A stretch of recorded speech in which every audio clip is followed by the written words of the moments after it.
Roger, roger.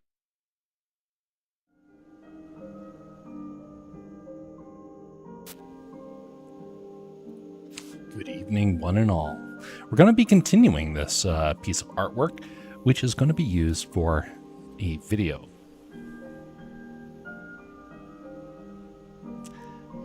Okay, audio is good to go. Stand by.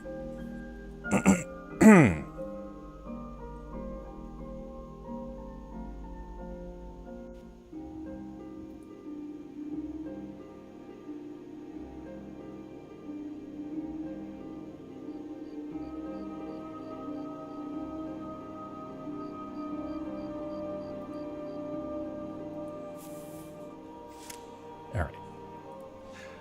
Okay. Diving on in. I'm going to not begin with stories tonight, although I do have some stories I want to explore later on.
Greetings, Inertia. How you doing? Had a very weird internet cut out yesterday. Maybe the powers that be did not like what I was about ready to say. How are you doing today?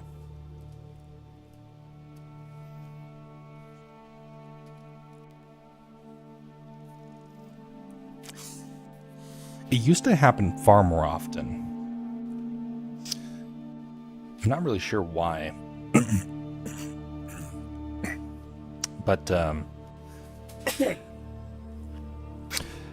early on, I had streams that would just die immediately. And I think it had to do with Twitch. Then it got stable, and then I started having different problems. Last night seemed to have been weather. It was getting pretty stormy up here. And I do not have very stable internet to begin with. And apparently that was just enough to push me over the edge. So it happens. Greetings there, Wolfie. How you doing? I saw the preview of the stuff you've been working on. Well done. Hopefully you find some good progress with it.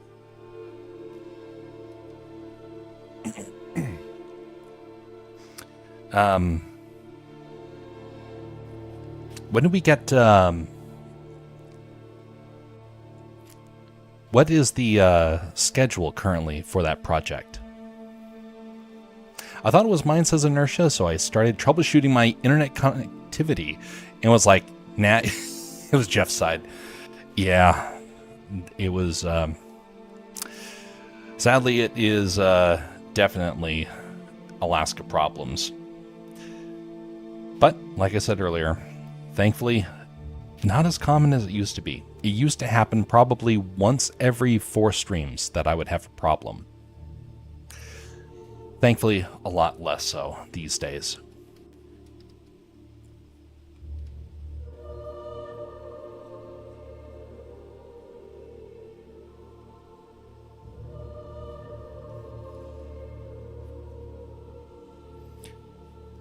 By the way, Inertia, be sure to mention when you have, when you hear back about all that job stuff. I've been thinking about it because I know quite a few people that are kind of in a similar sort of boat. And one of the things that definitely can happen is discouragement. And so hopefully you have some folks around you to encourage you through this time frame. And if not, let me be encouragement to you every now and again. I'm doing well. Sorting through bookmarks tonight. The game is taking a lot longer than expected, as projects tend to do. Right now, I'm on the process of rendering a short, and I'm now at 9 months trying to get this thing to work. 9 months for a dumb 90-second short, if that much. I have learned my lesson, though, and I'm just trying to figure out if there's any way to salvage it. And so thus why the 9 months has kind of happened. Very, very frustrating. But like I said, that's projects like that, that's what's going to happen.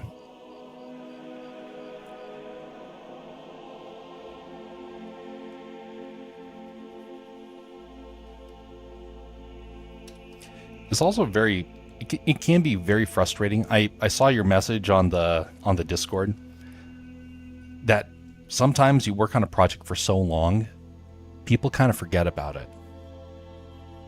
And then later on, people think that, oh, well, you gave up on it. And you didn't give up on it. It's just that, oh, well, no, had to focus.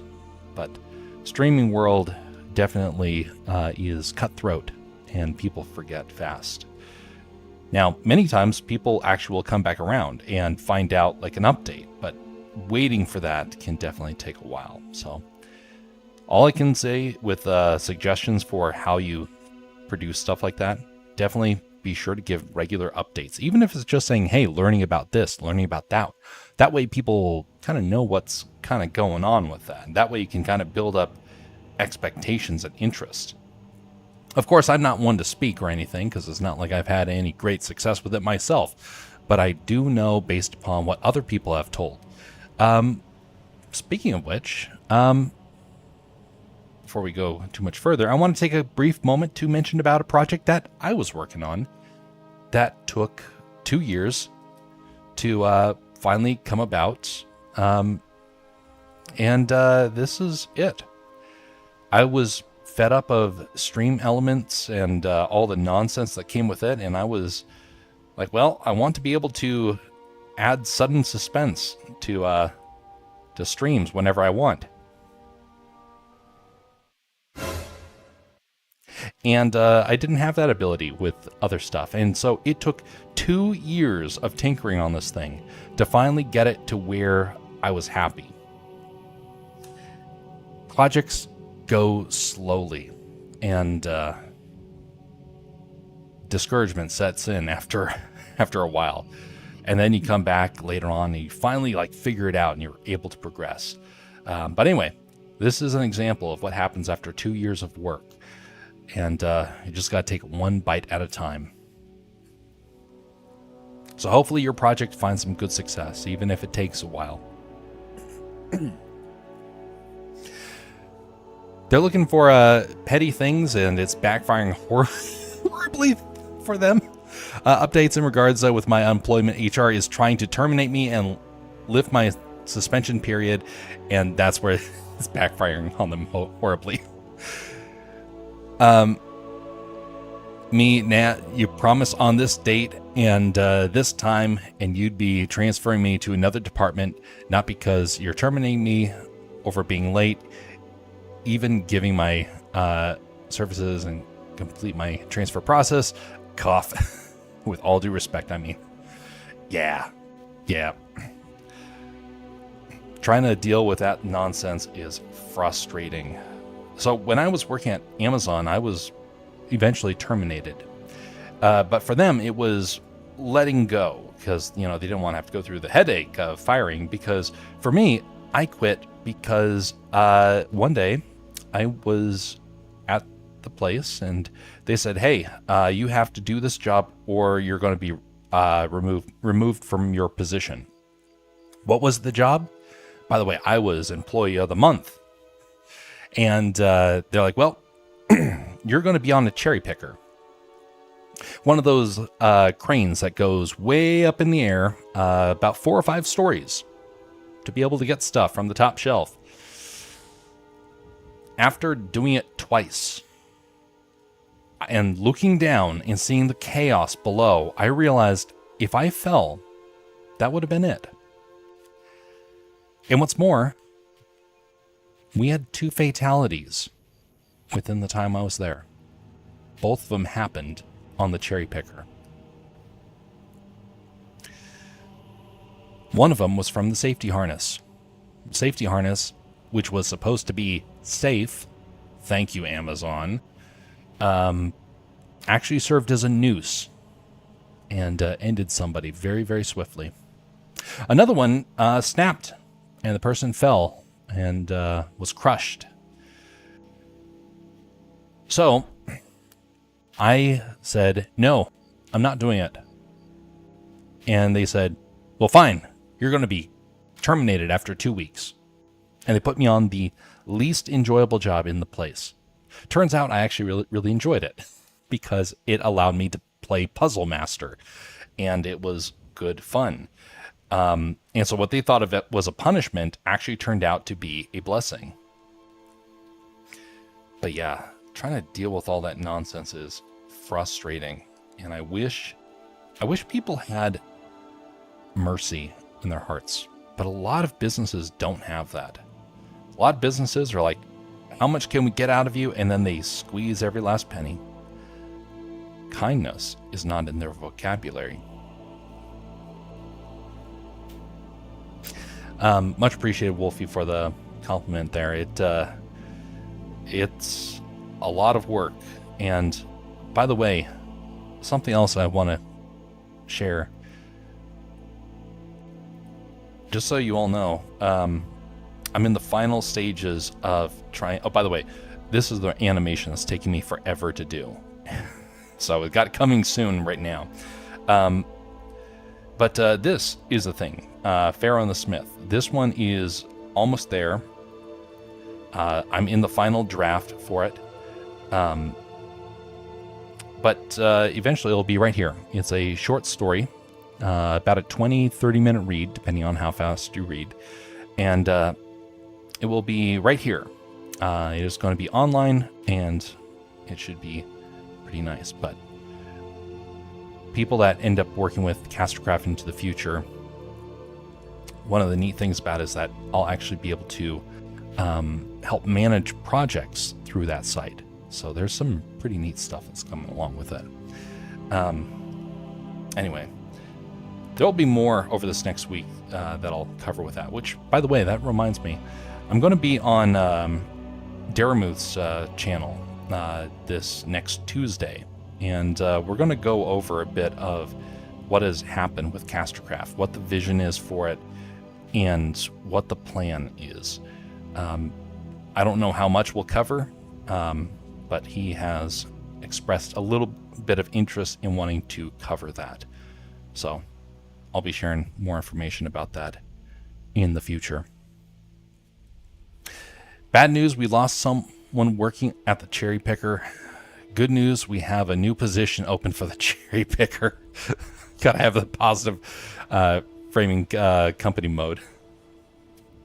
Yes, indeed. You can imagine my surprise when that happened, and I go into work and like, hey, this thing that somebody just died on, hey, guess what? You're going to be going on to there. If you don't do it, you're fired. Well, fine. I'm fired. Do your worst. Which I was actually ready to leave that company anyway, thankfully. And so it's kind of funny how that panned out. Never, ever, ever, ever, ever work for Amazon. It is. Two people, like I said, 2 people died out of a staff of about 150, maybe 200. Do you realize the odds of that? That's bad. That's very, very bad. 2 people perished when I was working at Disney. And, you know, that was understandable. 2 people perished out of a staff of tens of thousands of people. Tens of thousands of people, and 2 people perish. It's like, you know what? Understandable. Things like that happen. But Amazon? No. No. That is not doable.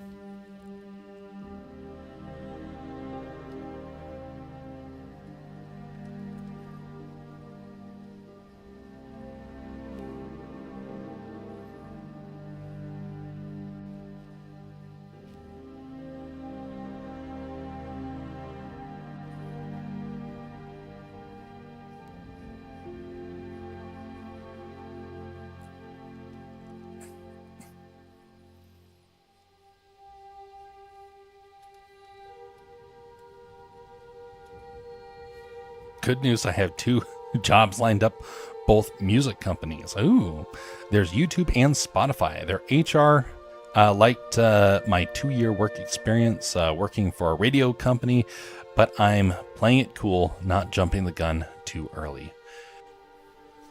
Yeah, you can't just assume things are going to pan out, and so it's good to be able to think about that critically. But hopefully pans out well for you.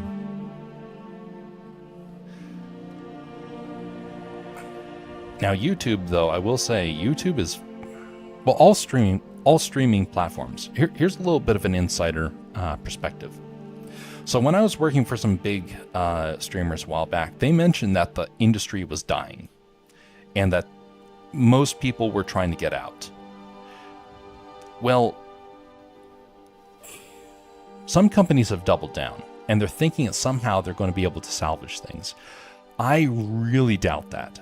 The more I hear about the streaming world, the more I think that, nope, I think they were right. I think it's on its last legs. Speaking of last legs, this robot's having a bad day, seeing that he's having problems with his legs.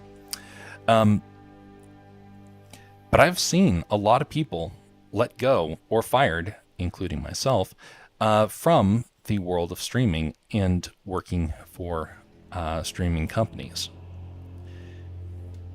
Now, there's some places that can make it work. I don't know what the equation is for that.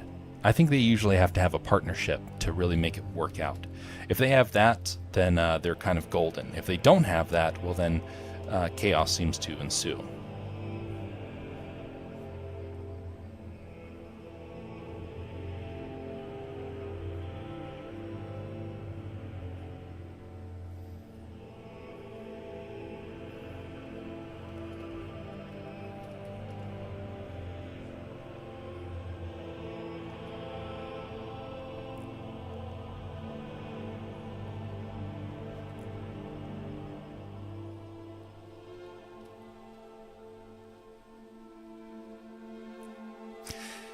You know, there's a man that I once knew.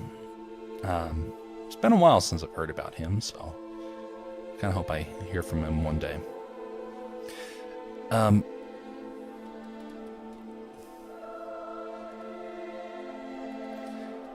But he had a project he was working on.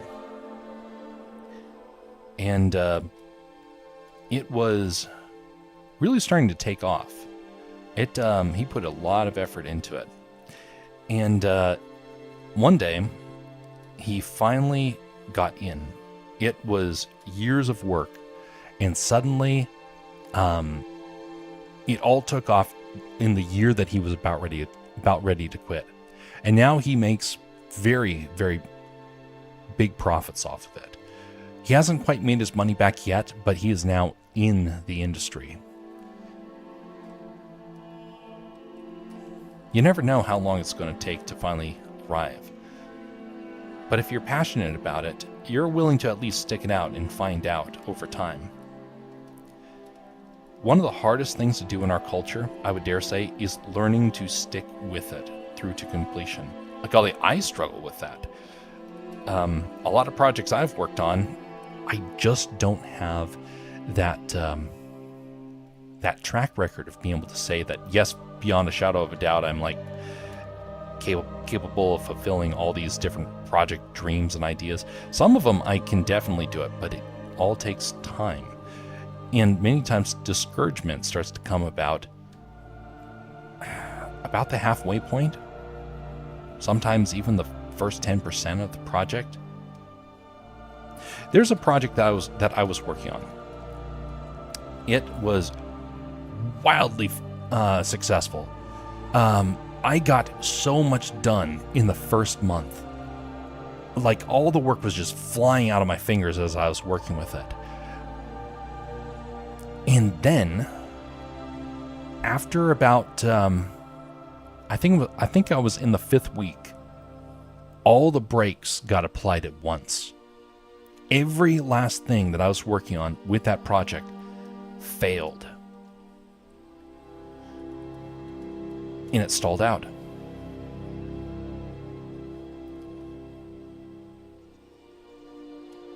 Well, in frustration, I fought with it over and over again, trying to make it work. And finally, I had to quit and say, okay, you know what? I'm just not skilled enough yet for this. Well, after a couple of months, I finally went back to it. I think it was about a full year before I went back to it. And slowly, I got traction again. And finally, I started finding success. It was not easy, but eventually I got to that point. It's one of the reasons why it helps to have people to encourage you. Not to blindly encourage. I think there's a problem if people do that. Because let's say, for example, someone says, wow, you're so great at the guitar. and you've never played the guitar but once, and you thought it sounded terrible, and somebody is just blindly encouraging you. You're so great at that guitar. And they never allow for improvement from you. They just say you're naturally good, just go on and be successful. And then you decide, hey, I'm going to set up a small concert at, or I'm just going to go to my local pub and play some music for there. And then you have people jeering you instead of cheering. And they start mocking you. Like, that's terrible. What are you doing? The level of discouragement that sets in. A friend who can at least tell you, hey, you got potential. Work on that. Improve. Get better. That is worth so much more than somebody that just comes up and says, you're perfect the way you are. Just keep pressing on. You'll find success.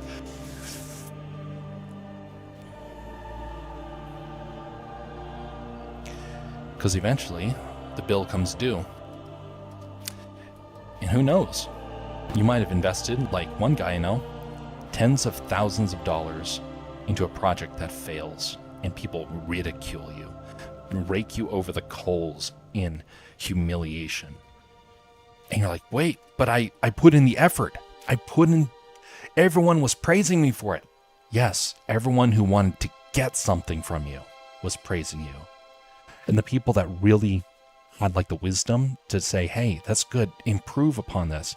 Here, work with it. Those people many times get pushed away.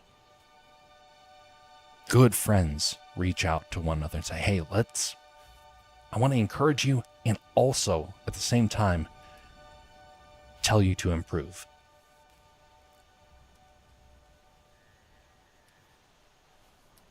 Speaking of which, my art needs to improve. I am not very good with this. Yes, some of it is turning out good. Other times, it is just horrible. Like this over here. Look how bad those sketches are. This one, the proportions are all out. This eye over here is a little bit smaller than the far side, things like that. Some people are far better at this. Now, that is something where you can get overly discouraged. You look at your own stuff and you get overly critical. That's also bad. But you should look at your own stuff and say, yes, I need to improve. So that way you're not taken by surprise. You don't want to be like an actor friend that I know, where he came backstage after a performance and said how great he was. He was giving fist pumps to everybody. He's like, wow, I did it. I was so successful. I nailed that performance. And he came backstage and giving people high fives and giving guys chest bumps and whatnot. And he turns around, goes downstairs to take off his makeup, and everyone says his performance was terrible. And all of them were willing to praise him until he left. And then suddenly out came the ridicule. It's like, that was not friendly, folks. If you really think that, if you don't care about the guy if you don't tell him the truth.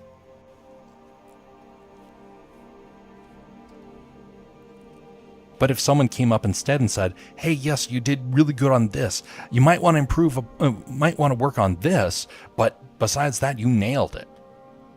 You gave him encouragement, and you also gave him something to work upon. We don't have that these days. A lot of people, they just want to be in one camp or the other. They just want to be constant ridicule or constant encouragement. They don't want to be a realist. And we need realism. We need to wake up from our slumber. We need to look in the mirror and say, yes, this is true and that is true, but this is not. Things like that.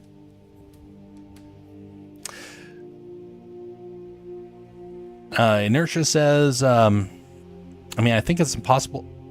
I think it's impossible to die. I would struggle. Yes. Work for a radio company. I can't imagine why somebody would be willing to pay $300 for a year subscription that you could get for free. Guaranteed, I know people hate ads, but still, that's $300 in this economy. Then again, that's per radio. Yeah. That's one car, by the way. Oh, substantial. That's literally everyone who studied computer science, CEO, prank ideas, make people study for 22 years, then replace all junior positions with AI. Oh my goodness, that is so true. All these stupid CEOs, they're so willing to tear their company apart. They have no sense of loyalty or kindness. Oh, but business, business is all about money. It's also about culture. You think that Walt Disney made an empire that has lasted generations because he was a cutthroat businessman? No, he was the exact opposite. A great leader, incredible leader. Did he have his flaws? Absolutely. He was a little bit touched in the head when it came to fantasy. But besides that, he was top notch. And we should strive to want to have leaders like that. But those people don't usually make a whole lot of money. Walt Disney was living on beans and rice in order to make sure his company got fed, that they had wages. And people were like, hey, you can be making a fortune. He's like, I want to have loyal employees instead. I wish I could have met him. That would have been so great to get a chance to see him in action. Yes, he had his problems, but would have been great. Greetings there, Bastion. Money! Oh, hello. Wolfie says, let me ask you this. If you were visiting someone and they bought you dinner, but the food tastes bad, how would you react? Would you tell them? Ooh, now that is a tough one.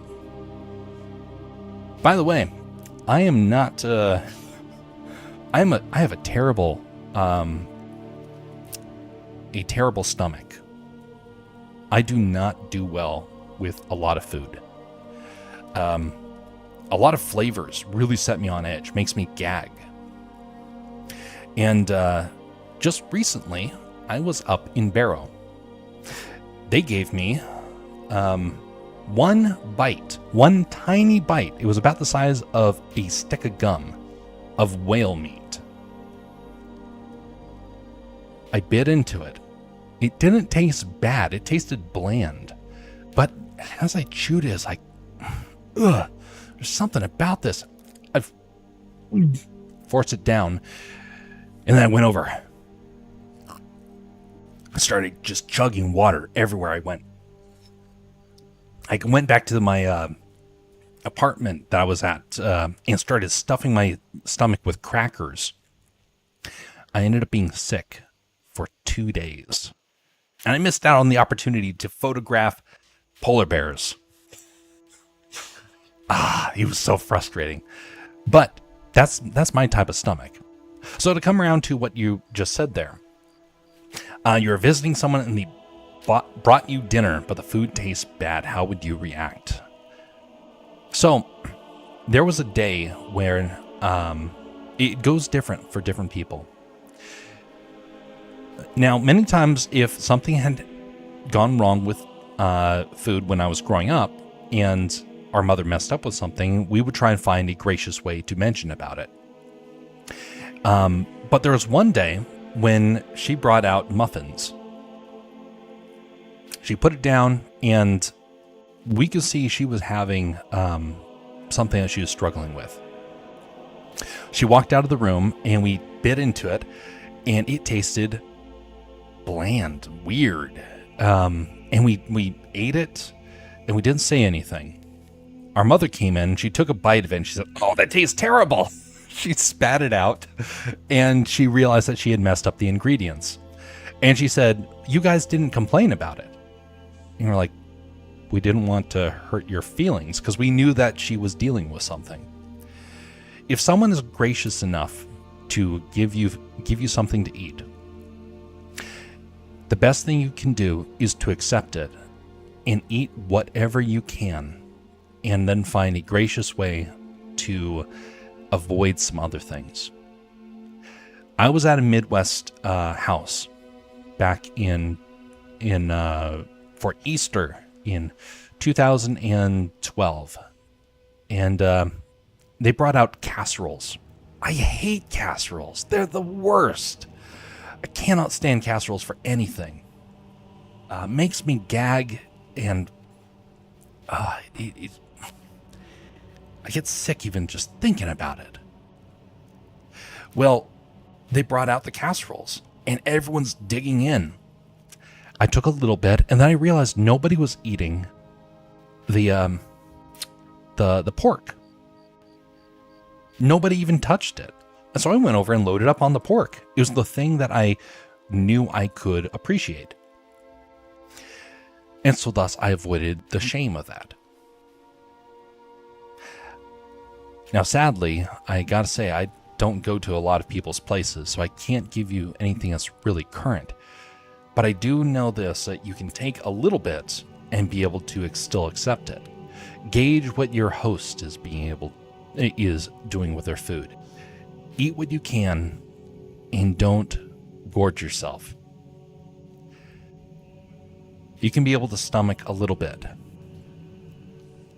It may be like the whale, where suddenly it makes you sick for 2 days.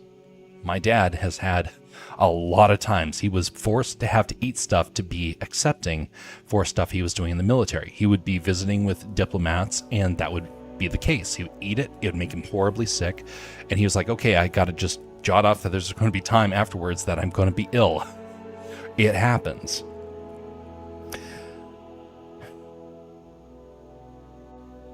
It's tough because we're told to break bread with one another. We are in a culture that no longer breaks bread together. And we miss out on that opportunity.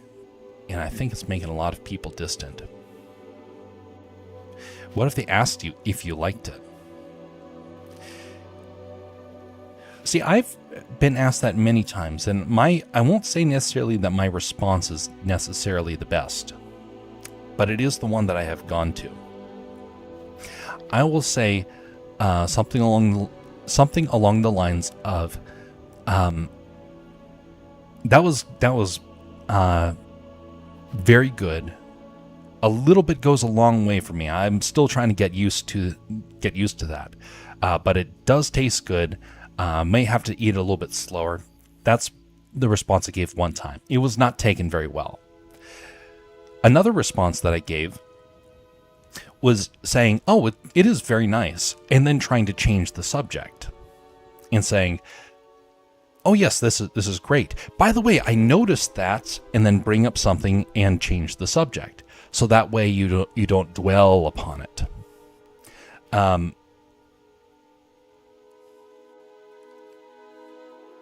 talk to Christina all the time about this, and my stance is to be honest. Absolutely. That is definitely the best way, in my opinion, to go about is to be honest. But a lot of people do take offense to it. And I'm not somebody who makes a whole lot of food, but I've noticed the few times where I have made food, people are overly honest with me. And so I just stopped making food. Which is understandable. I mean, not everyone's going to be a good chef. It's good to be able to tell the truth, but with kindness.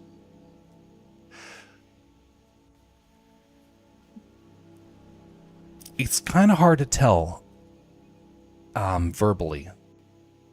But there was a moment when I got to go to a college event that was hosted by the school, and it was designed to help us understand how to be gracious during professional meals.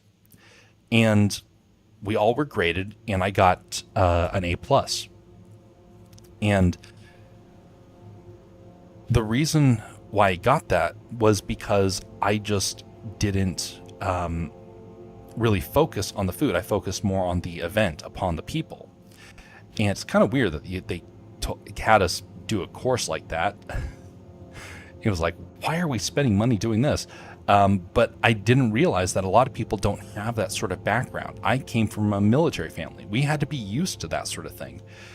You show up to an event, you be gracious, you thank the person for it, and then you focus on the subject at hand. The best thing to do about honesty is if people say, is if people ask for suggestions, that's when you can start to be more honest. Always give a compliment, a way to improve, and then another compliment, sandwiching them together.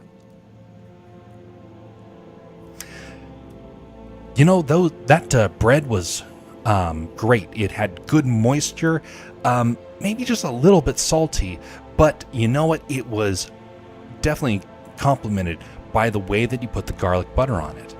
And it was great. Well, what you just did is you said it's great, offered a way to improve, and then went back to saying it's good. That's the best way to approach things in a professional manner, or at least that's what we were taught growing up. But do not, but if somebody is asking for honest opinions, say, I think this would be great to improve upon this and this. But one of the best things to do is say, how about you tell me one of the ways that, well,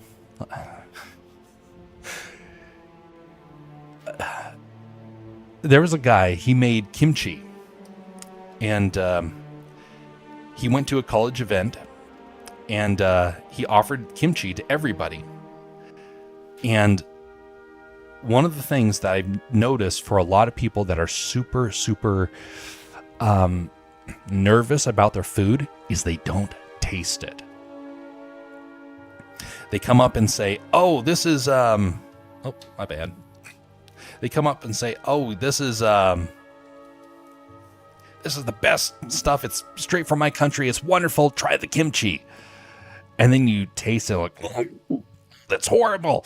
But you're trying to be encouraging. You're like, oh, yeah, that's strong.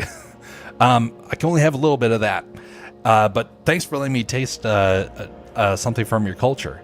And then the guy, after he went around the entire room, he sat down and put the biggest bowl of it in front of him. And he bit into it. And the guy just about vomited right then and there. He was like, oh, this is horrible. He had been so nervous about his cooking, he didn't realize he went way overboard with the ingredients. And suddenly, that changed everything. Suddenly he went around and was angry that no one had told him the truth.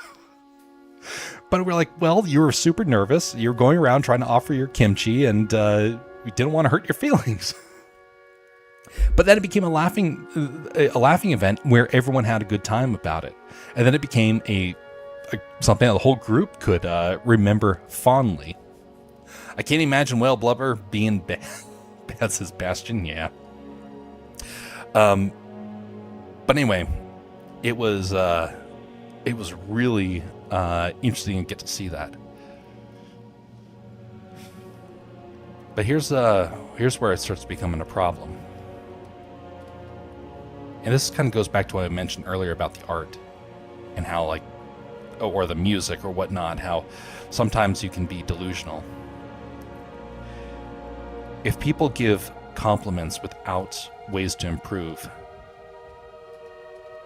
you'll get stuck in a rut. One of the best ways to do something is to compare it and say, oh, this is great, and give a comparison of something to compare it with. Now, thankfully, I've not had to encounter this before in any real sense. So maybe my theories on how to approach this are all wrong. I know that one of the biggest ways that can kind of come up is that you actually be going to people's houses. I've not been to people's houses but once a year. I'm not dating, so it's not like I have any sort of in-laws to have to try and impress. I don't have to deal with somebody else's taste buds because I just have myself.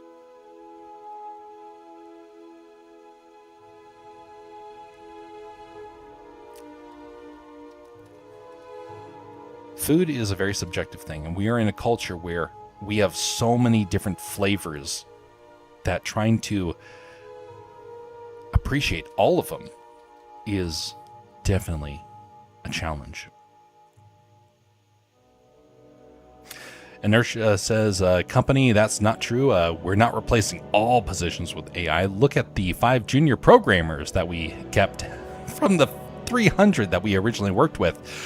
Oh my goodness. So we're not replacing all positions with AI. Yeah, sneaky people. I'm honest. Damn,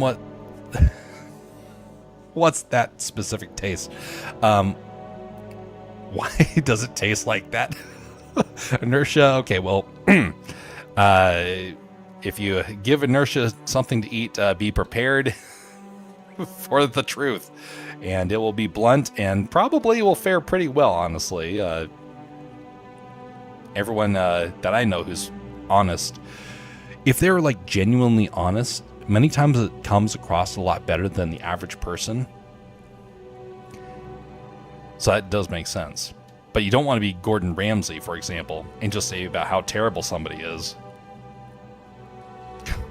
Gordon Ramsay, what a nincompoop. Genius, but cruel in many, many ways. I only break bread with my little brother. The rest of my family is too distant. Well, partially because I was once taking care of my little brother growing up, so there's a bit of a bias there. Is he not Asian? How can he mess up the kimchi? So that's what was so funny. He was from Korea, and he messed up the kimchi, and it was awful. And I don't like kimchi to begin with. And so for us to have really bad kimchi was just made it all the worse.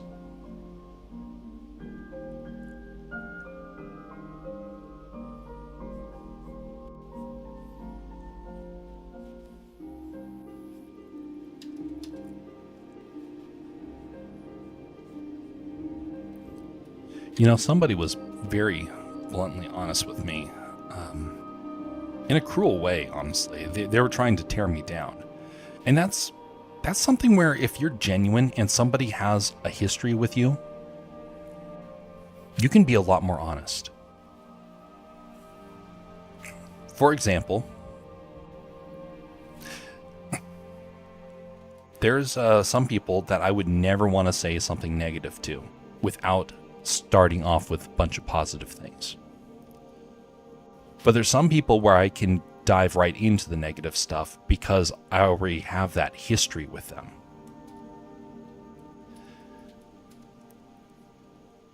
Now, there's some people you never want to really be harsh with. For example, the women of my extended family, I will not be harsh to. To the guys, I'll be blunt, but I'll say it with in a caring manner. And I don't have to worry about that. But I do know that there are some families where that does not turn out so well. There are some people where the slightest negative bit of information can just push people far away. That's a tough one. We're all supposed to be willing to have correction. But a lot of people don't like correction. If you really want to improve, you'll accept the correction. And sometimes it helps if you're willing to accept correction, and then people are more willing to listen to when you have correction, because then they already know that, well, this person takes it well, so obviously they're going to be more caring about how they approach it.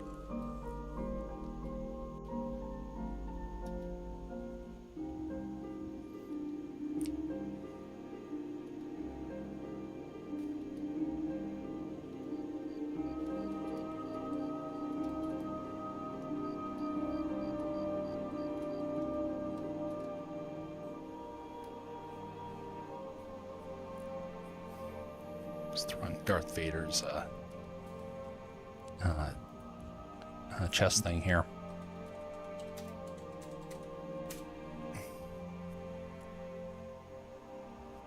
Christina calls it tactfulness, and she says, I have none.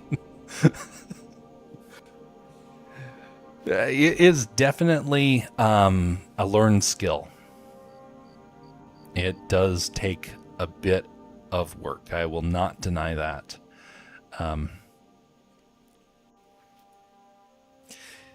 Let me mention it like this. There's a guy that I know. He went to my school. Him and I had a lot in common. But he had a big issue.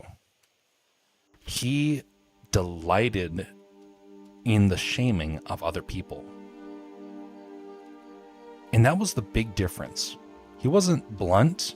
He wasn't tactful. He wasn't merciful. He was just cruel. And even though I agreed with him on most things, his approach to everything was just full of venom. And he delighted when it made people squirm, when it made people upset with the things that he would say. And, well, he lost all his friends. He was the type of guy that would be mentioning about how, that person, their life is just all messed up. And you know what? They're gonna burn in all sorts of terrible ways. And it's gonna be great to see them crash. And I'm gonna be so delighted to see it. And I can tell them how terrible they were. It's like, what? Why? Do you think that you're going to win friends and influence people that way? And, even though we agreed on most things, this one thing separated us. I had been burned by other people. I never wanted to burn others. This guy had never been more delighted than to see other people burn.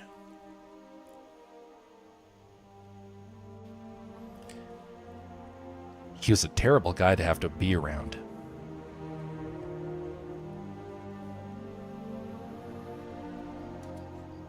Tell you what, when you have to deal with somebody like that, it changes you.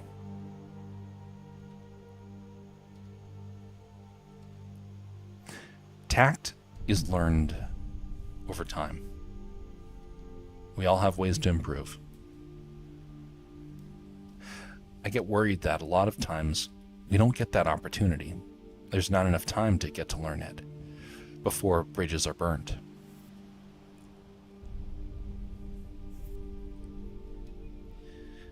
And then, as you get into your older years, you start looking back and thinking,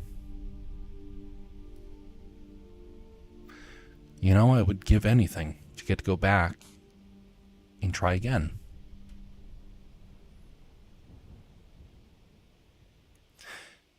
That's been going through my mind a lot the last year. It's been eating at me. People that I knew growing up, or especially at college, no communication. In this realization that they don't want to hear from you. I've mentioned this before, but there's a guy I spent a whole lot of time with. I considered him one of my best friends at school.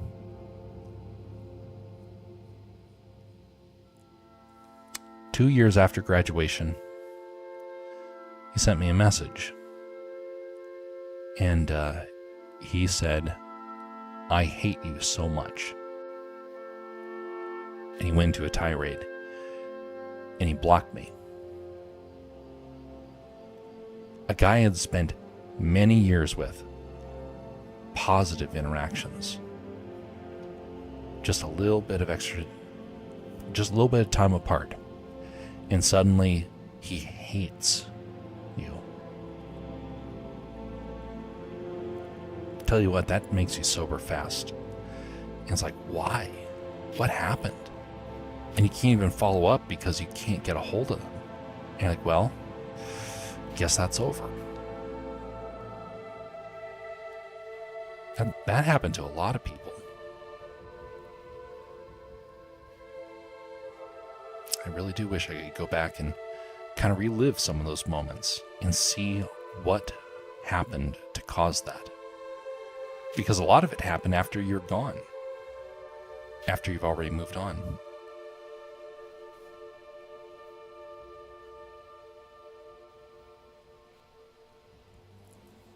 Inertia mentions, I'm a happy-go-lucky person. I do encounter the problem of people making the feedback as mockery. Indeed. I'm the type of person who doesn't take things too seriously, which becomes a problem when I do encounter people who take things too seriously. I know people like that. They will literally go out of their way to put others down. But I did an experiment which gave me an insight into how they function. If you repeatedly challenge them and just become a mirror of their action, they will gradually adopt your worldview in most cases. Then again, it could be related to psychopathy, and they just taught that, and you just taught them how to hide it, which is probably a double-edged sword. Yeah, no, the guy that did that, I think he just was overjoyed with the idea of seeing other people kind of reap what they sowed.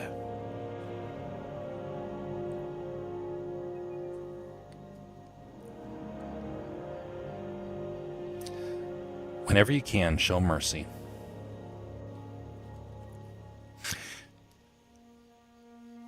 It's kind of interesting that in the Christian faith, we're taught to be merciful and kind, especially to people who are cruel to us. Turn the other cheek. I've heard many people approach that in different ways.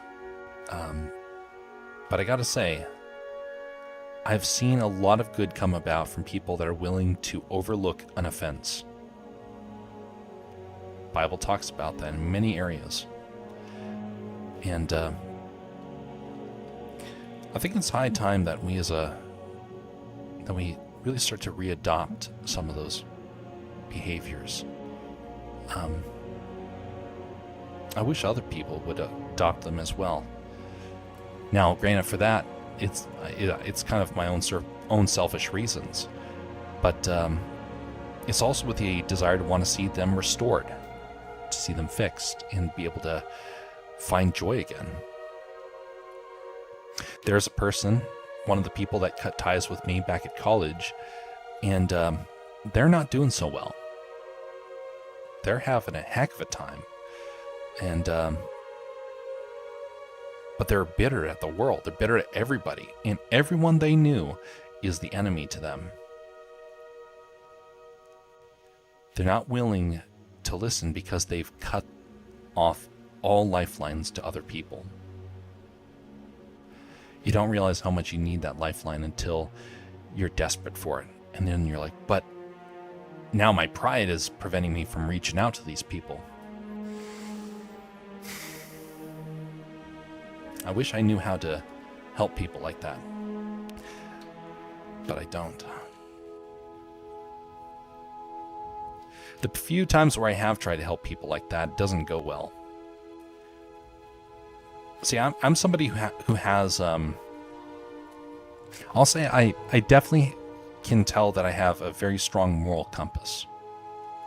It doesn't mean that having that moral compass that you know the best way to act.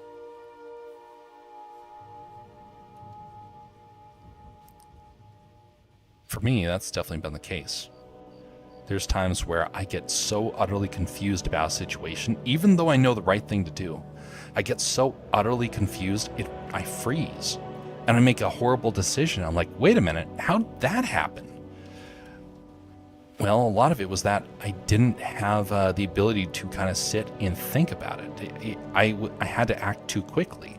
And in doing so, I end up making a humiliation of myself.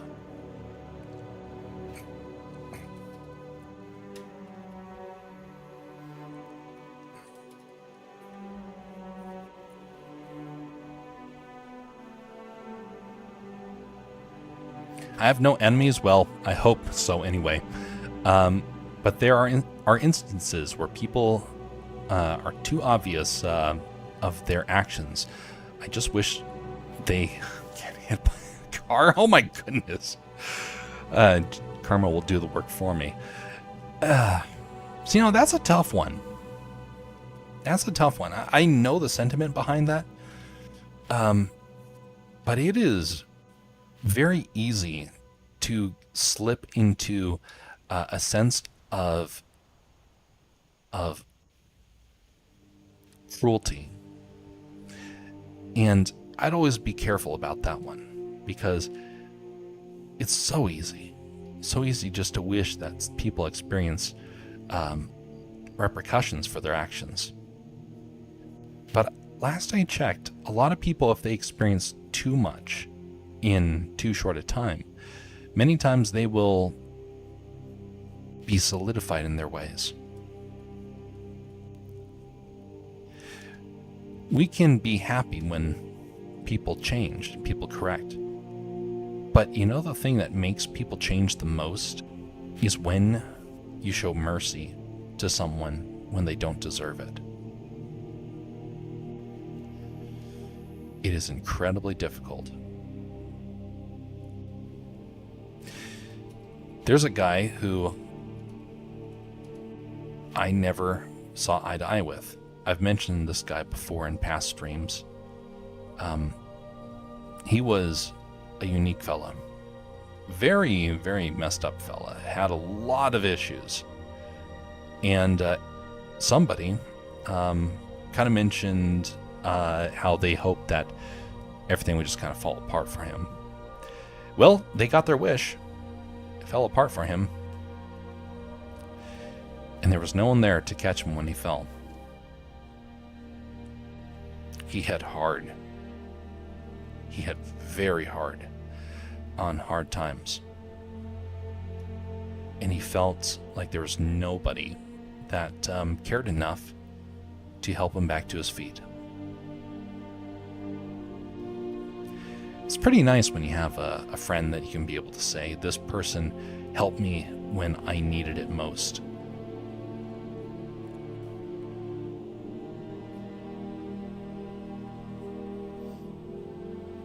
But what happens when you don't have that?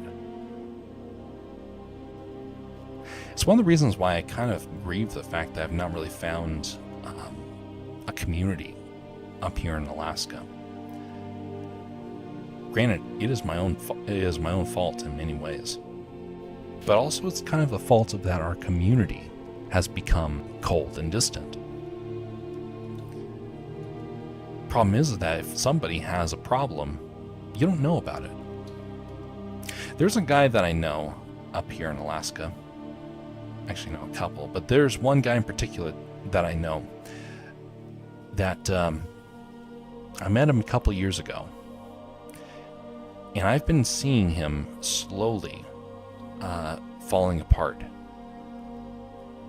He's not around anywhere. He's cut himself off from everybody. If he falls, no one's going to know. I dare say he's already falling, and nobody knows. I don't know, because he's not around.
if I was to be able to offer solutions for a lot of the challenges that I see in our culture, one of the things I would love to be able to do is to have a shop, a creative shop where people have the ability to show up and participate in group activities. A place where you can come and work solo or participate in group events that are of your own creation or ones that are kind of coordinated by the business. Ideally, it would be a coffee shop, or maybe just it'd be a cafe. That's what it'd be. It'd be kind of a cafe where you come and just work for as long as you want. The goal being the chance to try and fix the lack of community that a lot of people in creative circles can have.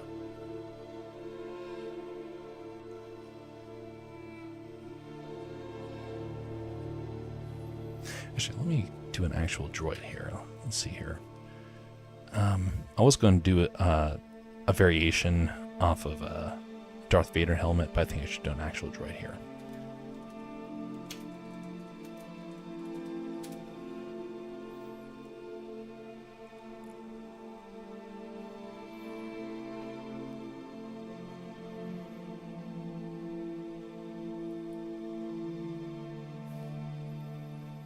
Oh yeah, here we go.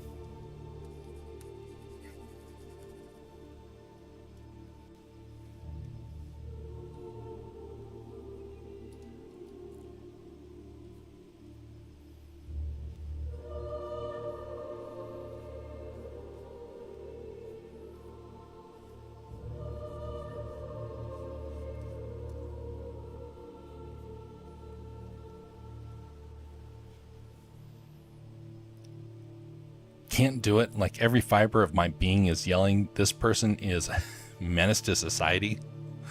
I mean, he's a monster who he destroyed multiple lives. My heart is spewing poison with the idea of forgiveness. Guess that is something I should work on. How do you even forgive someone who committed assaults? That's a lot to think about. You're right. And, there's something to be said for justice. You cannot have a society function if you don't have justice. In that sense, you're correct. It becomes very, very hard. But, this is where it gets all the more interesting. See, for a Christian, the realization of forgiveness comes about because Christ gave us that example. Despite being innocent, he was crucified. Despite being shamed and ridiculed, he forgave. Now there is a time where there will be justice, where there will be judgment. And that is going to be a great and terrible day. Great for those who have mercy, terrible for those that have not found mercy. We are all on a journey of life. And a lot of people are going to mess up along that way. A lot of people are going to be full of failure and bitterness. When someone needs help, it's very easy to say, nope, you lost it. But it becomes a lot harder when someone is genuinely changed. At that point, it becomes a struggle, not for them. It suddenly becomes a struggle for the person who wants to hold on to the old. We all have messed up in one way, shape, or form. And every one of us deserves there to be some form of justice. Every one of us deserves to receive some sort of punishment. Now, when somebody has done something cruel that destroys the lives of others, now that is where there needs to be absolute judgment. Because, yeah, you're right. They could very well do it again. You know, there's a speaker that I got to listen to a couple of years back. He was a criminal who had worked with the mafia. Now, I don't know all his crimes, but I do know that when he was in prison, he changed and became a tremendous witness. He became aware of his failures, and he repented of them. He repented of them so much, he was like, I need to stop the criminals that are trying to carry on this evil. And so he helped with the arrest of the mafia that he was serving. That was a changed man. When I think about people that deserve forgiveness, that guy's pretty high up there.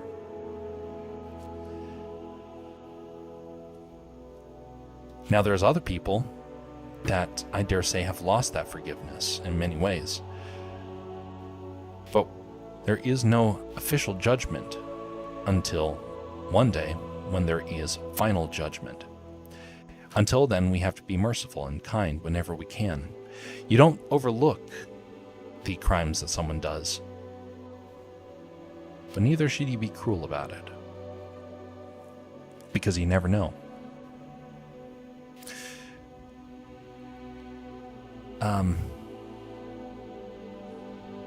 There's a movie which is painful to watch. It is a painful movie. It's called End of the Spear. Let me pull this up here.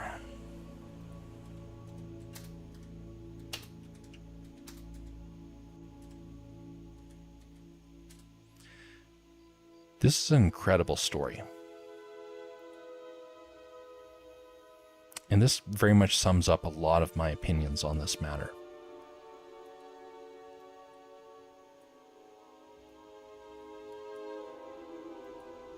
Oh, interesting. That's another language there. Well, either way, this is the movie. Very tough story to listen to. The little boy that you see at the bottom of this picture is chasing after a plane. This is based upon a true story that took place. A missionary family went down to Central America in order to testify and witness to a native population down there. The husbands of this group of families went out to witness, and they were having good interactions, or at least they thought.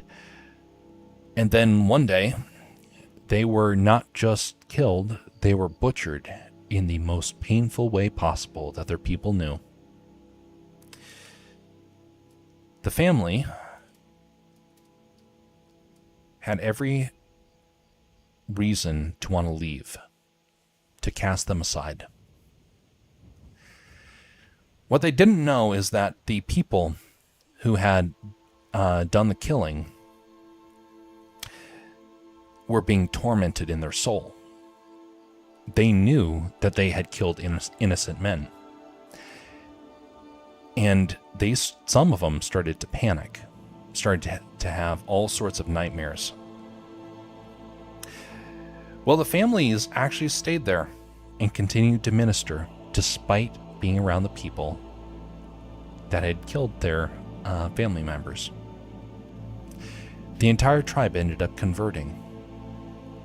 And what was amazing is that it has become one of the most incredible stories of redemption of the modern era.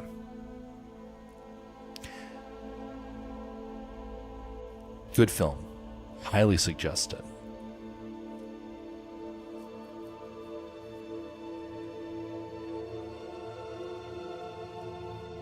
I mean, he took the moral high ground. If I was crucified despite being innocent, yeah. As for the absolute judgment, it's in no place of mine to judge, as it's for the Almighty alone. But then again, I kind of want to speed up the meeting. You know, that's one of the reasons why governments exist. Governments are supposed to, according to the the role that they play in this world, they're supposed to be helping out with the protection of people. That being said, a lot of governments have no interest in wanting to help others. They kind of want to serve their own coffers and make sure that they end up rich and everyone else ends up desperate. That doesn't change the fact that we are supposed to show mercy. Although I can agree, there's a lot of people, some very evil people, that are getting away with everything. I think it's more a sign of a sick society. And if there is no judgment, if there's no justice, well, innocent people suffer. Let me put it this way. If it comes down to what happens to yourself, or like for me, if there's something where somebody is ridiculing me for the faith, I'm not supposed to fight back. Now, if somebody is trying to harm somebody that is under my care, then there is something else entirely. You're supposed to protect those who are under your protection. And a lot of people don't want to do that.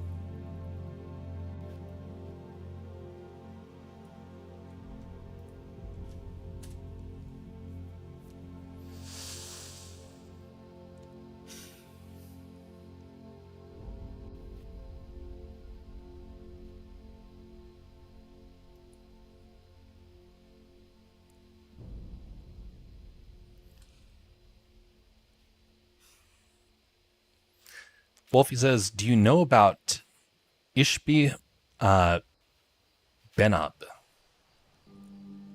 Ishbi Benob. You know, that name doesn't sound familiar. Let me take a quick look. Sometimes I remember more the story rather than the name. Okay. Oh. All right. So,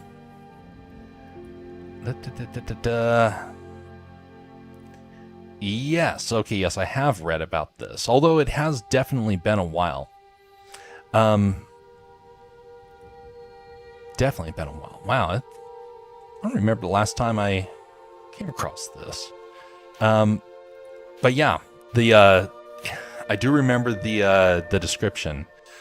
For those that are kind of curious about the reference, it comes from the book of Samuel, 2 Samuel 22.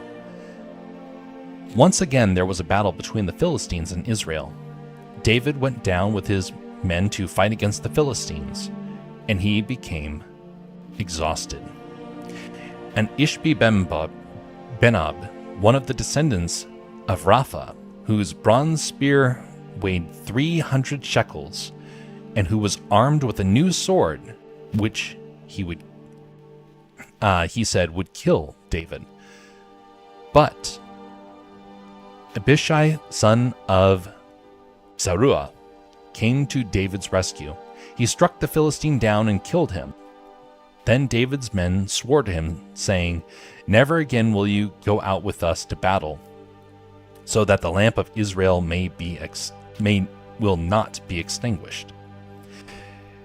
In the course of time, there was another battle with the Philistines at Gob. At that time, the Bishkai and Hushathites killed Soph, one of the descendants of Rapha.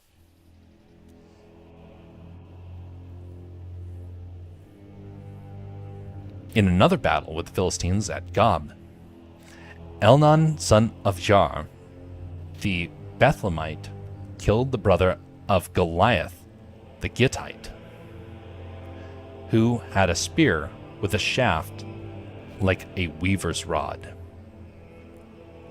In still another battle, which took place at Gath, there was a huge man with 6 fingers on each hand and 6 toes on each foot, 24 in all. He also was a descendant of Rapha. Big family. When he taunted Israel, Jonathan, son of Shema, David's brother, killed him. These 4 were descendants of Rapha in Gath, and they fell at the hands of David and his men.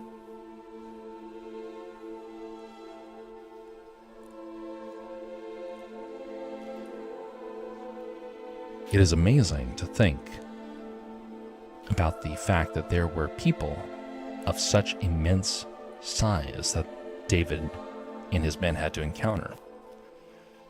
Definitely raises a lot of questions about it, doesn't it?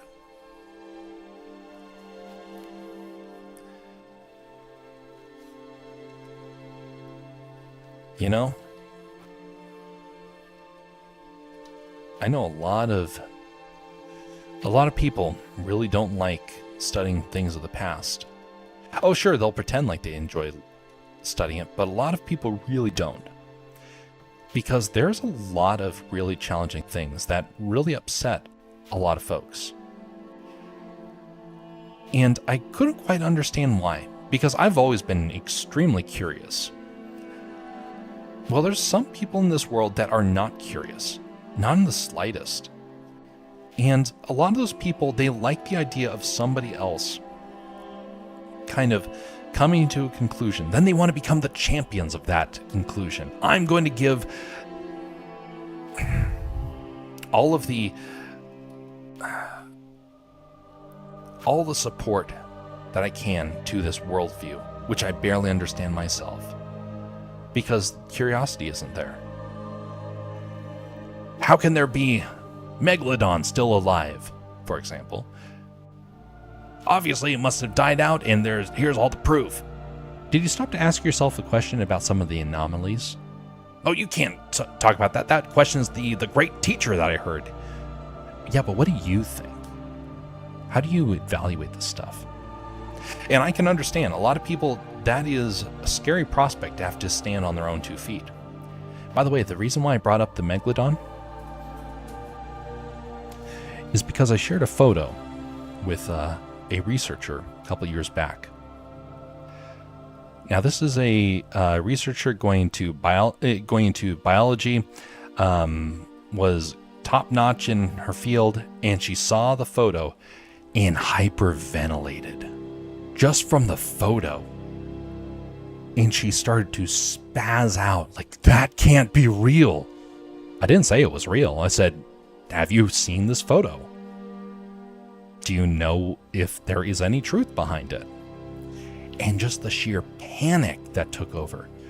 She had to find somebody else to be the expert, because to make a stand herself became too terrifying.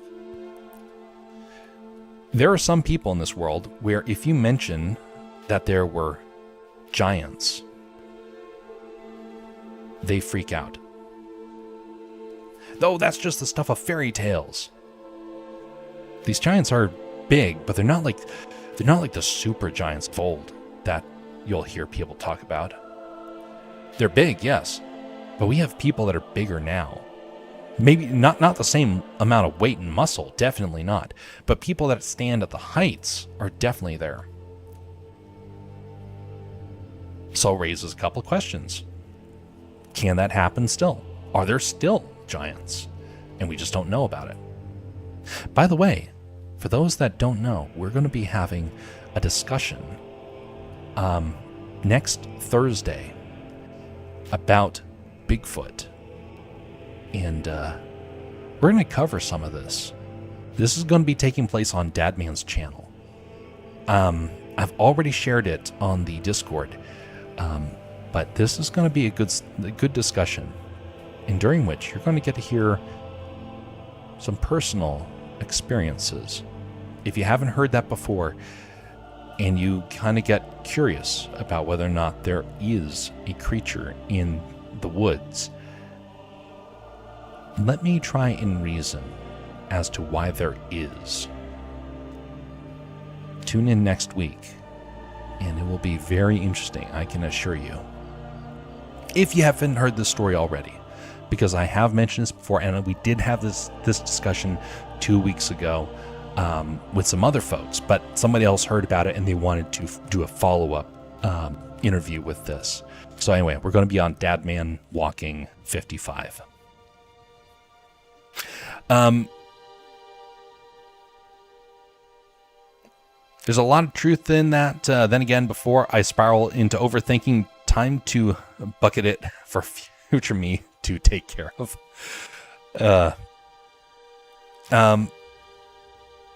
If someone tells me there are giants, I would look at my 6-foot friend and say, "Look, your ancestors." Yeah. There is a guy that stood, what was it? 10, 11 feet? That guy was huge. And if you see him like standing next to the shortest man in the world, it is striking. By the way, here's what makes those giants of old all the more intimidating. I want you to think about this. Let's see here. Just a second. We're on our... Let's see here.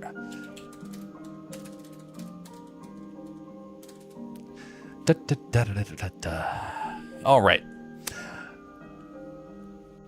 The height of Goliath is estimated to be between 6 and 9 feet. I'm probably going to lean more towards 9 feet. Because, you know, a lot of people will try and give smaller sizes because they think that somehow that's going to disprove things. But I'm more inclined to want to believe the larger estimations here. 4-cubit span, which could be between 6 and 9 feet. And yeah, so 9 feet, probably more likely. But 9, almost 10 feet. That means we have people living today that are taller. But there's a difference. Goliath was very strong. And a lot of the people we have nowadays, if they're tall, they're not strong. Not usually. So there's something else that goes on with that. But it's not what you would call a true giant in many ways. Yes, he was a giant, but you have to remember this. People back in the olden days were short. The average Roman was like 5'5", something like that, or less. I remember hearing about how when Vikings were raiding northern Europe, they would come in and they would wreak havoc, not just because they were cunning warriors, but because they stood a full head taller than everyone else. And suddenly you have this giant beefy man that has rode the ocean because he has too much pride to want to have a slave do it for him. And now he's wielding a battle axe and all he has to do is bonk you on the head with it and your armor crumples under it. Think about that. An entire nation of people that stand a head taller than you. Well, people back in Israel were not going to be super big. And so when you think about somebody that's 9 feet, that's like, in some cases, compared to like young David, that means he was twice his height. Probably 5-6 times his mass. That's huge. And by the way, 9 feet actually might be conservative. I've heard some people mention that it might have been even taller than that. Granted, that's what the internet is saying, but I heard someone give like a measurement, and they were like using an older version, and that meant that he would have been like around 12 feet. So yeah, it's still very impressive regardless.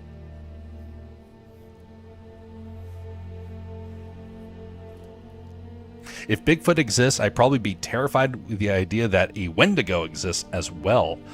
Well, you know, we're gonna probably cover a little bit of that. Now, you don't have to worry about the Wendigo. You do have to worry about something else, though. Thankfully. Now, here's the thing about Bigfoot, and we're going to cover this in detail. Bigfoot is an animal.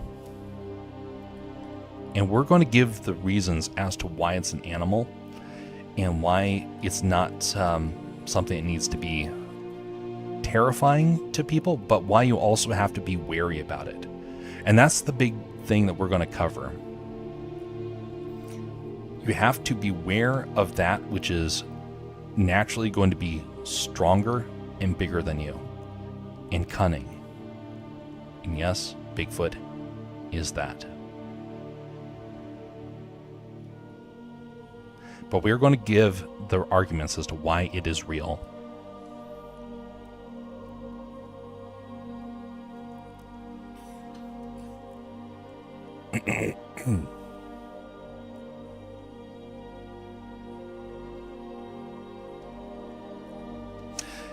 You know, speaking of giants, there was a recent story that came out about the giant of Kandahar.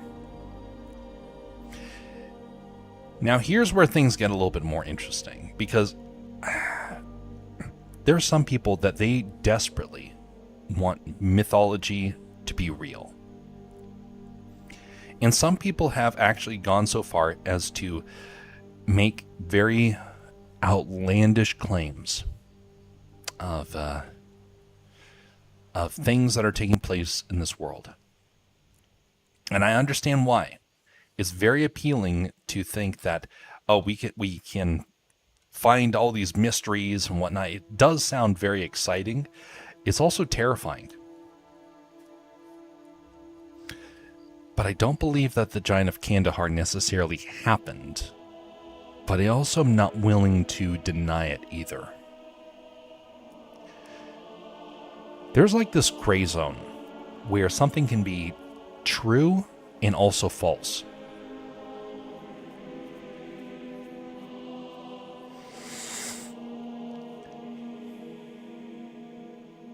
I don't know how far to go into this discussion point. Let me think about that one.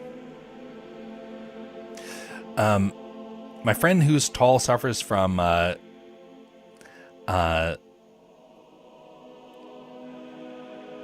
sciatica.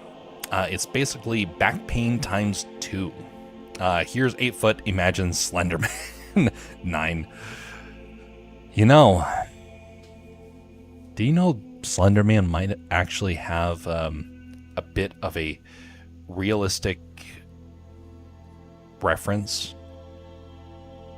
Now, I'm not saying that he's real, but he might have actually been inspired by something real. But it's not what people think. And I want to definitely make that clear. There's a lot of mysteries out there.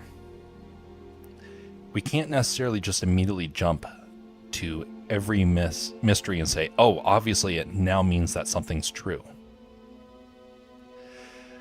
While yes, it could be neat for a lot of these mysteries to be true, it also would be definitely freaky if they were true. Let's go down a small rabbit hole, shall we? Let's say, for example, you were to find out that the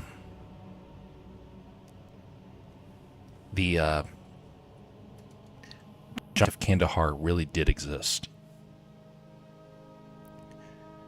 and that there is a cover-up happening with giants. Wouldn't that be interesting? Yeah, giants are real.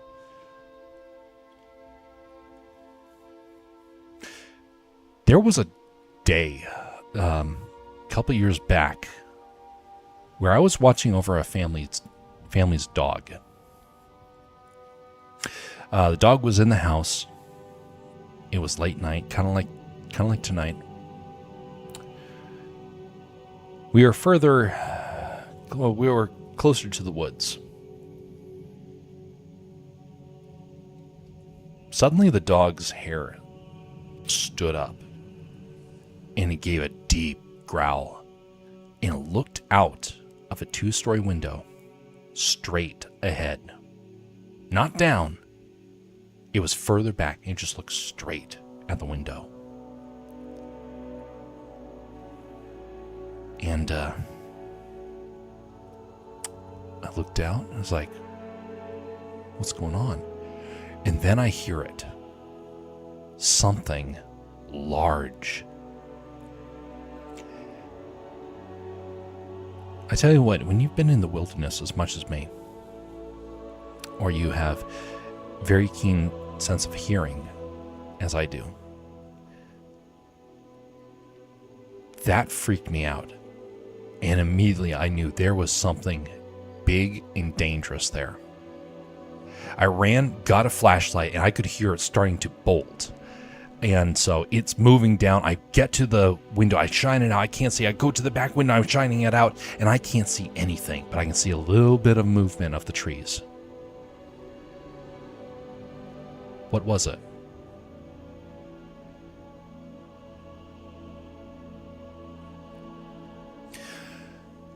See, if we find out that something like the Giant of Kandahar is real,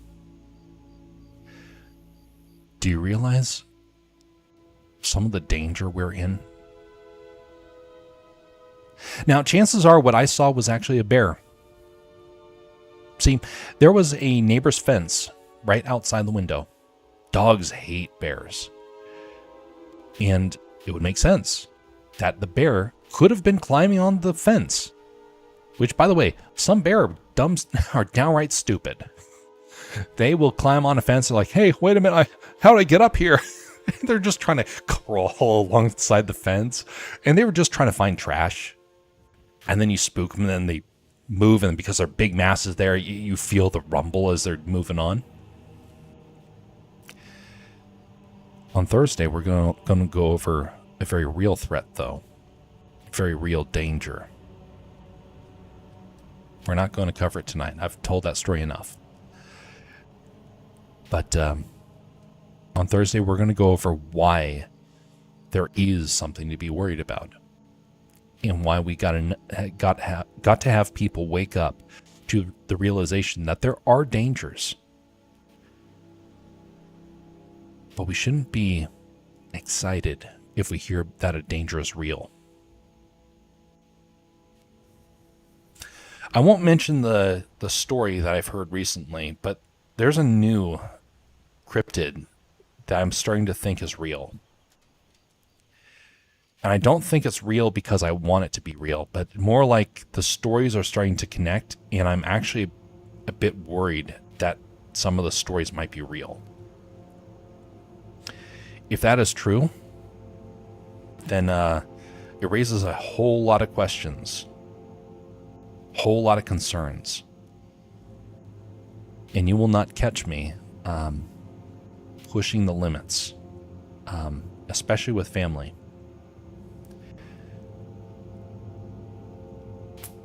I do believe, personally, I came this close to having a very bad end.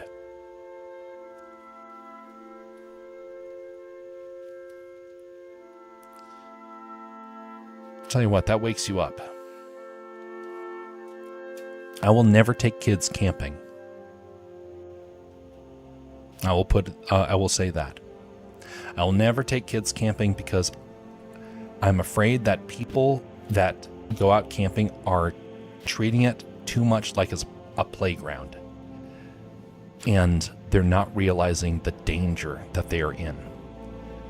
Back in the olden days, people viewed the forest with a realization that it is not a play place. Yes, it's a wonderful, beautiful place where you can get resources, but it's not a play place. kids should not be playing hide and go seek in the woods for a variety of reasons. What if you were one of the people that suddenly you lost a loved one to something in the woods?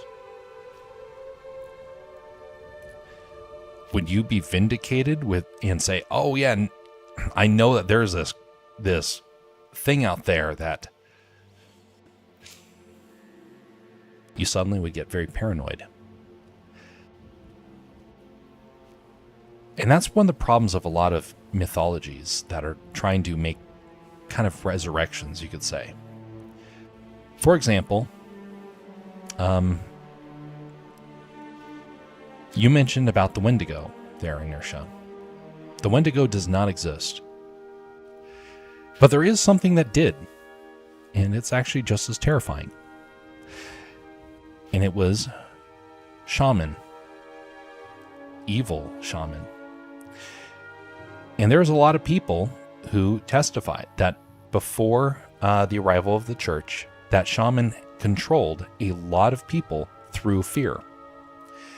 And I think that the Wendigo actually was a tool of their fear.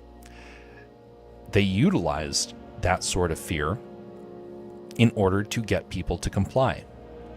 By the way, you can learn more about that sort of stuff through the book Jesus and the Eskimos, in which there is somebody who actually mentions a little bit about how the shaman were actually behaving. By the way, that was written by one of the grandchildren of a shaman up here in Alaska. And I do believe the Wendigo was real, but it wasn't real as the legends put it.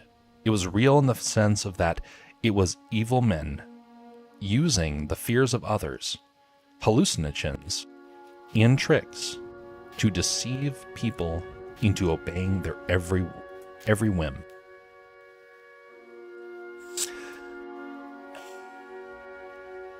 I mean, those who don't have to be seen have a very good reason for doing so, either by fear or something else. What's terrifying is if it's a very good reason for hiding, such as what if all this time we've been thinking that we're observing it, but in reality it's observing us. I get it. There is a folktale in my province about a satyr who smoke on top of trees. My family said if you see ash under a tree, don't run, but speed walk fast out of there and don't look back. No one knows for sure where these legends come from, but no one is too keen on finding out, as there are reports in our history that this thing loves kidnapping and disappearing them. You know, I don't know about that story, but I do know about some other cryptids, and it is very similar. I do believe there are some creatures out there that are definitely worth being wary of.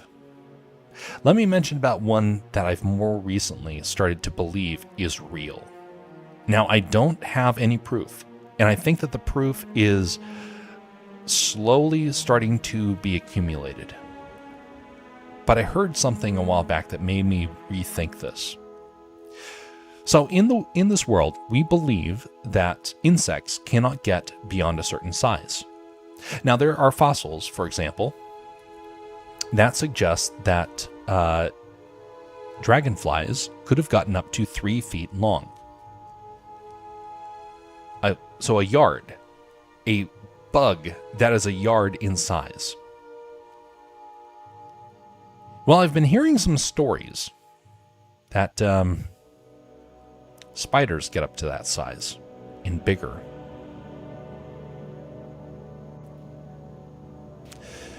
Now, there's no proof of this, and a lot of people like to just say, oh, well, spiders can't do that because the lungs of insects cannot deal beyond a certain size. Makes sense. Insects are incapable of being able to control their exoskeleton from being able to basically suffocate them. after a certain size.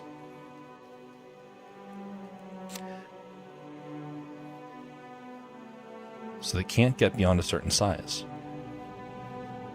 But here's something interesting.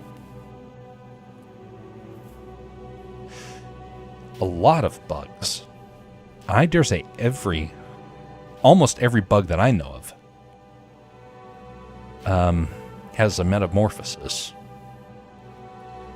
This is one of the reasons why I'm actually willing to consider that this thing might be real. Because what if there's a stage where certain spiders, when they reach a certain size, change? That raises a lot of questions, doesn't it? Now, granted, the world of science would say that's absolutely ludicrous. There's no way that can happen. And I would say, for the most part, they're correct. Although, when you start to hear some of the stories, you're like, well, I can't help but feel like there's something that is missing. There's something that we just don't quite fully understand. And so I'm not saying that it's real, that a spider can get beyond like a meter or even multiple meters. But I also realize that there are stories that exist around the world that suggest that that is possible. If so, that kind of raises a lot of concerns that people need to have about living in some areas of the world.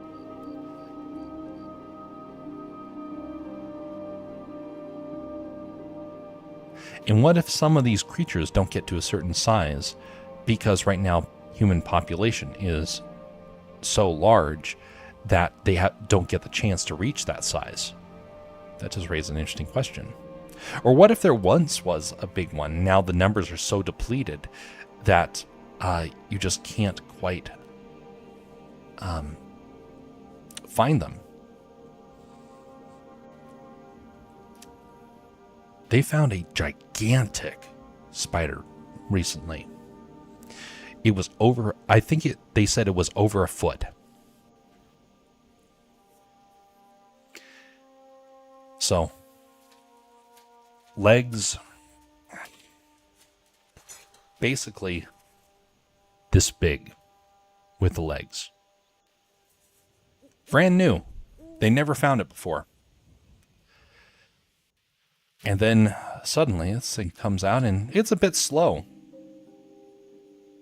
But here's the thing. What if the big ones are the ones that molt and suddenly metamorphosize and their lungs change their shape to accommodate a bigger size? That's the only reason why I'm willing to entertain that idea, because I think that there are mysteries in this world that we don't fully understand. I'm not saying that is exactly how it behaves, but I do think that those legends are based upon something. And we also got to be careful. There are a lot of people out there that want to make stories seem real, but in truth, they are very, very fake. One of those stories that I've heard that I do believe is 100% fake is, I need to call it a night. Thanks for hanging out. Catch you later. Same to you, Wolfie. Be sure to give us updates about where you are with your game production, and we'll see you next time, whenever that is.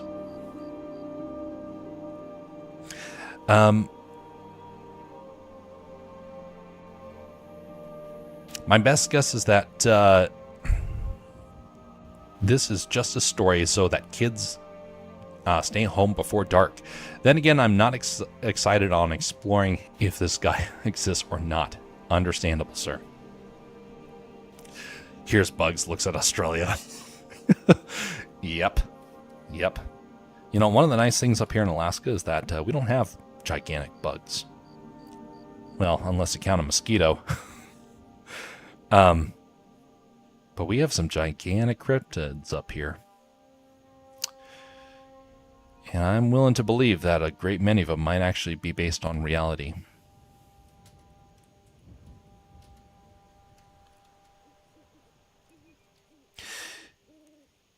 So you're going to have mysteries, no matter what continent you're on.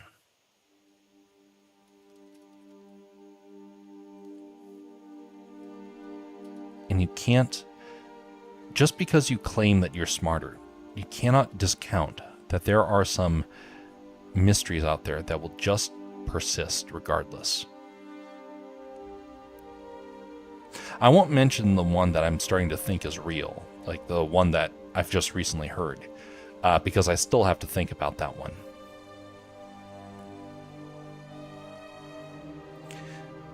But I do know there's something else that is at play. And it is the work of the devil.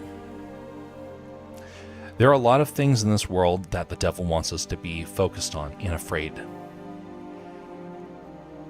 And I think that the reason why people become afraid is because it's when people are more closely focused on the ways of the devil. I do think that. I think that there are some stories that only can persist in a pagan culture.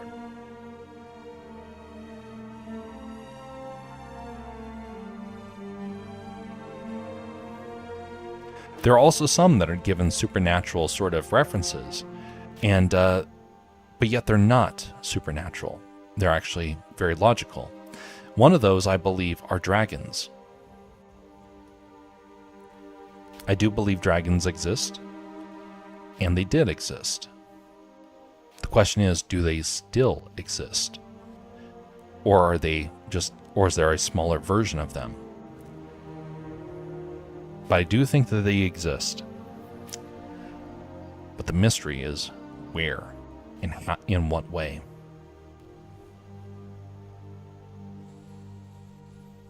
And it's probably going to be less fanciful and exciting than people think. But it also might be very, very terrifying. Kind of like the researcher that I was talking with, and showed him the picture of a megalodon that someone had taken, and the freak out that they had. It was irrational. They didn't have any way to kind of stabilize themselves. They're like, no, this can't be real. And rather than acknowledge that there might be mysteries in this world, their first inclination was to jump to conclusions that it was like some sort of hoax. Because to them, to admit that there's mysteries in this world is the most terrifying thing that they can do. Why would I want to believe that something like that could exist? It's not about belief, it's whether or not you're willing to accept the fact that there are mysteries. Because one thing might be true, another one might not. But are you willing to at least entertain the realization that you might have to change your worldview? And if you don't have that ability, that sort of stuff can cause you to panic.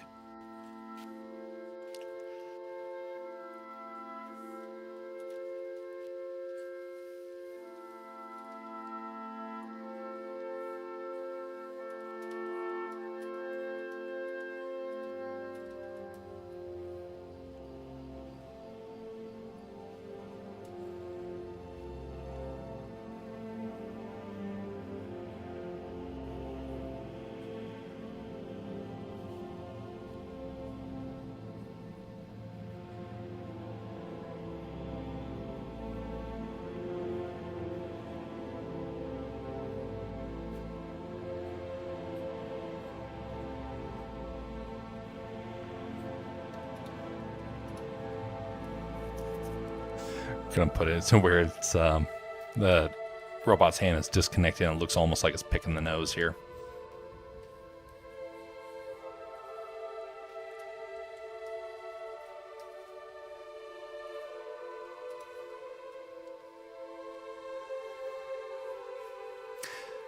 Wonder is part of being. Then again, I focus on things I can control.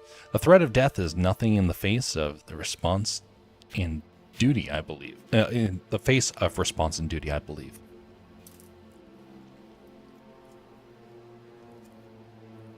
Indeed. Before we continue, I'm going to get myself some more to drink. Be right back.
You know, when I was growing up, I did not believe in cryptids. Any of them. I didn't even know what a cryptid really was. I was a very sheltered kid. And honestly, I think that's for the best.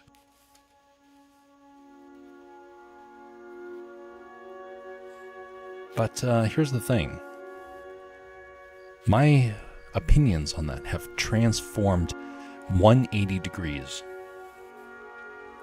I do believe there are great mysteries, and there's terrifying mysteries too.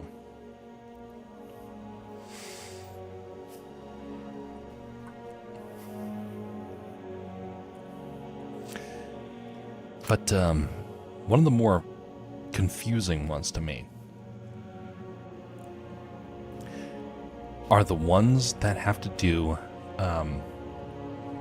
with spiritual connections. Those ones, I think, are not necessarily as real, even though I'm somebody who is very religious. I get more doubtful of a lot of those things because a lot of things are based upon pagan origins. And so thus, from a Christian worldview, I can't concur with them. There are stories from the Middle East. If you're familiar with the Middle East and you were to mention like what some of the mythology that they have of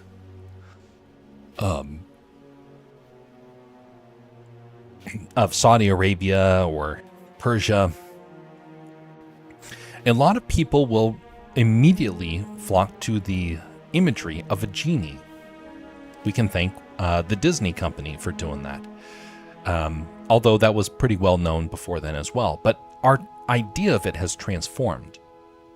To a lot of people, a genie is a big, silly blue character who has jokes on every other sentence, or basically every sentence there's a joke, and going to give you 3 wishes. That's a mythology that is based upon a story. But what's the story based upon? The origin. It's based upon the jinn. Now this is one where I do not believe that I will ever encounter such a thing. And I'm glad. I can't say, though, that other people have not.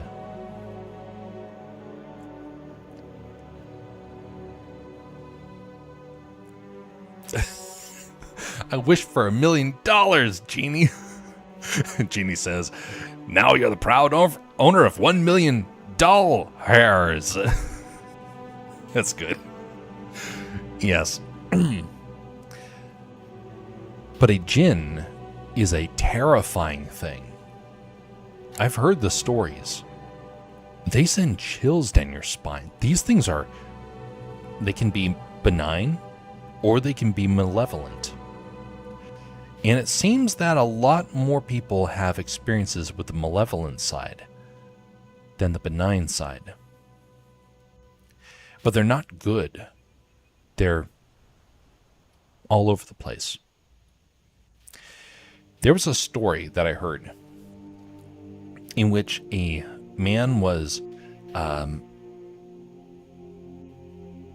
where a man and his friends were driving back home, and suddenly they look over and they see this ghostly smoke appearing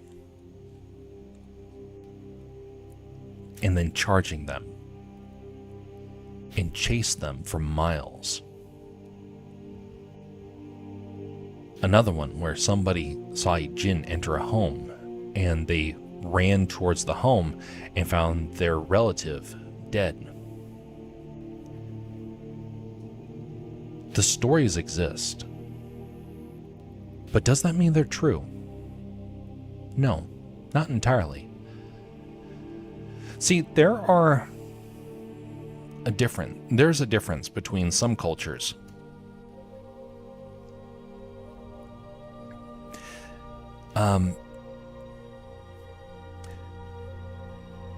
There is a difference between the pagan culture and the Christian culture. People who have had those experiences, many of them have converted. And you know, one of the first things they mention is that they don't have those experiences anymore. They're not haunted. They're not plagued.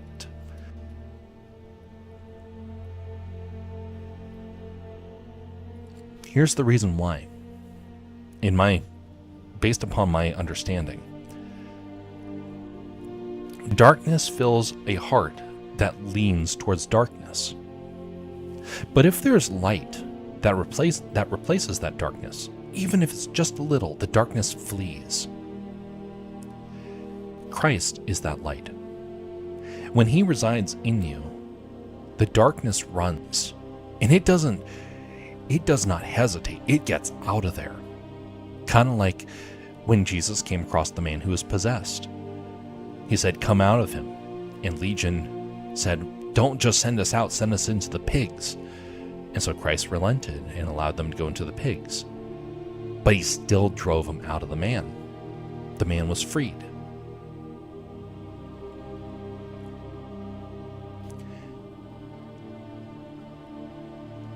There was a missionary who went to a place in Africa, somewhere along the Congo. I don't know the actual location, but he went there, and a shaman came out, and he spoke English, and he said, "What are you doing, Western man? You holy man, you get out of here. Look at my power." And he turned around, and he stretched out his hand towards a canoe, a very, very heavy canoe, and the canoe just elevated into the air. By the way, I got to hear from the missionary who had this experience. And the missionary freaked out. He's like, "Oh my goodness, this guy is actually performing magic." And he turned to then the shaman let the boat back down and said, "You see my power, now get out." And so the missionaries looked at each other and like, "What do we do?" And they looked at him and said, "You can't do that again." The shaman then said, "Of course I can do this again. This is my power." He reached out to grab the canoe with his, through the air, and he tried to lift it, and it wouldn't budge. And suddenly the panic that overtook the shaman. He suddenly freaked out and ran out of that village, and the village never saw him again. The light suddenly had presence in the area, and the darkness fled. I think a lot of the darker, more malicious cryptids out there are the same thing. I think a lot of the monsters were real, but they were the imagination of people that are trapped in darkness. I do believe that. Because the people that I know who have had encounters like that, if they think that there's something malicious and evil about it, it disappears after their lives are turned around. Those places that still have it, many times are still suffering from the pagan roots. I think it's not good to toy with the darkness. I think it's important to look at the truth behind it and to not try and give the darkness a foothold. By the way, I want to tell a story about that one day, but that may be a little while until I can finally get around to it.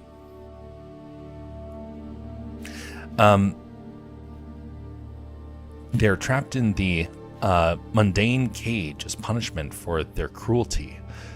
They are to serve a master to earn their freedom. So technically you have 2 out of 3 wishes before it probably decides to destroy your life. Yep. Then again, this isn't an evil entity, so it will do everything in its power to Corrupt that wish. I think if a genie is real and granted it granted your wish without a catch, be absolutely terrified, as it probably saw things in the future that is worse than anything else.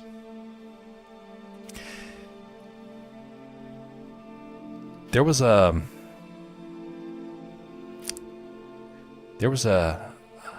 couple other times where I've heard from missionaries where they would go to an area and paganism would be very rampant in that community.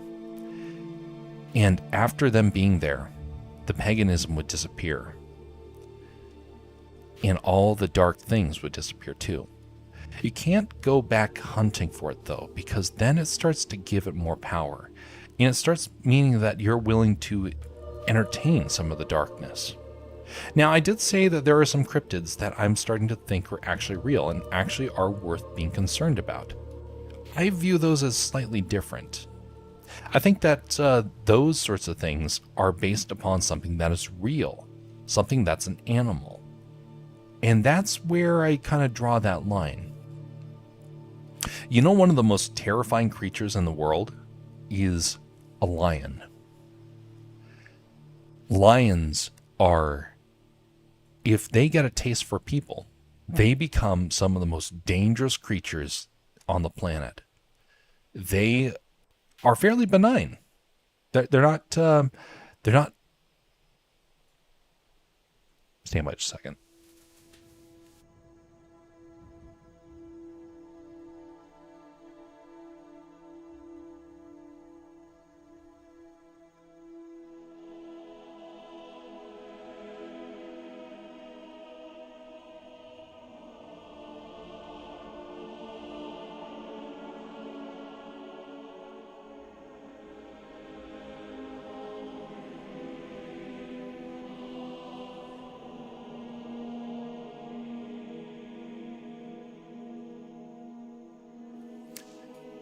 That's like I was saying. A lot of them are fairly benign.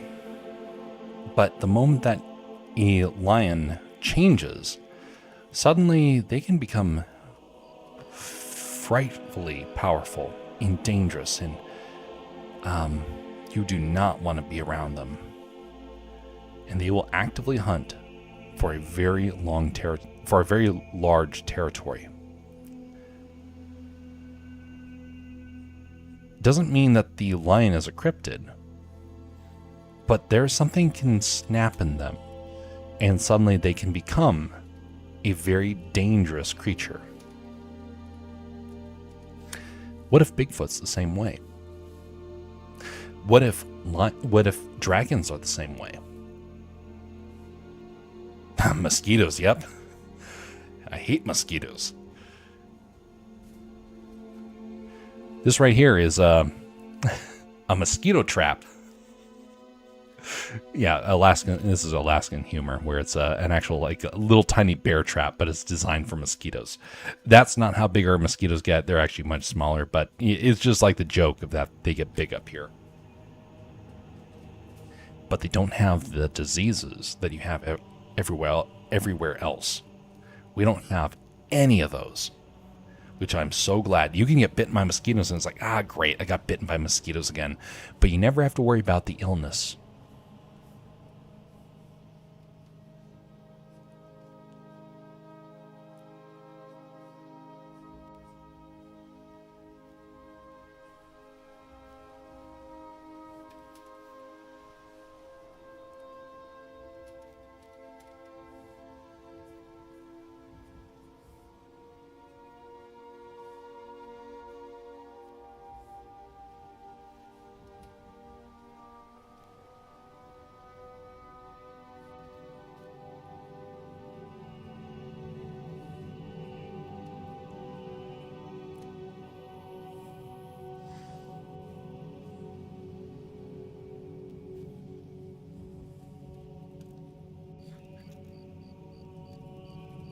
One of the ways that you know, beyond a shadow of a doubt, that a lot of cryptids are actually fake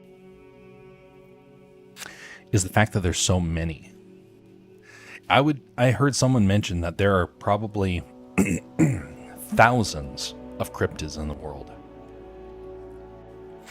And I dare say, a lot of people online have started to confuse monster with cryptid. A cryptid is supposed to be an actual animal. A mythology or a monster is not a cryptid. A genie is not a cryptid. It's mythology or a spiritual being. Probably a foul spirit, which is taking advantage of people. A mermaid is not a cryptid. It's a spiritual sort of, it is a spirit sort of creature that is impersonating a person. A dragon is real, in my opinion, and a cryptid, because there are actual references throughout history of dragons, and it appears in religious texts around the world at the same time, which means it's a real creature that has been given extraordinary sort of importance, kind of like lions.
Let me mention about one of the areas, though, that I'm very concerned about.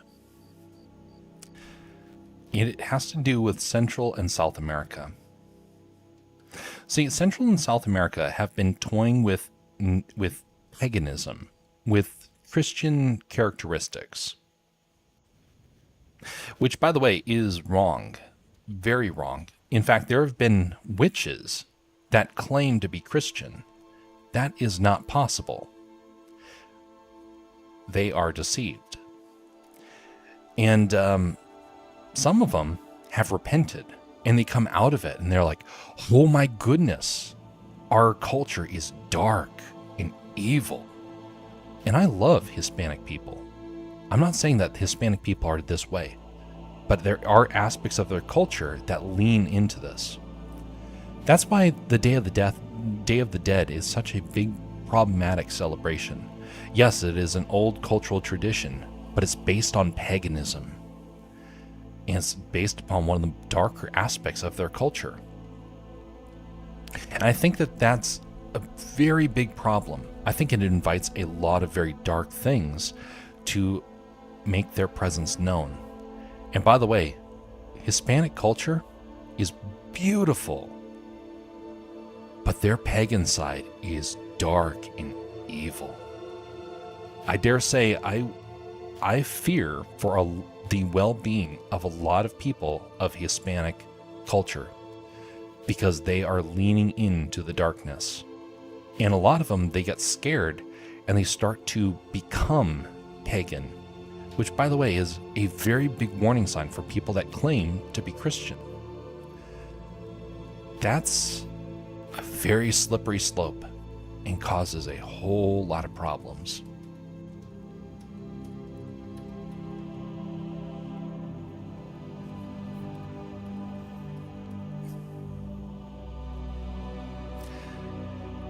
Well, now, there is actually a little bit of a difference there.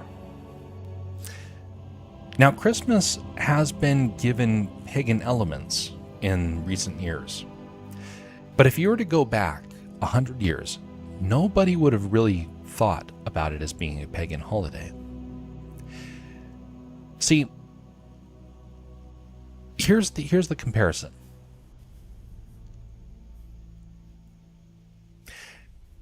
let me pull this up here, actually. Bu- bu- bu- bu-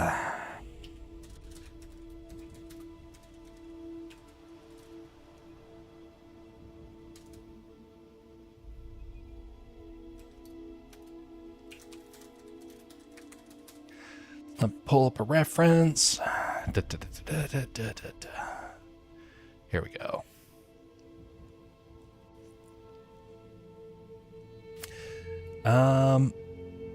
Okay, that's wrong. That's wrong. That's right. Okay, where is this? All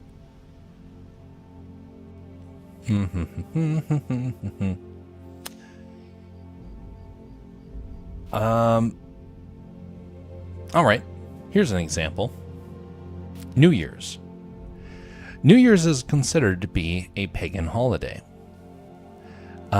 which is not considered by everyone, just by some cultures in the world. People say Thanksgiving is considered to be a pagan holiday. By the way, American Thanksgiving is not pagan in any way, shape, or form. It was founded by Christians. It is not pagan in the slightest. But a lot of people will claim it's pagan. Christmas has Christ in its term. So where does this come from? Where does the pagan aspects of these things come from? A lot of them comes from the fact that there are 365 days in a year. A lot of times holidays fall on very important celestial times. A lot of people will base it off of the moon. A lot of people base it upon the seasons. And so thus, very important holidays will start to line up. There are multiple holidays throughout the year. When you get 365 days in a year, there's a high chance a lot of them will line up. Some people say that your birthday is considered a pagan holiday. Some people will say that the entire month of May is a pagan holiday. It's amazing to me because most folks, it's not about the day that you celebrate. It's how you celebrate. It's what you celebrate. Just because somebody says that Mother's Day, which by the way, it says it right here, that Mother's Day is a pagan holiday, I disagree. There's nothing pagan about how we celebrate our mothers nowadays. Now, there are some pagan holidays that cannot be overlooked. Earth Day is one of those. There's some other ones that are, I won't go into the details because they get pretty sketchy. St. Patrick's Day. Someone's claiming that St. Patrick's Day is pagan, even though it is like the soul of anti-pagan. It's based upon a man who literally transformed an entire country, almost single-handedly, who performed miracles in the island in Ireland, and people call that pagan. Oh my goodness. Yeah. Oh my goodness. Wow. Some of these things, I blame the internet. I think the internet wanted desperately to try and humiliate Christians, and so thus they really leaned into like saying, oh, well, we're going to claim everything's pagan. Because I've heard that myself. I went to a Christian school and they were saying that. And I asked my professors, like, why are you saying this? What's the reference? Well, once upon a time, this was a pagan holiday. Yeah, you know, I'm sure that my birthday was once considered a pagan holiday back in the day. Just because I celebrate doesn't mean I'm celebrating a pagan holiday. It just conveniently lines up with the fact that it's the same day in 365 days in the year. I'm still confused about that, but it did show it was a tradition of a bunch of people who would save a lot of money and destroy towns with money celebrating. Oh my. Thanksgiving is definitely not. It's practically equates to a harvest festival, but with turkey. Exactly. By the way, it was full of prayer during that.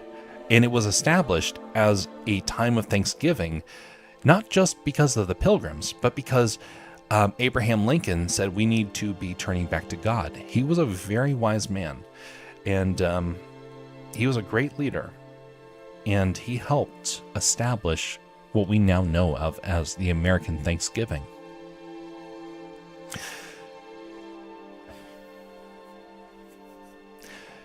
The roots of something are always going to be up for debate. It's up to us to decide whether or not we're going to allow those roots to be based upon wickedness, or it's going to be based on good things.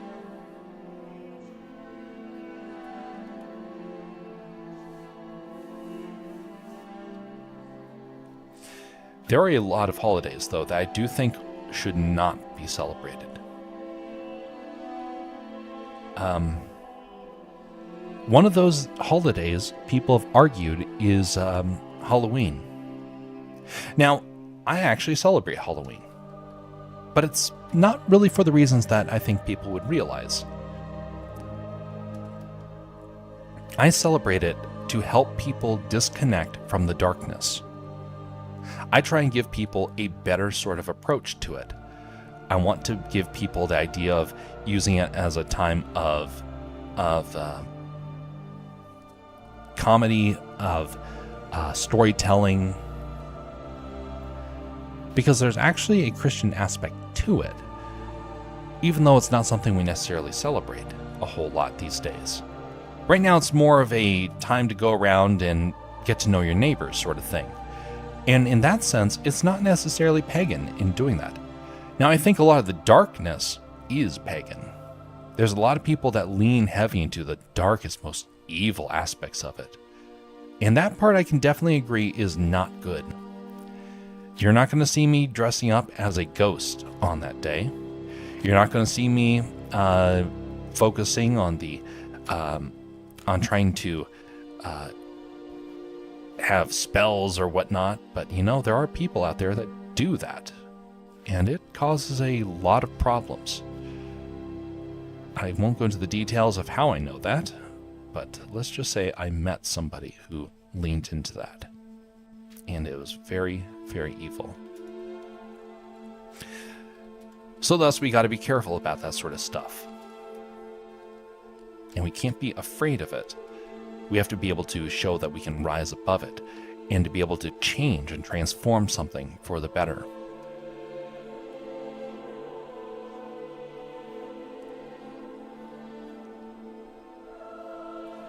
God bless Abraham's soul. Dude practically ended slavery, only for it to return in the 21st century. Yes, I'm looking at you, Amazon, and all you other corrupt companies and nations like China who are using slave labor. You're just going under a different term.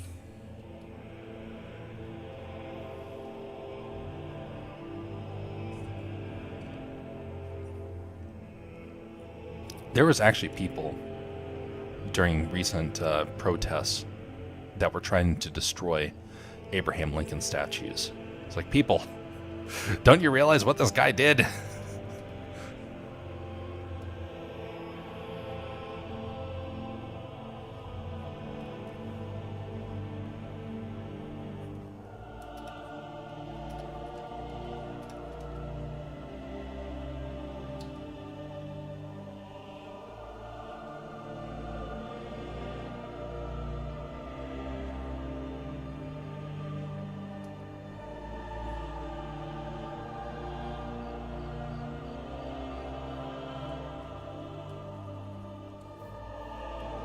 Halloween is now ruined due to wicked people, like seriously poisoning candies, putting razor blades. Like, yeah, common trick or treat is literally part of the event.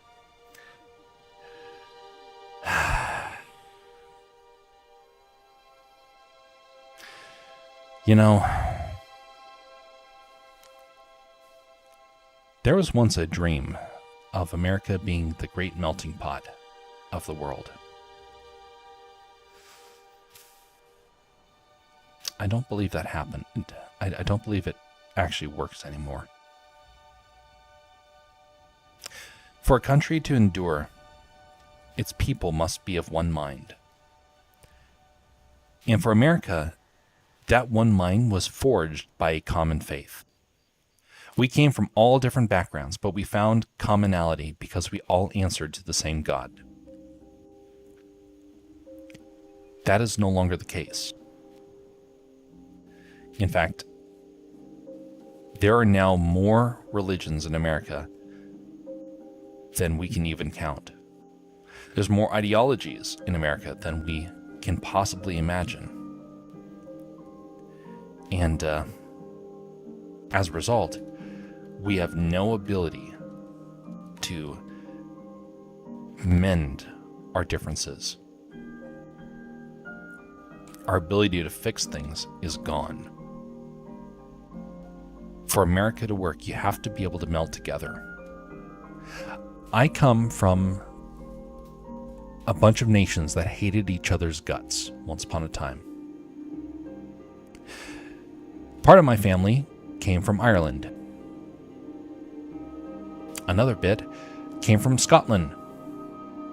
Scotland and Ireland actually had a lot of conflict back in the Dark Ages. I also have a lot of German in my family line.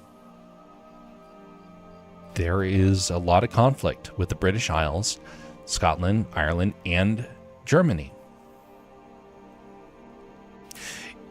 And then on top of that, I have a very big portion of my genetics that comes from Scandinavia. Now, apparently I look very much like I come straight from Scandinavia. As a result, that means my forefathers were all at war in one way, shape, or form. They hated each other's guts. And by the way, there's a little bit more in there, but those are the four main ones. All of them hated each other's guts. If I come across someone from Germany, I now have a kinship with them. If I come across someone from Ireland, I have a kinship with them. If I come across someone from Scotland, I have a kinship with them.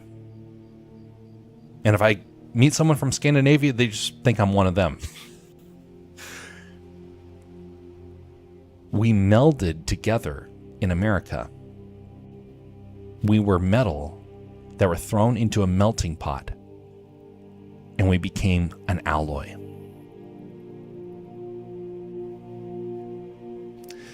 People are not melding now. People don't even want to try.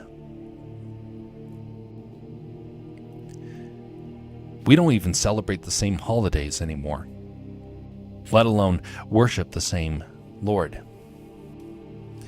We're all so different. We don't have that comparison to be able to say that we can overlook this. We are truly different people.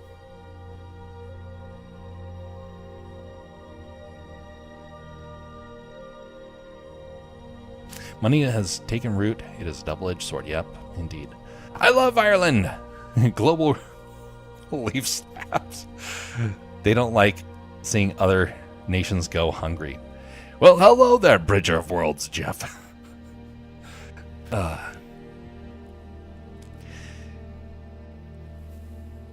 a minute.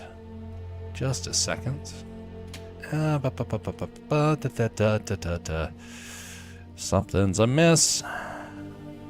Something is amiss. Where is that?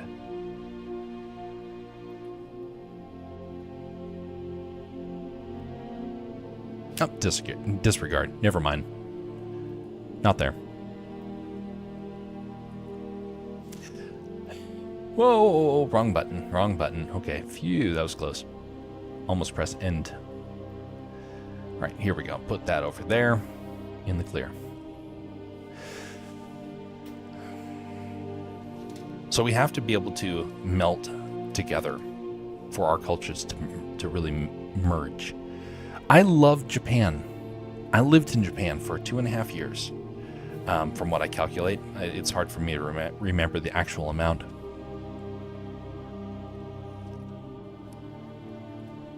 But while I was there, I wanted nothing more than to be able to understand and try and mirror the culture I was in. I have tried my best to learn the language. Scared of Japan. No worries.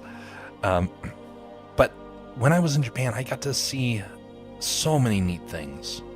And I got to appreciate the people.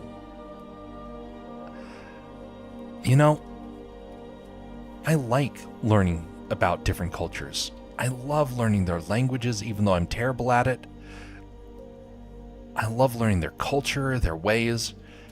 I want to meld to wherever I am. When I was in Germany, I was very quickly adopting their language, their culture, and I still miss Germany. The modern Germany is different, but the Germany of the 90s was beautiful and wonderful.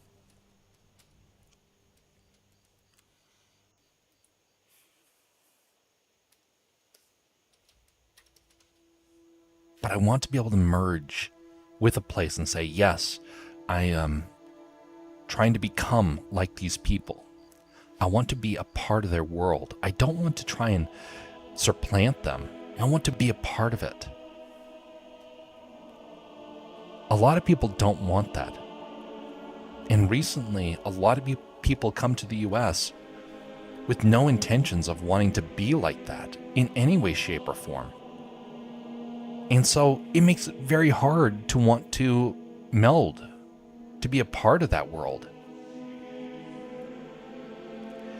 And a lot of people start to get resentment.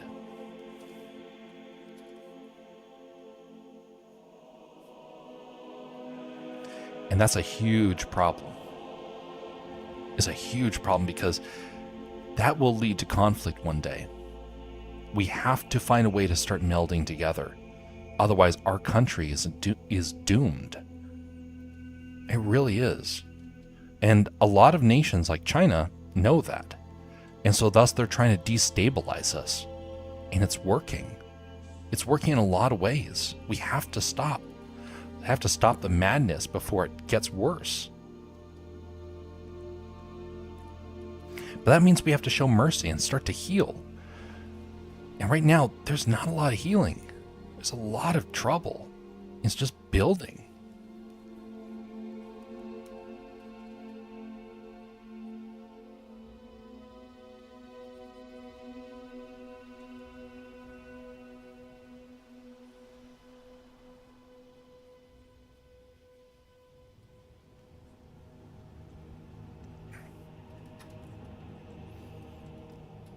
I like to think that if someone came over here that they'd get excited and say, yes, I want to be part of this American experience. And they start to adopt the language, they start to adopt the culture, they study the history. And then before long, they're basically Americans. That's what our country was until like the 50s, the 60s. Things started changing, and by the time we got to the modern age, people were not melding. They were trying to create their own subcultures, and that's how you separate a nation. That's how you split. There's nations in this world that are in civil war for this very reason. We gotta start melding together. But people aren't doing that. Not in the numbers that we need. I go there as a tourist, but I'll never go there to purposefully live and work there. It's like setting your difficulty slider from hard to extreme. You're not wrong there. I like challenges though, and so for me, that has been a very appealing thing. So I was actually trying to figure out how to actually go over and live there. I was denied that opportunity multiple times though, which is unfortunate. I really wish I could have done that back when it was easier to kind of pull off.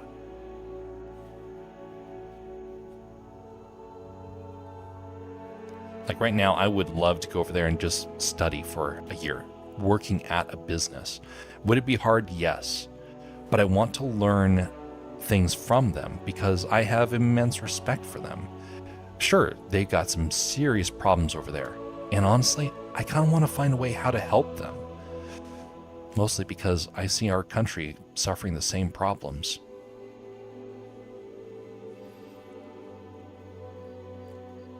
Same problems. I kind of think that if we can figure out how to solve it for Japan, maybe we can solve it for the US. That's my theory. Because Japan's like 10 years along where America's probably going to be. Culturally, that is. In some ways, we've already diverted, though, and that's concerning.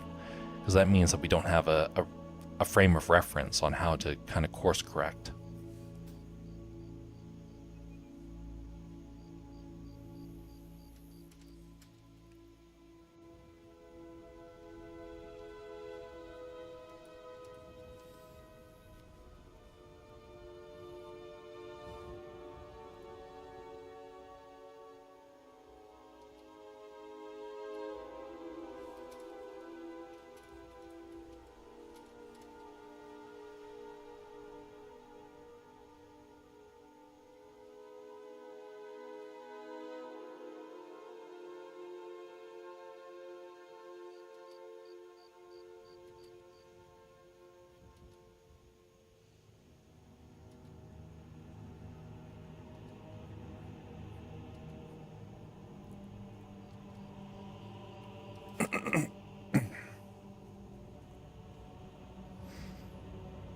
The American frontier generation ended and walls have started building upwards and still stacking up.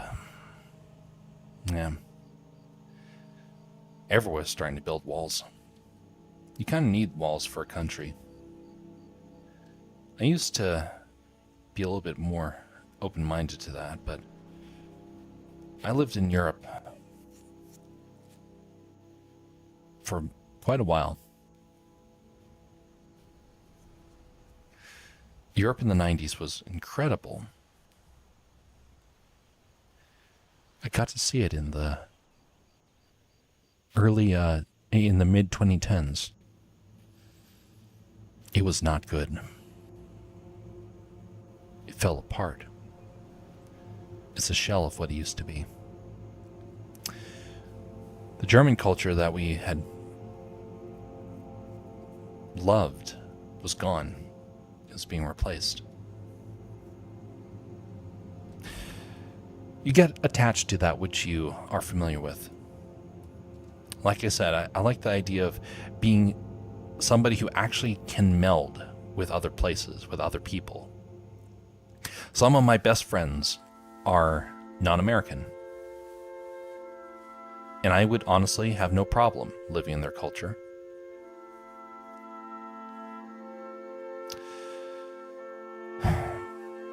Part of the problem right now is that we have people that are intentionally trying to cause problems over here. It's made a lot of people upset. It's made a lot of people desperate.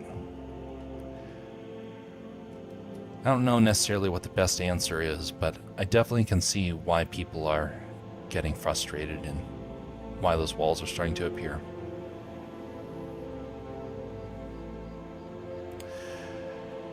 As a Christian, I believe that there is a higher calling that we're supposed to answer to. And I dare say, our purpose on this life is not to try and become super wealthy. Our goal in this life is not to make kingdoms for ourselves. Our purpose is to be a light to the world, to be a source of good to people that need it the most. The one thing I can definitely say is that we have crossed a point of where a lot of bitterness has finally started to bubble up. How do you stop people from being bitter? What's a good way to do that? I'm still trying to figure that out. Because I know a lot of people that are bitter, a lot of people that are very angry. And rightfully so in many ways. A lot of people have very good reasons for being bitter and angry.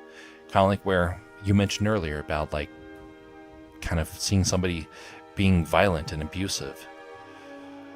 Somebody was violent and abusive in an area that I was living, and he got off scot-free. That creates resentment, and a lot of times people start to take out that resentment in the wrong way. It's a shame. You got to find out how to solve the problem without losing your soul. It is indeed a challenge. It's one of the reasons why I think that, honestly, why God wanted us to all spread out throughout the world. Because some people are going to make the right decisions, and others are going to make bad decisions. And you have the chance to observe the places that make the bad decisions and try and course correct.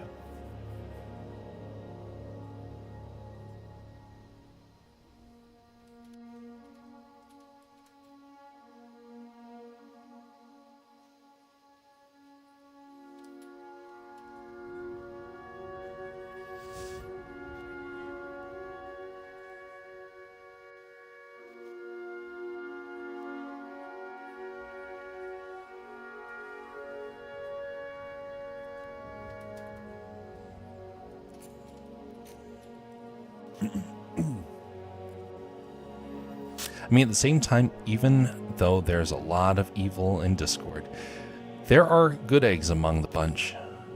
It makes you hopeful that the future will be alright regardless. Like, despite all this, it's good to know that you're not alone. Yeah. You know, I've had a lot of people I've gotten to meet over the time of being online. It's kind of interesting that everybody is kind of placed around the globe, here and there. There's somebody who's not around anymore, but he was in Portugal. He's trying to make a difference in his country. There's someone else that I know who is in South America. He's trying to make a difference in his country. There's another guy that I know in China. I don't hear from him anymore, and I grieve that, but I understand why. I hope he's trying to change his country for the better too, even though he's got a really hard road to hoe. I know people in Germany, in Britain.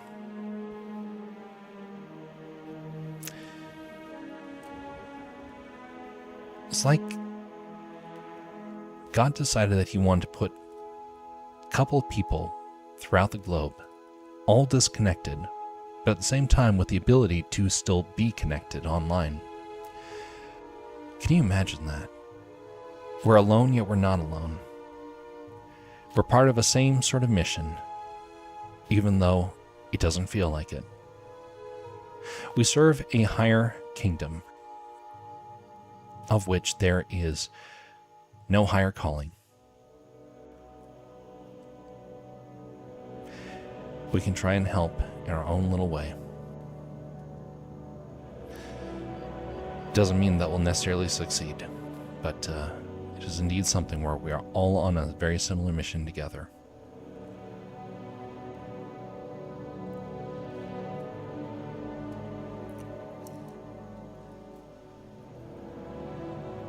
It's one of the reasons why family is so important. Family helps to give people encouragement on their journey. Life's is not perfect. Never will be. But you do get a lot of chance to kind of recover because of the efforts of family.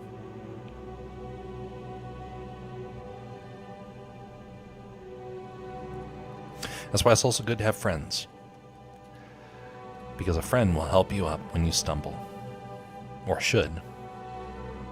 There's some people that don't do that, but then again, they're not friends. Although they may offer their hand like they are friends.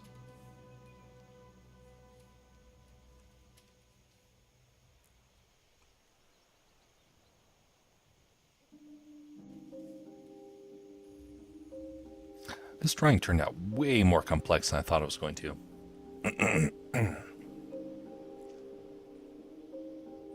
Speaking of family, my best friend pretty much showed me that even if life is a struggle, one can still be virtuous and do the right thing. God bless her soul.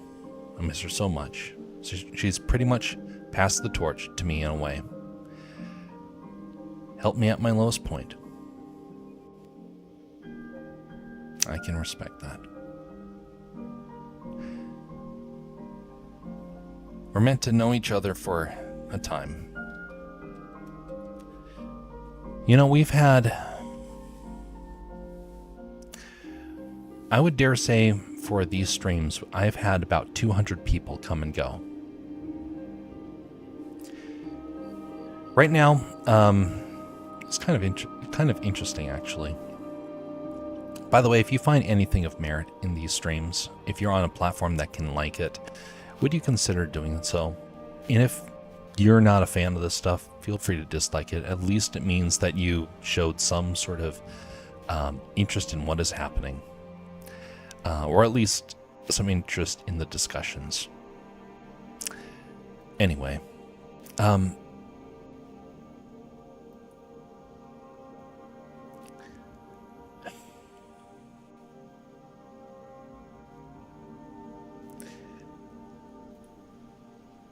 So,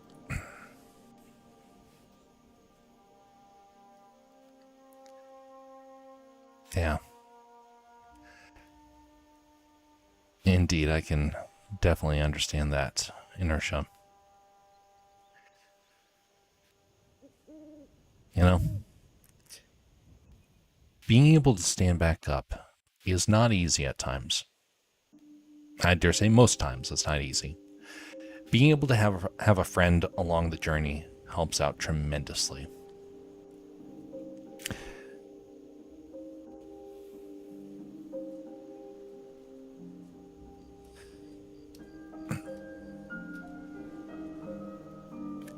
Sometimes we experience something so we can be able to help another in that process, in that journey. What I mentioned earlier about having about 200 people that have come and gone during these streams, people come around for the time. They're not here to necessarily stay, and nor should they. They're here for as long as they need to be. And then when they're refreshed, they're able to press on. The only thing I pray is that they don't go to dark places afterwards. That's the only thing I keep thinking about and praying about. But nothing is ever really permanent. It won't be permanent until the new heaven and new earth. And I dare say,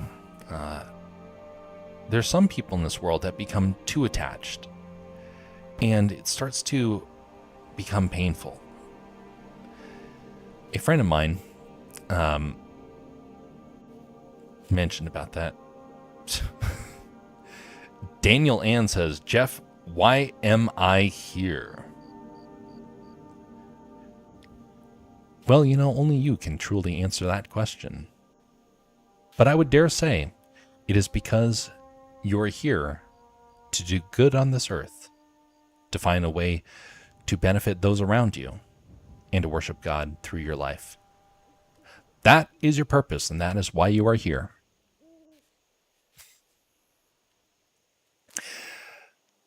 I'll just go with because your stream is pretty much the opposite of the high energetic streams, which pretty much this platform is into. Yeah, there's that too. But people are supposed to come for a time. It's not supposed to be forever, and but it's supposed to be to help people kind of reestablish themselves. And that honestly is kind of what a lot of us have that role of doing for others. And one of the most important things we can do is to pay attention to the person who is in need and to be able to help them. Now, because of your experiences, Inertia, even though it became painful, you now know how to help people that have had similar sorts of experiences, even more so than most other people. Someone like me would be a very bad person to try and give wisdom in that sort of area. because my experience is very minimal with it. My experience is very different. It's supposed to be that way. We all have different experiences, so we can be able to help minister to people in different ways.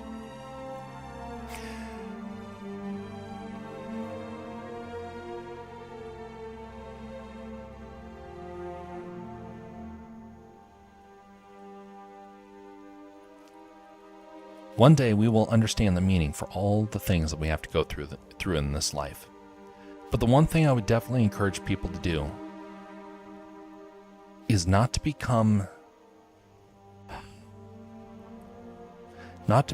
so embittered that you start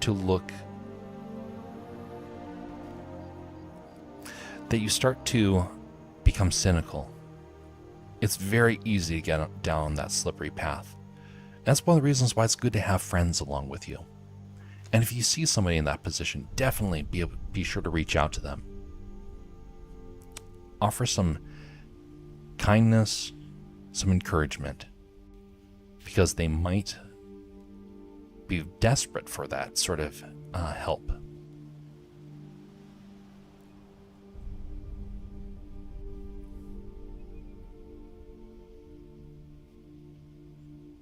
Kind of like that friend that I mentioned about the other stream.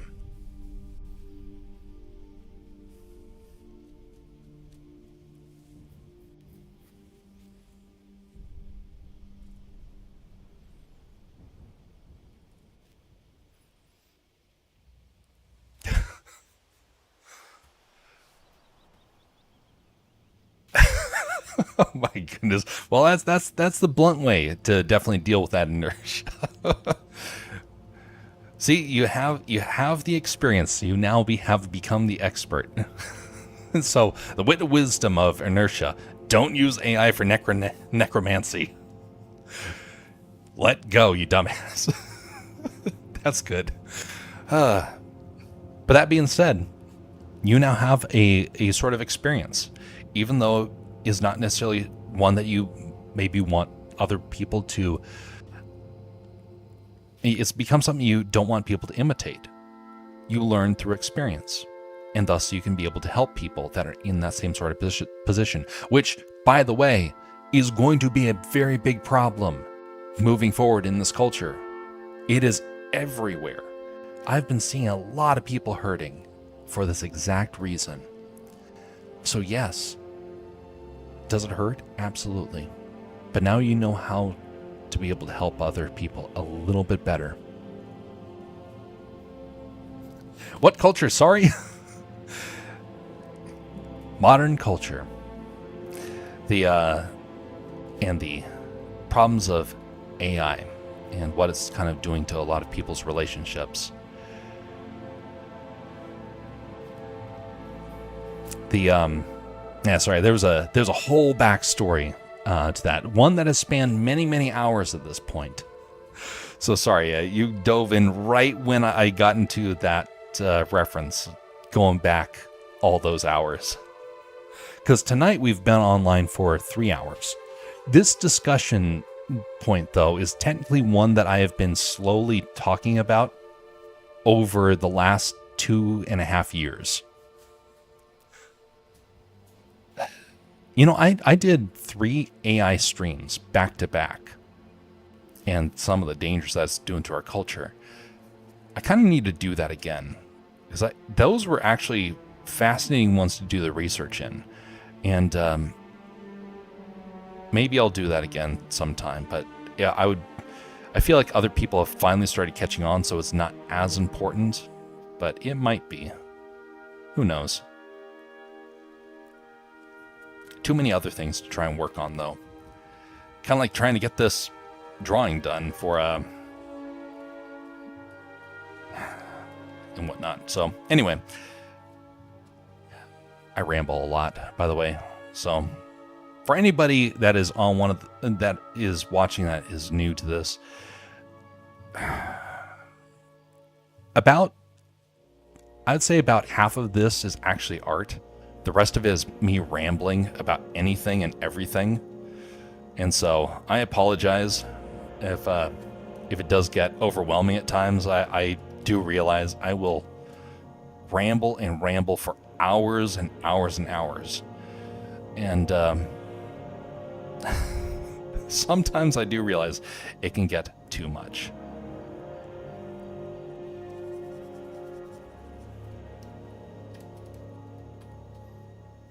Actually, let's just go over here. Do you find it troubling that AI only has access to the programmatic truth and not anything akin to correspondence theory of truth? I'd include the deflationist theory in the second bit. Sorry, my reading is starting to get off right now because it's getting late. They are now pre-programmed. When ChatGPT was fresh, you can literally program it to intake any data that you want. Sense data. Let me do a quick little dive into the bigger discussion.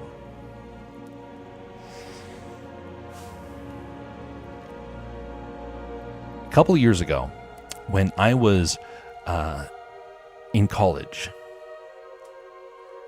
AI was a theory. No one had any ability to really make it work. At the time, there was something that we were all starting to slowly become familiar with: the algorithm. Which basically AI is the next iteration of that. It just takes in a lot more factors and makes it all the more complex. But it's basically the same thing. Well, when we were learning about it, we were starting to learn about some of the problems that were associated with trusting an algorithm.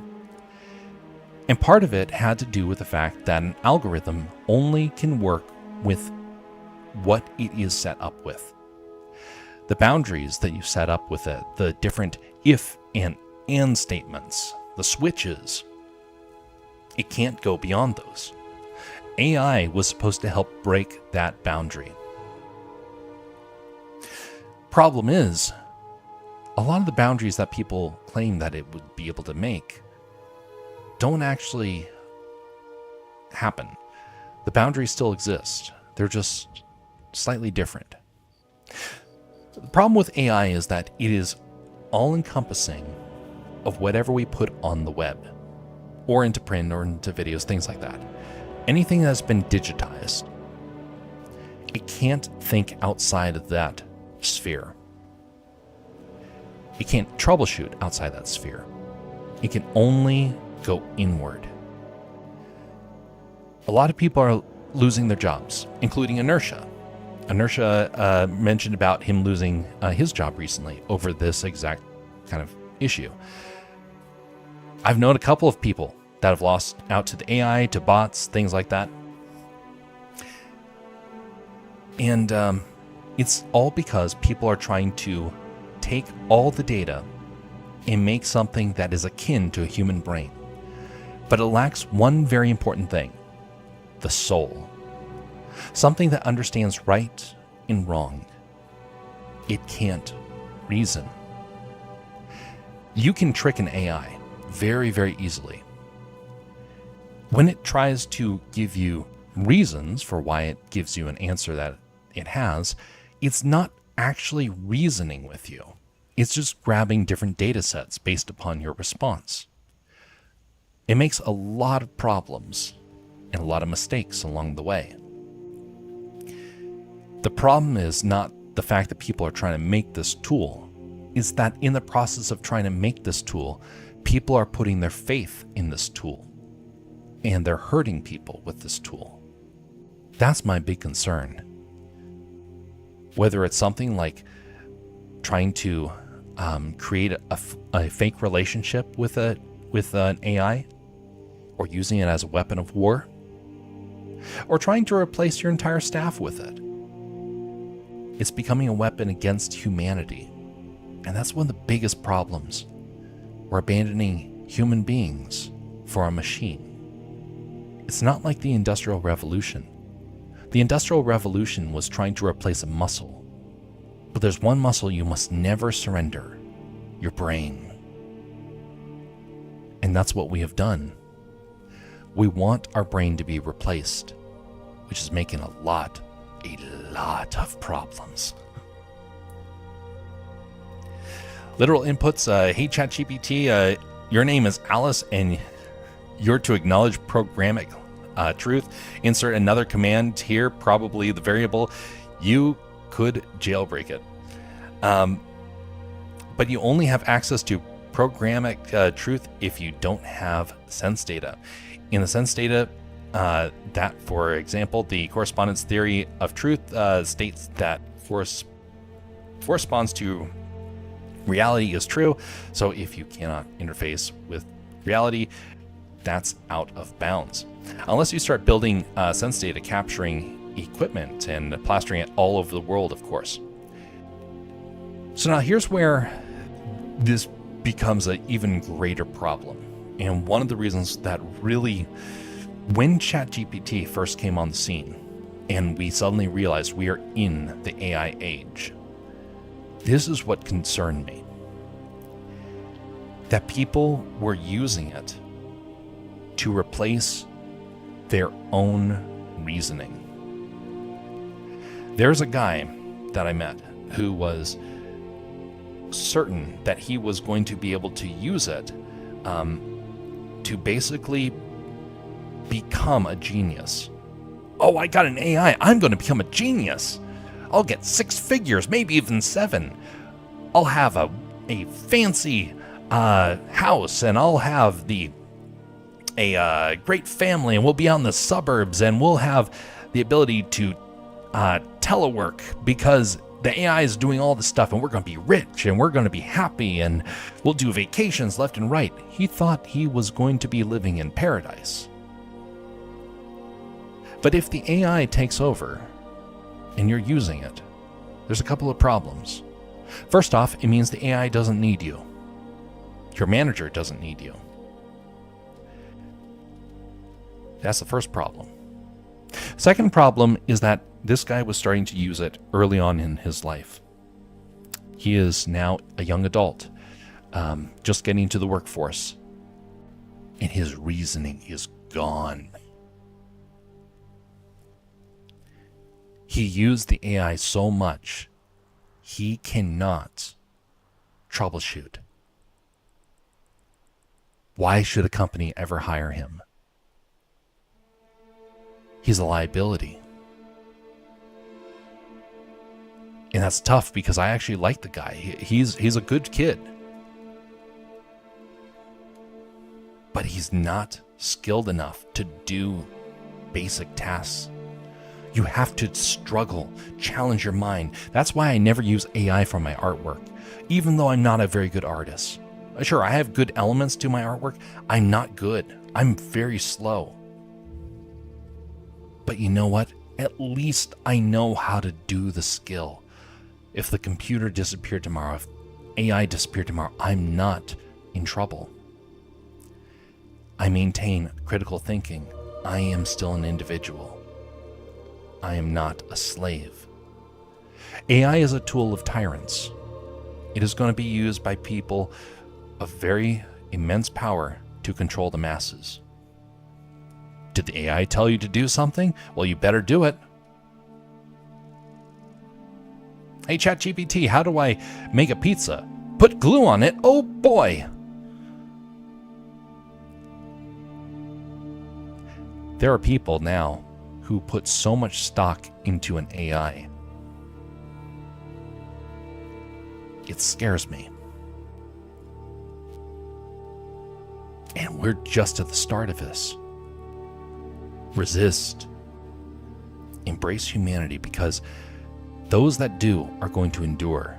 Those that don't are going to become shells of the people that they could have been. It's really sad, honestly.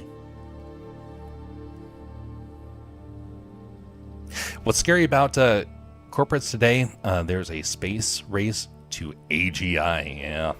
Why would computers disappear tomorrow? That seems akin to saying oceans will disappear tomorrow. Well, now there's actually a reason that computers could disappear tomorrow. Have you heard of solar storms?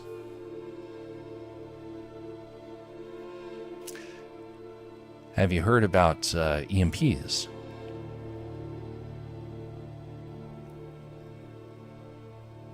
There are actually many ways that computers could disappear tomorrow. And there's actually some people in this world that have a very strong motivation to want to get rid of our machines. These are not people that are like anti-technology. No, these are people that realize that in order to break a nation, you have to break their technology, and then they become easy to conquer. I fear the nations that want to wage war that could do it. No one's done it yet, thankfully. Everyone's a bit paranoid, but the thing is as global tensions rise, the risk of this happening is very real. Could it happen tomorrow? Yeah, it could. What was the event, the Carrington event, where all technology just suddenly burst into flame? Not all technology will do that. But what if it did? What if a giant solar storm did that? Up here in Alaska, we have lost power for many days in a row. We had an earthquake back in 2018. We had electricity. But if it had disappeared, we'd be just fine. That's because Alaskans are fairly hardy people. We live with the land so much. To us to lose power, yeah. Get out the cameras, break out the stove. We'll be fine. Get the extra blankets. That's Alaskans for you. A lot of people don't know what to do with that. They estimated that, I believe, if power went out in New York City, 30% of the population would die within the first few days. I may have gotten that number wrong, but it was staggering. I was like, how in tarnation? Well, everyone's so addicted to the technology, but also people are so reliant upon it, their food would spoil, and they would actually start to run out of clean water. I was like, whoa. Just from electricity? Yeah. Motivation for a nation to want to strike their electricity. So many people are so used to it that we don't realize how it affects us all. It's not just our PCs. If computers disappeared tomorrow after an economic collapse stays away from me, because I'll probably become a cannibal. Oh no. Resist inertia. Resist it. I have no idea what you're saying. Oh, about the Carrington event, I assume that might be on me. So the Carrington event happened back in, and I might have the name wrong.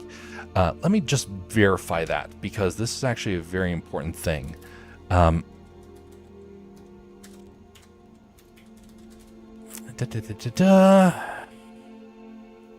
Yes, Carrington event. It was a geomagnetic storm that happened back in the 1800s. It was the only one of its kind really to be recorded effectively. The reason why is because electricity was brand new to the world. We had telegraph stations. We had the very first early stages of computers being figured out. Now, granted, they were more like just glorified calculators, but they were still in the process of starting to figure this stuff out. Circuits burst into flame. Wires started having these giant electric arcs that were forming out of them. Places burned down. Explosions happened. Now imagine if something like that happened today. This is caused by a solar storm. We don't really know all the specifics about how, because it really hasn't happened yet. Not in modern day where we can observe it. The theory is that it would affect half of the planet. But what if it affected the whole planet? It's a very real possibility. Does it affect all electronics, or does it affect only ones that are plugged in? We don't really know. We haven't really experimented with that a whole lot. But we do have EMPs, and EMPs are very dangerous to electronics. So that's why all that stuff could disappear, or someone could use a virus to destroy it.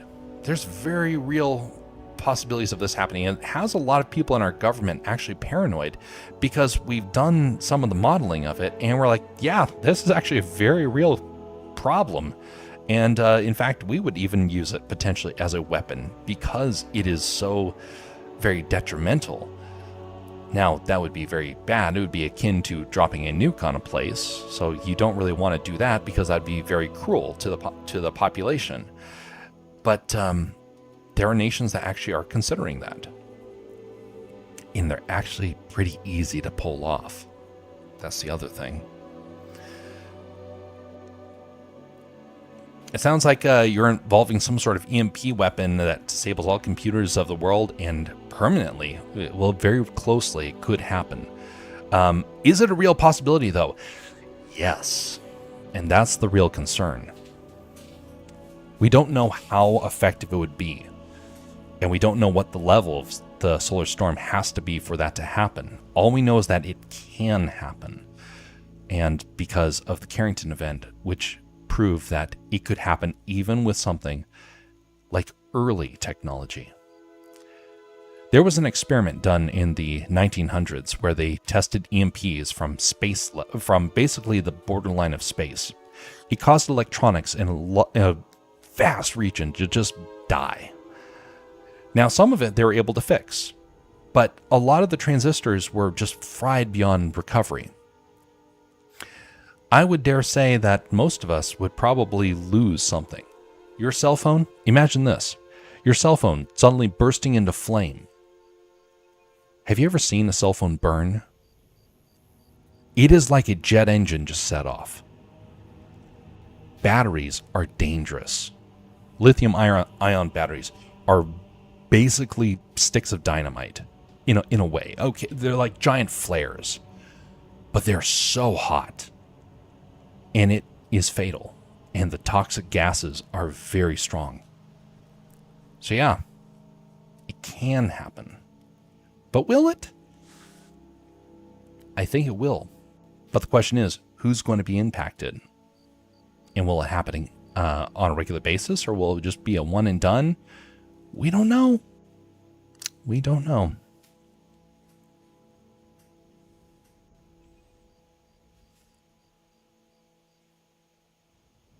I agree, solar flares and the corona mass ejections can affect our technology, but in no way permanently. Well, it could. And that's the concern. So let me put it this way. Remember what I said about the people that are using AI constantly and how it's like affecting their ability to think? Let's put it this way. Over here, let's say you have okay, just a second.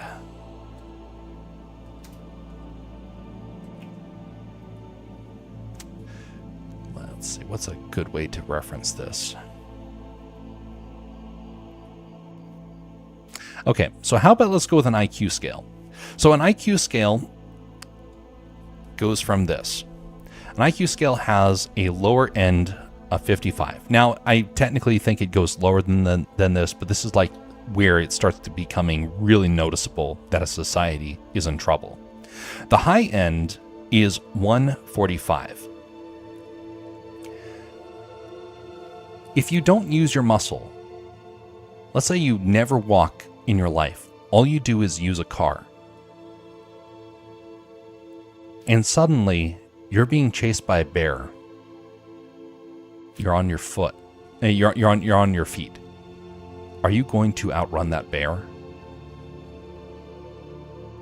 Even the best runners in the world would struggle to outrun a bear. But if you've never used your legs before, you're going to get eaten. Same sort of thing. If you have somebody who is the smartest person in the world, they're right over here at 145. If they start using AI, they start becoming lazy, and they start ending up over here. A little bit longer, they end up over here. And they slowly start becoming dumber because they start allowing the AI to think for them. The AI is actually doing all the heavy lifting. If I asked you to do mental division, I want you to use your brain to figure out a square root. Would you be able to do that? Most people can't. That used to be a very common trait back in the day. We can't do that anymore. If I asked you to do like even just basic addition, a lot of people freeze on that. Public math. Oh, I can't do public math. Oh, what is 2 plus 2? I can't remember. Because we allow a calculator to do it for us. But when we allow reasoning to start to take over, this starts to happen. We're becoming dumber. And the guy that I know, he has gone from maybe about here. He's from here, and within the last 2 years, he's gone over here, and he doesn't know it. He can't see it.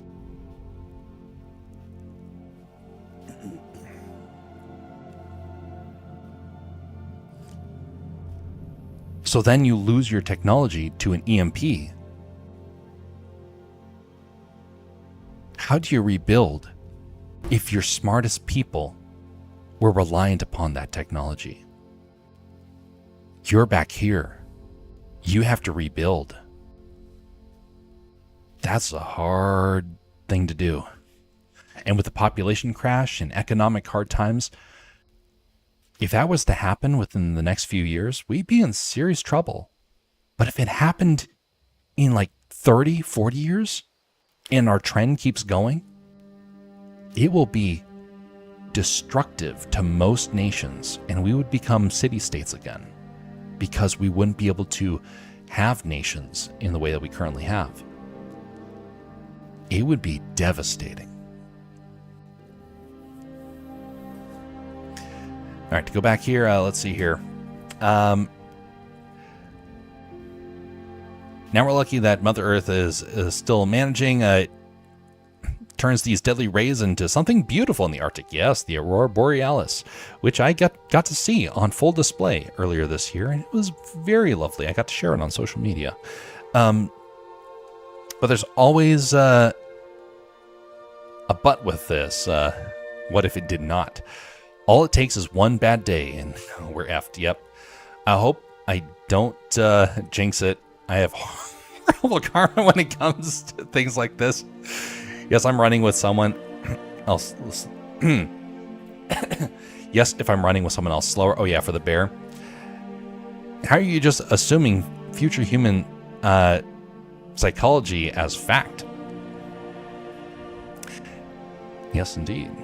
We'll go over that in just a moment. It's all theoretical.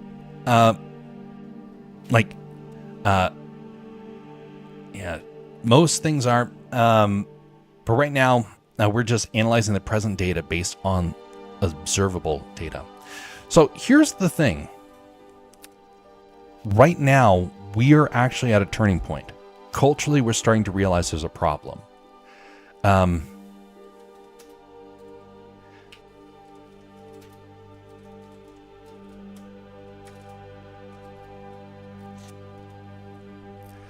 So when AI first came out, I had this gut feeling. And it made me very wary because you cannot replace a human being with a machine. It's just not possible. Well, there wasn't really any evidence to that point.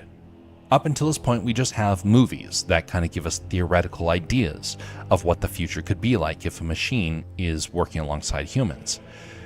And a lot of them are dystopian films. And I don't think that they're too outlandish.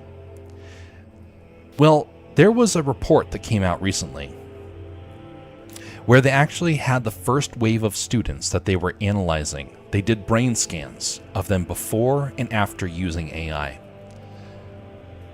And it did not look good. Some people, it has affected them horribly. We have to keep stressing our brains. We have to keep challenging each other. Because if we become lax, kind of like what the report was giving us, which I currently can't pull it up because right now I'm having some problems over here, but I can definitely get a share in the future. I came across this article a while back, and it actually was saying, yeah, it looks like the numbers are starting to look like it is making us dumber. Here's an example. There was a guy that I knew this last year who decided he was going to start using AI to do his emails. I don't like writing emails. I kind of like the idea of what he was doing. One day, he showed up to me and he said, I have this sentence.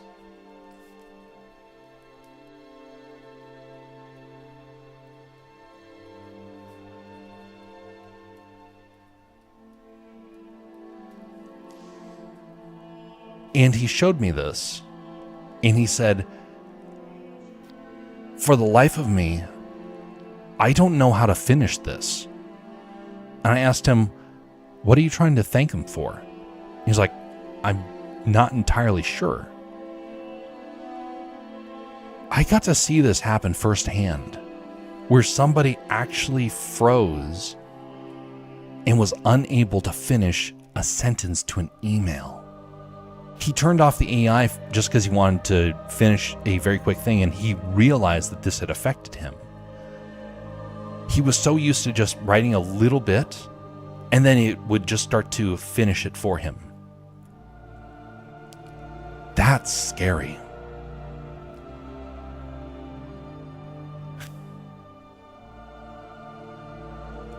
Yeah, thank you very much. Precisely. But this was that same sort of thing. It's like, if you use a machine to replace your own brain, you will pay the price in the future. It may not be immediate. It may be many, many years until it finally happens. But it is starting to happen. And right now, the worst thing you can do is to adopt a technology blindly. My generation was given phones. I remember what the world was like before phones. It has not gotten better. It's gotten worse. When you have people doom scrolling, when you have people unable to interact with one another, people have stopped socializing. Kids screaming and losing their minds because they are so addicted to the screen.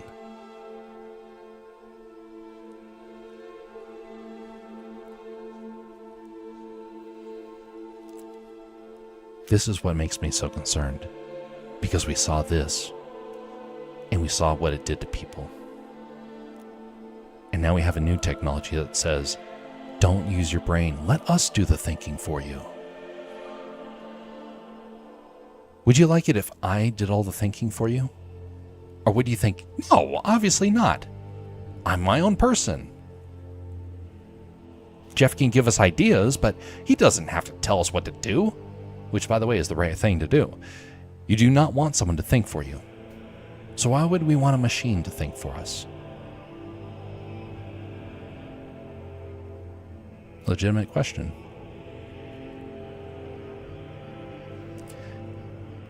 You'll pay the price in the future. Is that a deductive claim? I think so. Someone's going to have to pay the price for all these things. My generation's paying the price right now. All of us are.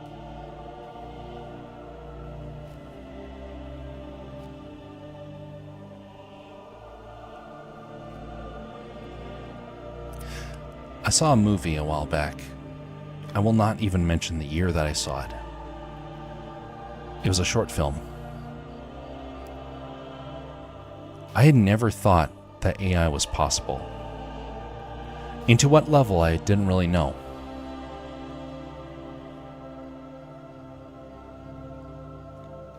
It scared the daylights out of me. I do not get scared in movies.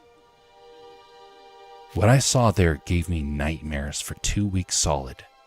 Hyperventilating, waking up, even in the middle of the day having panic attacks because of this movie. And it showed what happened when an AI glitched and it followed orders to the letter. I don't want people to ever go finding this video because it was just that disturbing. And in fact, I don't even think it exists on the internet anymore. I think that it disappeared because I have not seen anybody reference it since, thankfully. But it was freaky. And here's the thing. All the predictions that they put in there have already come to pass. That's what makes it even more scary. I've already seen the things that it gave warning for happen.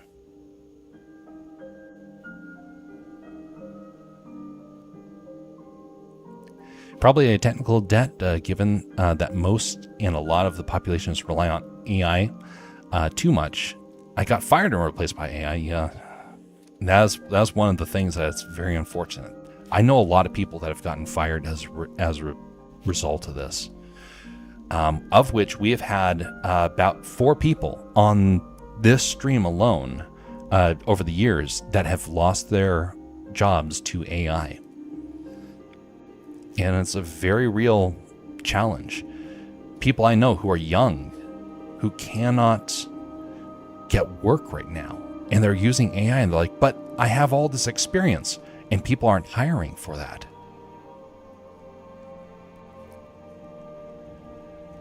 Human culture will change over time, but this is a change that is... It's a weird change. Humans need not apply in the days and age for I have become obsolete. What's the inference? To what thing in particular? AI maximizes human happiness and well-being. AI paralyzes all humans from the neck down and puts them euphoric sleep. Oh no. What's sad is that this stuff is happening, but it's not really being reported. Why? Because there's a lot of money to be made.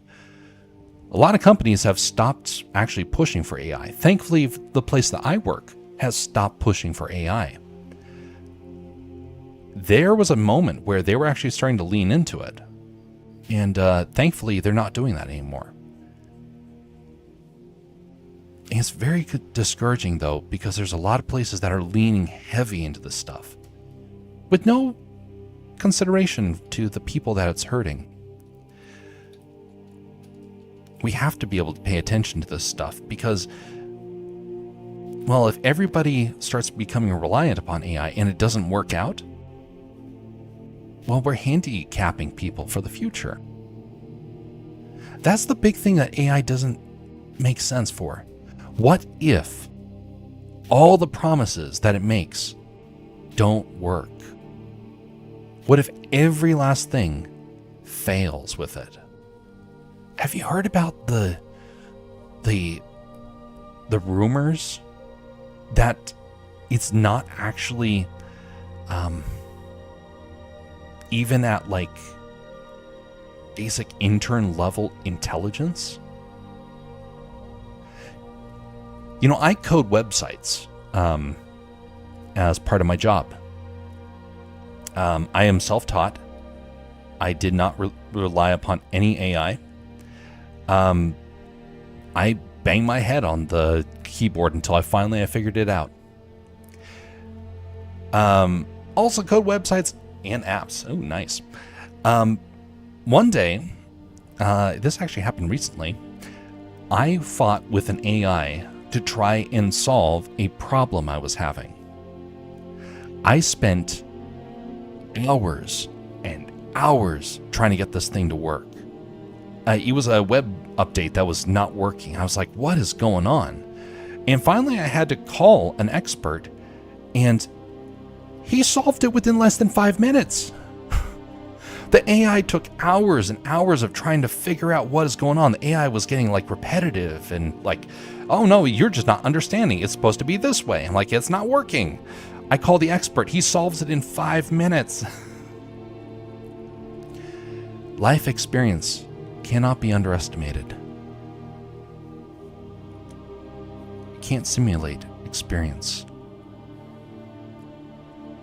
I'll be more blunt. I'm finding it unnerving that you're making claim after claim, without empirical studies or even sorry, my tongue is tied tonight. Tied right now. Inferences to guide the conclusion. Maybe you're just saying it's your sort of intuition, but it's tough to derive that. I don't blame you for thinking that. But here's the thing. You're going to make your decisions, and I'm going to be making mine. We make decisions based upon our own life experiences. I live in a state where having a foot in the real world is a necessity to live up here, even if you live in a city. I've seen what happens with human beings when people become lazy. AI is doing that to people. Now, I don't know what your experiences are, but I dare say there are a growing number of people that have convinced me over time with their own experiences, inertia being one of them, who have actually been impacted by this stuff in a negative way. I can speak from my own personal experiences of stuff in office life that have gone wrong because of AI. There are growing numbers of people that are realizing the problems. See, it's your worldview that changes everything. My worldview is that human beings are too important to be replaced by a machine. You can have people that use a machine, but the moment that they surrender their critical thinking, they become a slave to the machine. Or correction, a slave to the person who is controlling the code. You work with code, so thus you're aware of how easy it is to be able to change the code to say something you want. What happens when somebody in the future, a tyrant, decides to utilize AI in that sort of way? We are at the infant level of AI. Some of the stories I've heard are straight out of other countries. It's kind of hard to be able to give the evidence that you would personally want to see. It is up to you to make your own decision. I make my decision based upon ethics, primarily. Second off, I have had my ethics reinforced based upon the stories that I've been seeing, based upon my own experiences. We had somebody on the stream earlier who is leaning heavy into AI.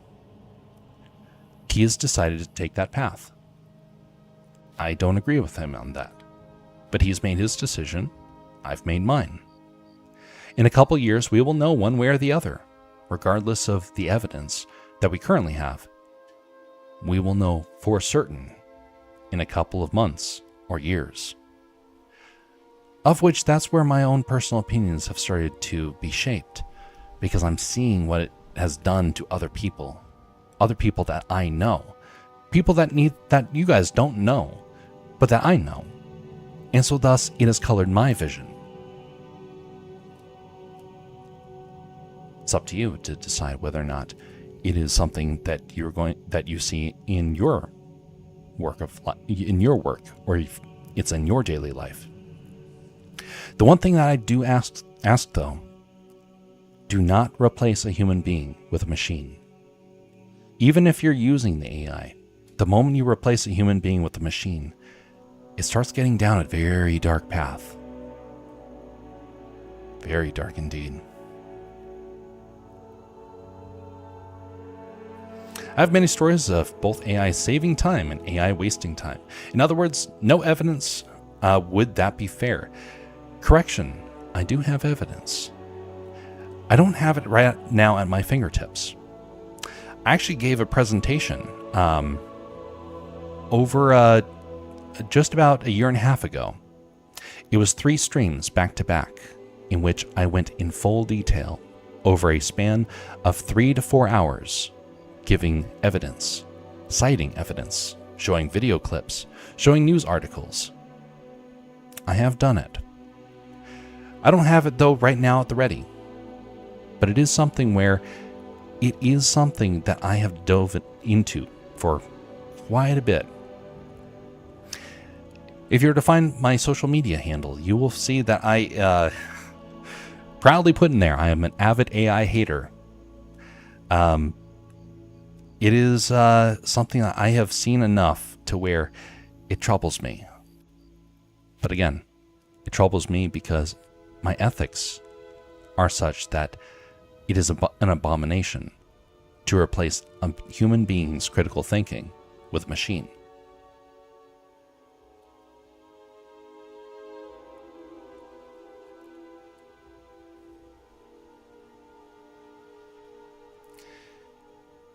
One of the biggest reasons, this is where it becomes a bit of a stumbling block for some people. I do understand that.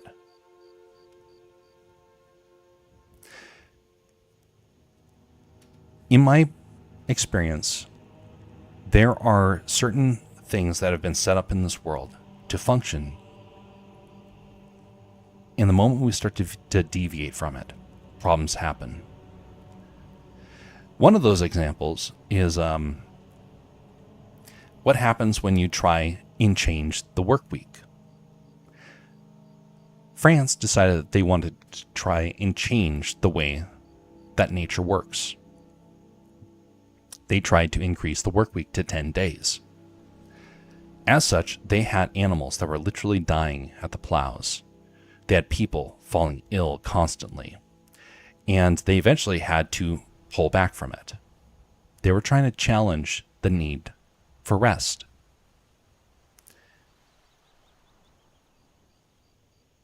When you challenge the way that the world is set up, it eventually starts to show itself over time.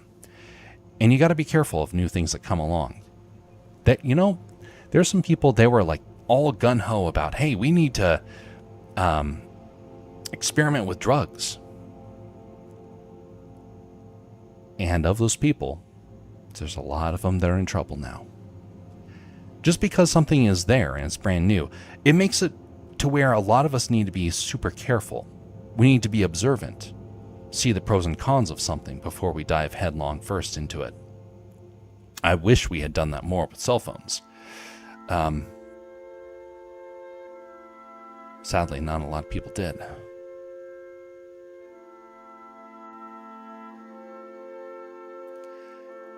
I think it's perfectly good to have opinions. I do struggle with the idea of passing them as fact. Could I get access to that somehow? I probably need to give a full detailed stream on that. Because a lot of my evidence has been growing, and I've been slowly compiling this stuff. I could, if I wanted to, I could literally set up like a 4 or 5 hour stream, no question about it, to go over all the ins and outs of it. I probably need to do that.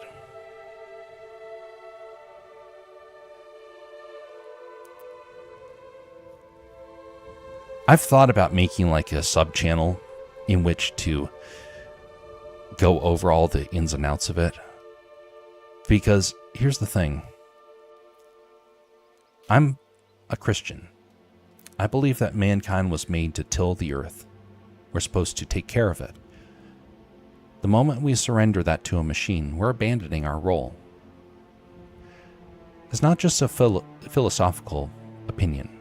It's not just an ethical one. It's not just one based upon personal experience. It's also one based upon my own beliefs, which is highly influenced.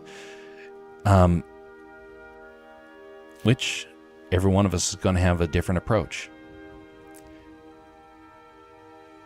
But whenever you take a role and try and skirt around it, problems ensue. A parent that decides that they don't want to take care of the kids are suddenly shocked when their kids come home one day and they hate them. Well, granted, the kids are going to get very upset with their parents just naturally, but a lot of parents have learned that the hard way. If they're not present in their child's life and somebody else raises them, the child starts to view that other person almost like their parent, and they don't view their own parents as their parent. There's a disconnect that starts to happen. We all have a role, and if we reject our role, we pay the price later on.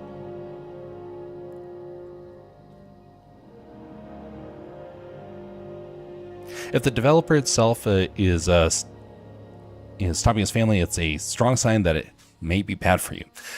Those downsides of a shorter work week didn't occur when they trialed it in Finland, though. It's just an easy counterpoint. Shorter work weeks I've seen. Indeed. Makes more sense now. Yep, indeed. I'm into AI when it comes to coding or general troubleshooting. Backtesting, but for the love of God, I hope it stays away from art. Sadly, it is all over there. I generally despise those companies for thinking it's a good idea. I want those robots to wash my dishes and do the things I don't want to do and not the things I still want to do.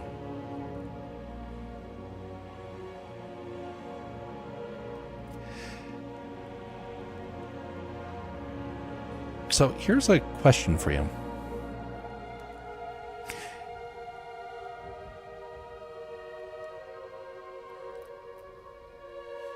If you use AI,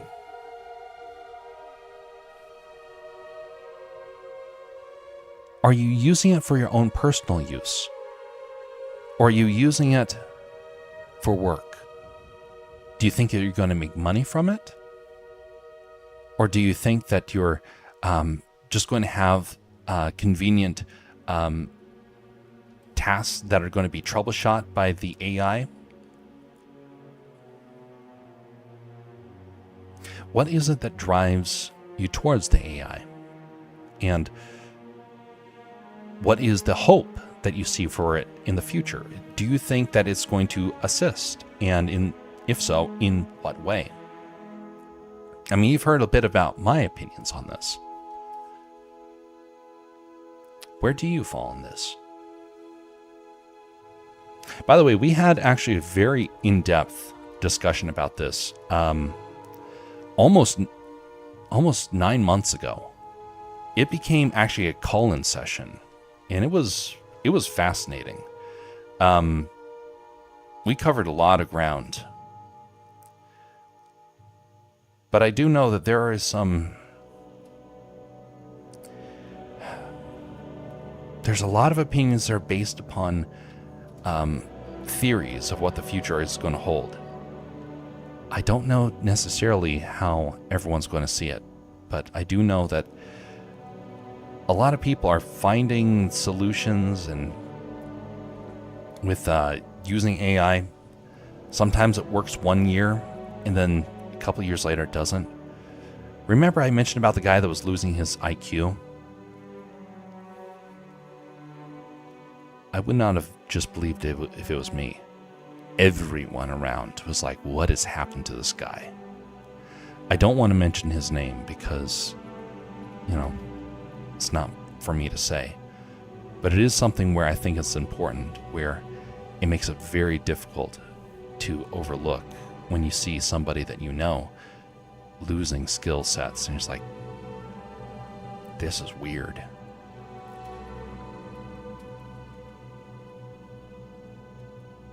So yeah, that's definitely going to color my opinions on that. But I do realize that a lot of people, that's not going to be the case. My own fears and concerns are not necessarily guaranteed to become yours. But I hope that if nothing else, those of us who have concerns, hopefully we get the chance to at least carry on the debate as the challenge of the AI continues to present itself. Like I say on my social media, I'm an avid AI hater. That's probably not going to change anytime soon.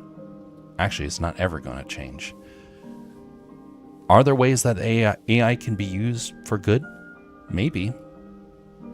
I seriously doubt it. But then again, we're in the early stages of it. And we can't necessarily prove one way or the other until some more time has passed.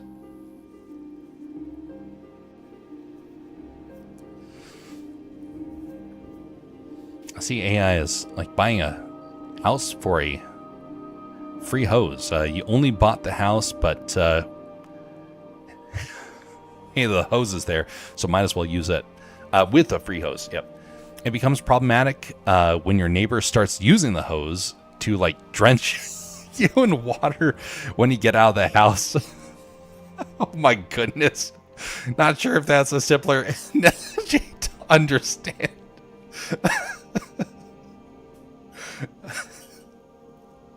Problem with being misused, then again, there's no general instructions to use the hose. Sure, everyone understands how it works, but there are no ethical guidelines that say you have to follow that. Do you think the general instructions to something like... There's general instructions to something like knives. Ooh.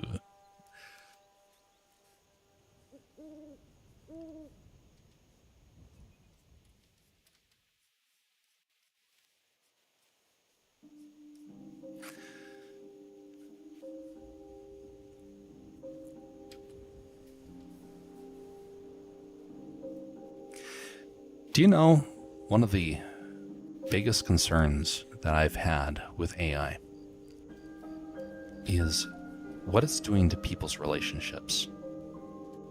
A machine cannot replace that. And there's some people that are leaning heavy into that. The idea that somehow it can replace that. Well, there's another part of that as well. What happens if you start to use the AI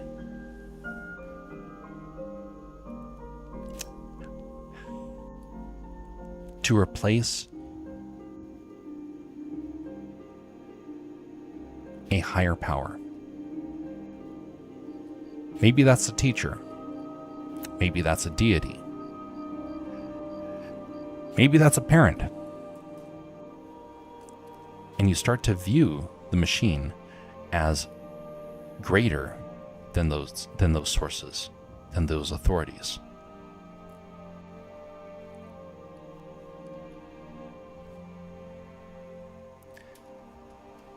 I used to not think that would even be remotely a possibility until this year. And then I started seeing the people that are like all excited about somehow the AI transcending to some higher being. It's like, folks, that's not going to happen. But it's the fact that people want it to. And that's where it's like, folks, this is becoming a pagan deity, is it not? You're turning to the pagan deity. Answer our question, you pagan deity.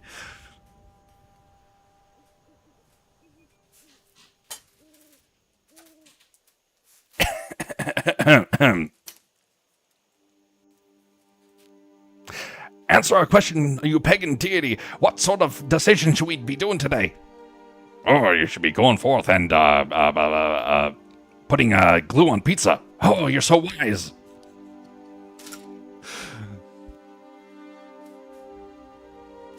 It sounds stupid. But there are literally people on social media that are acting like that. Of where they start to have all their questions answered. Oh, the AI knows. What if it doesn't? How would you know? You must always have a critical mind, no matter who you are, no matter what you're using. I said earlier that I hate the fact that we grew up with phones. I still use a phone. I use technology. Because regardless of the fact that I have this, I've not surrendered the one thing that I need to control it.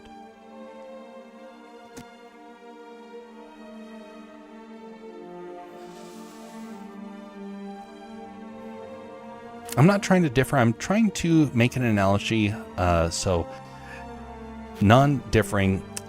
In the sense you're saying AI comes with instructions, and I'm unsure how, for example, knives come with instructions. You can replace anything there, of course, guns, fists, crowbars, planks.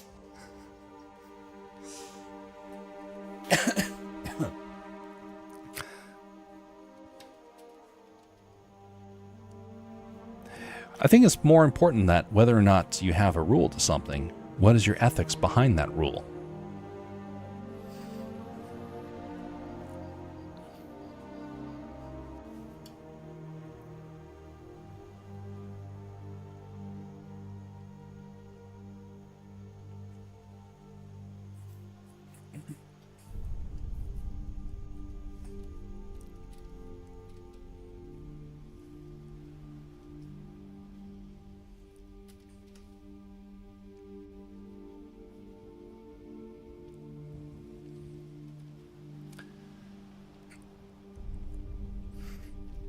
Thankfully, I've been spared problems with the AI. There was people that were like, hey, you have to use this. No exception. I thought, great, I'm going to be forced to have to use this, aren't I?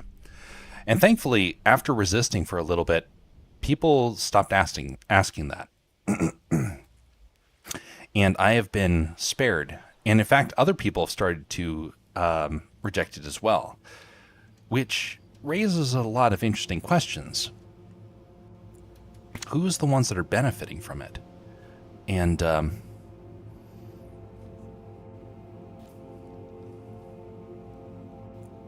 why is it so important?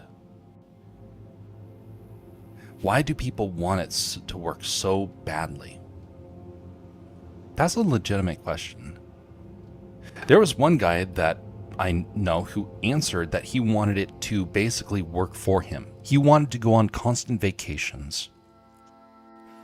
Why shouldn't I want the AI to be doing all my work?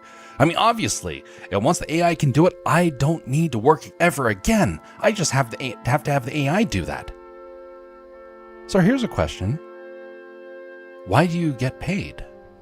Oh, well, obviously my AI is doing stuff. Who owns the AI? Why do they want to pay you? Oh, because I was an early investor into it. Eventually, they're going to take that away. And suddenly, you're going to be in a tough bind. You're not going to be able to even pay for rent. Oh, but the AI is going to make me rich. It'll make very, very few people rich. The people at the very, very top. Everyone else, they're not going to need us. If it works the way that they say. Which I doubt it will.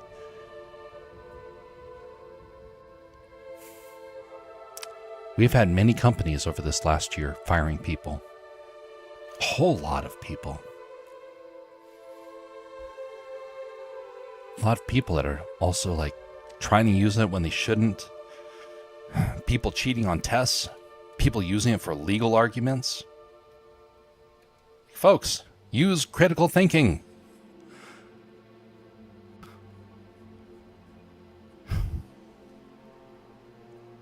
Madness. What an age to be born into.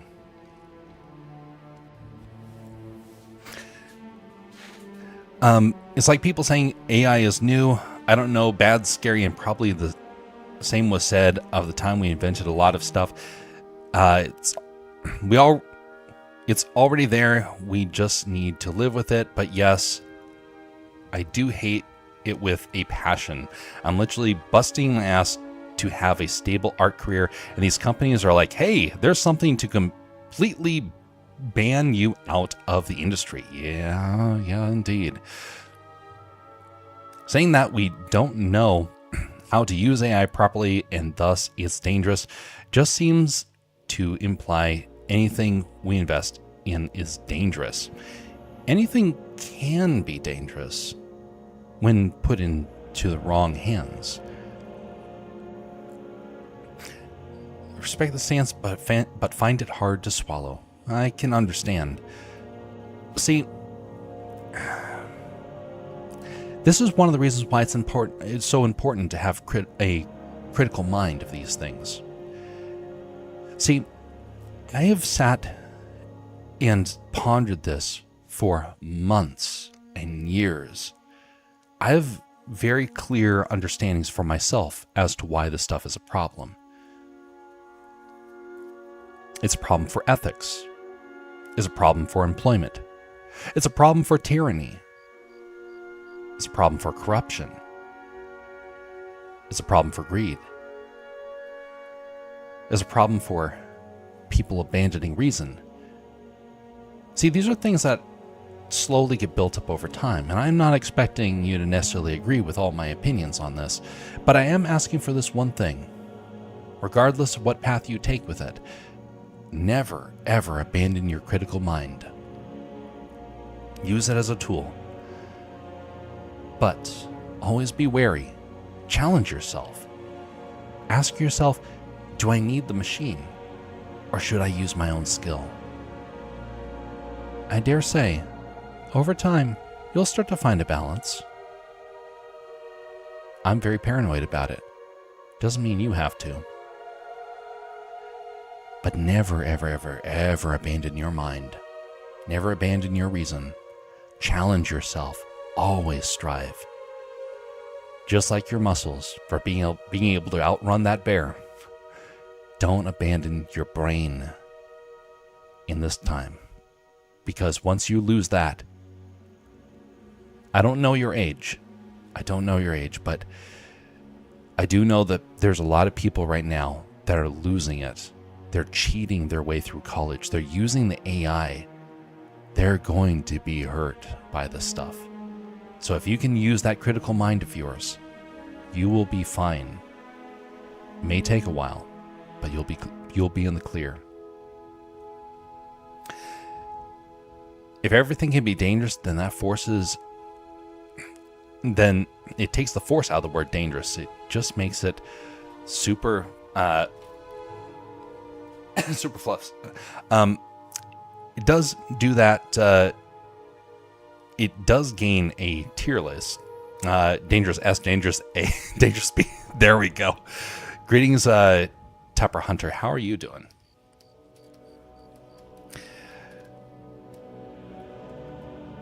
Like the solar system, if you ask me what's the most dangerous planet to live on, you'd probably theorize about Jupiter, Mars, the Sun. You'd be surprised if I answered the Earth. Millions of people die on the Earth. Yes, indeed. Wait, you do Star Wars D&D? I'm fine, thanks. Yes, this is actually for the channel Moonskull. That is on YouTube, and I think they're on Twitch and Kick also.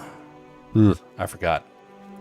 But anyway, I do intros for them every now and again, not as much as I used to, but I've been in the process of drawing an update to the animation. So this is the new character that's going to be added to the scene. And so thus, right now he has some interesting facial hair, and so I tried to have the wires coming out of the mouth almost like it's the facial hair. Maybe it'll work, maybe it won't. We'll see. But anyway, while we've been drawing on this, we've been arguing about the pros and cons of the AI. So it's been an interesting discussion. It's been going on for a while. Earlier we were talking about cryptids and not a whole lot of art, but that kind of goes. That's kind of normal for me. I spend not a whole lot of time drawing versus discussing, but then again, that's because I lean heavy into all that sort of all those discussion points.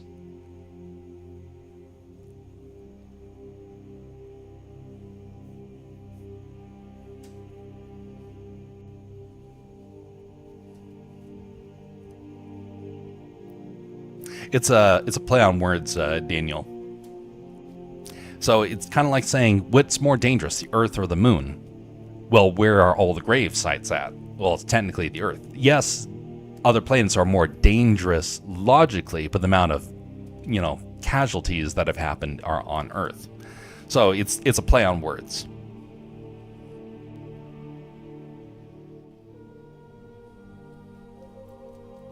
Now, the moment people start flying to Mars, then I think that number will start to change. But we still have all of human history to be able to look back on.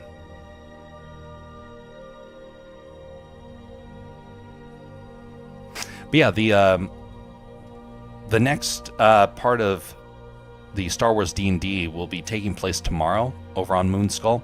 This intro won't be done in time for that, but they do have the old intro.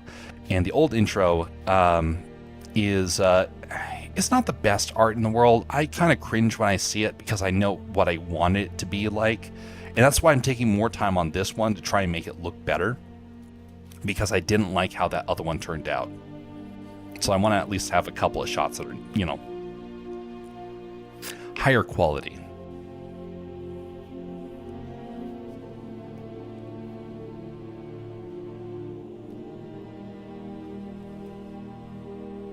Birthplace of both the kindest and the most vile creatures.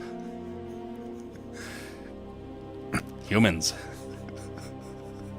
You joker, yes indeed. Good one, Inertia.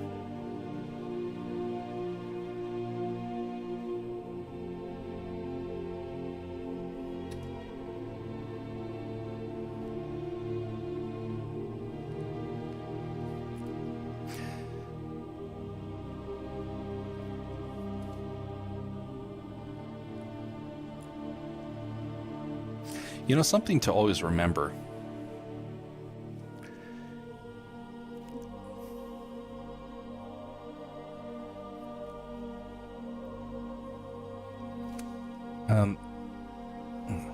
Sorry.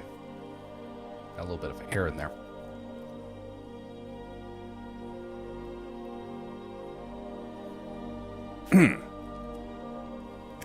A while back, I was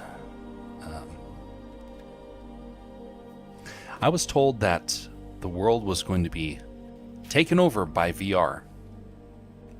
Do any of you remember that?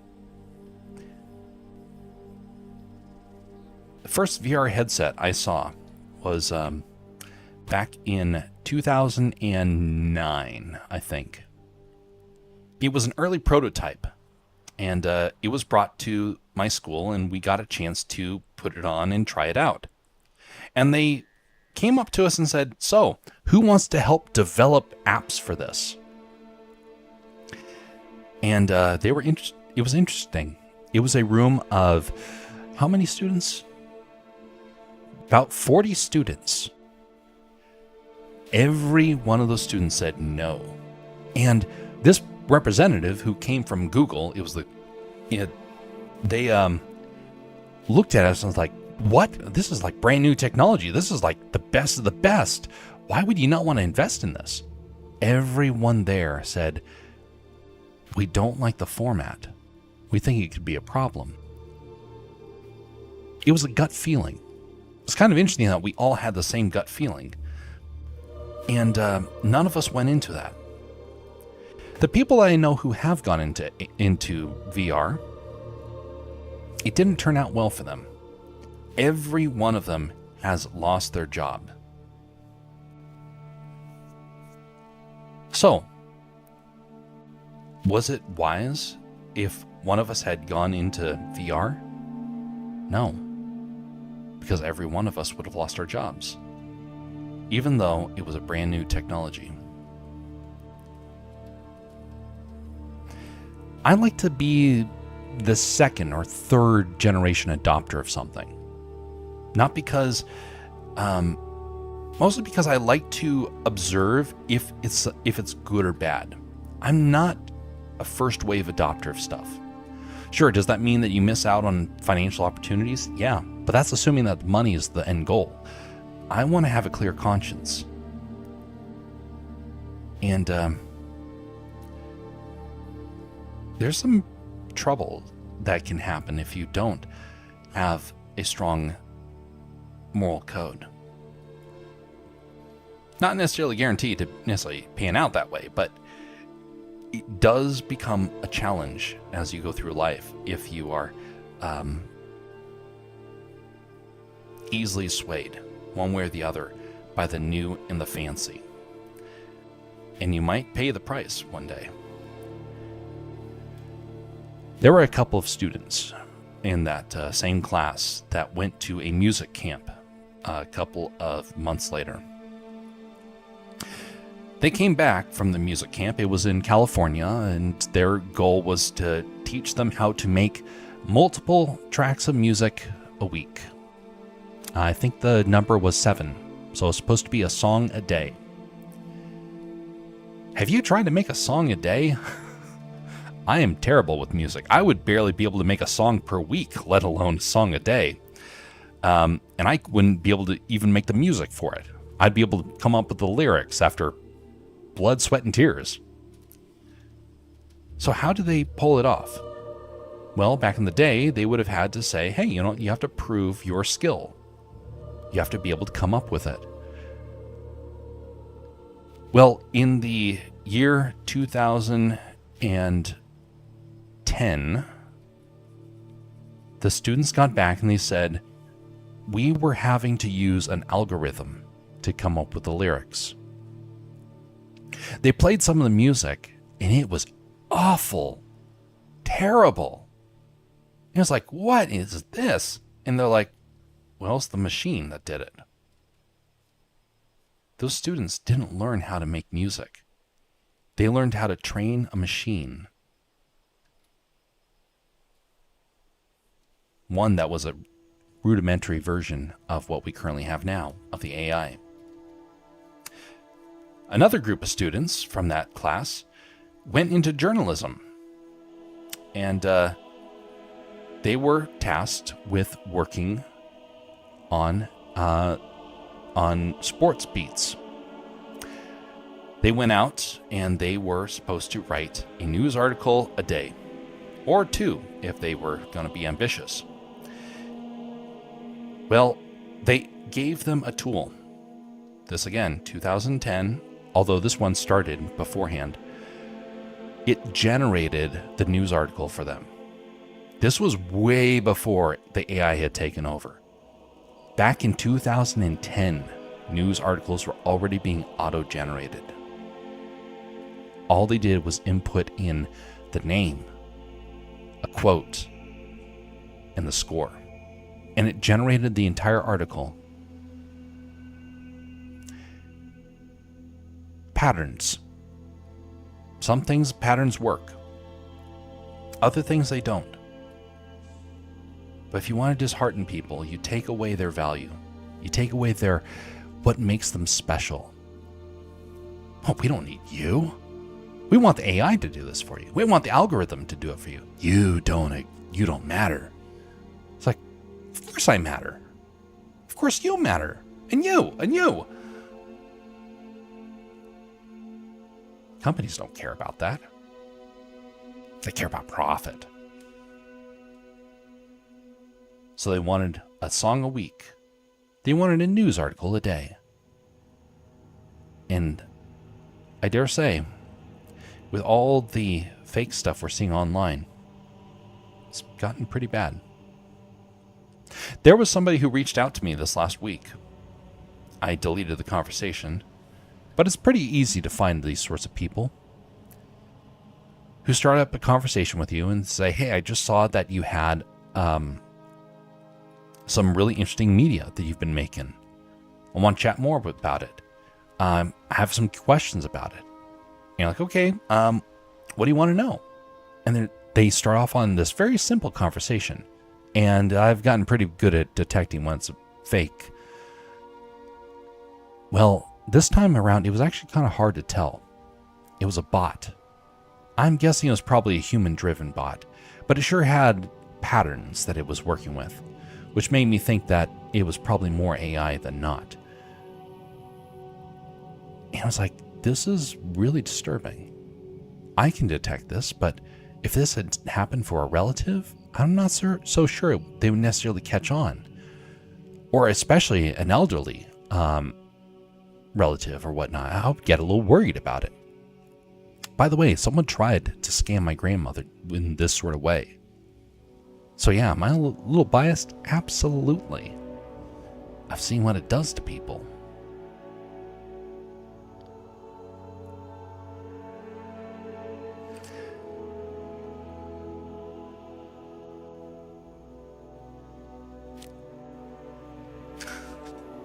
At least someone is showing the price of AI.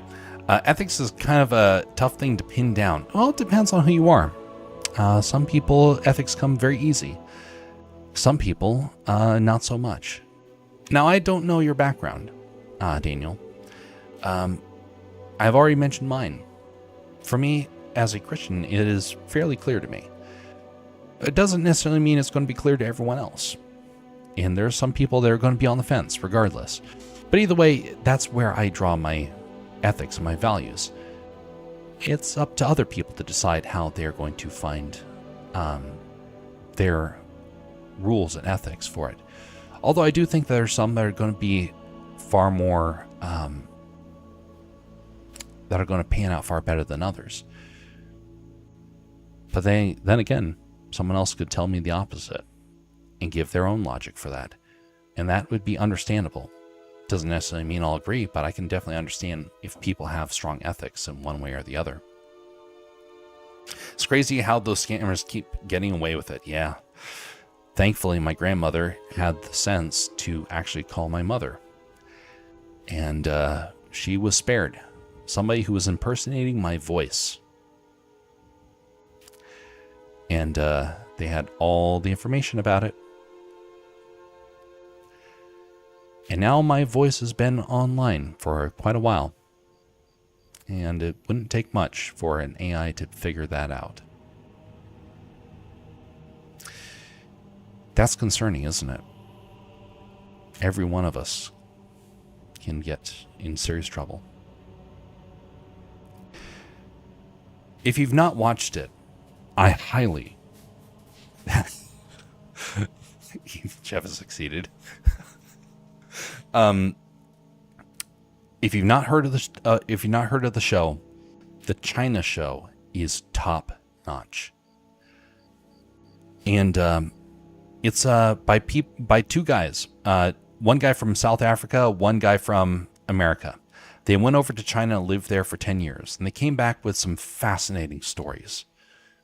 Very good for understanding the difference of the cultures.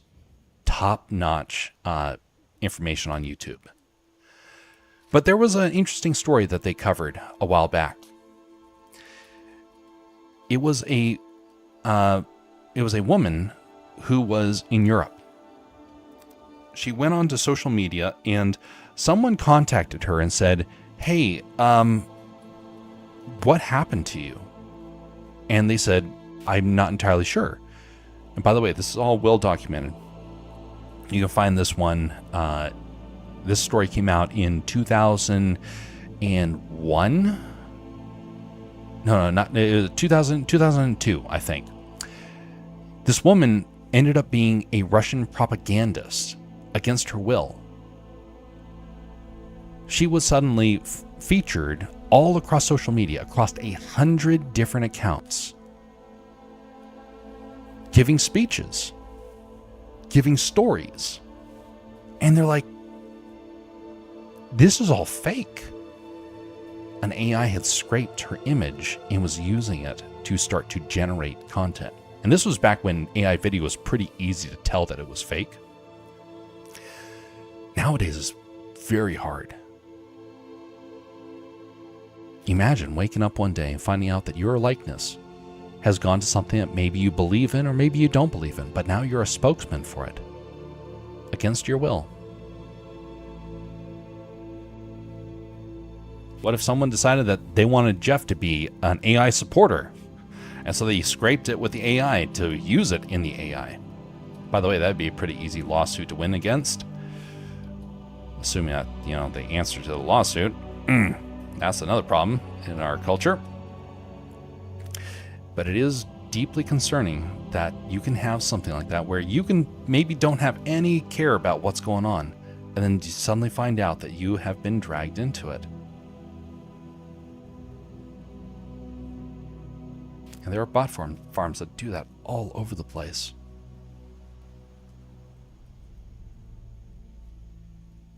I personally don't think Christian morality is clear to Christians at all, maybe just unquestioned or so. But an example is that so many Christians struggle with the problem of evil and, sorry, my ability to read right now is scrambled yet again.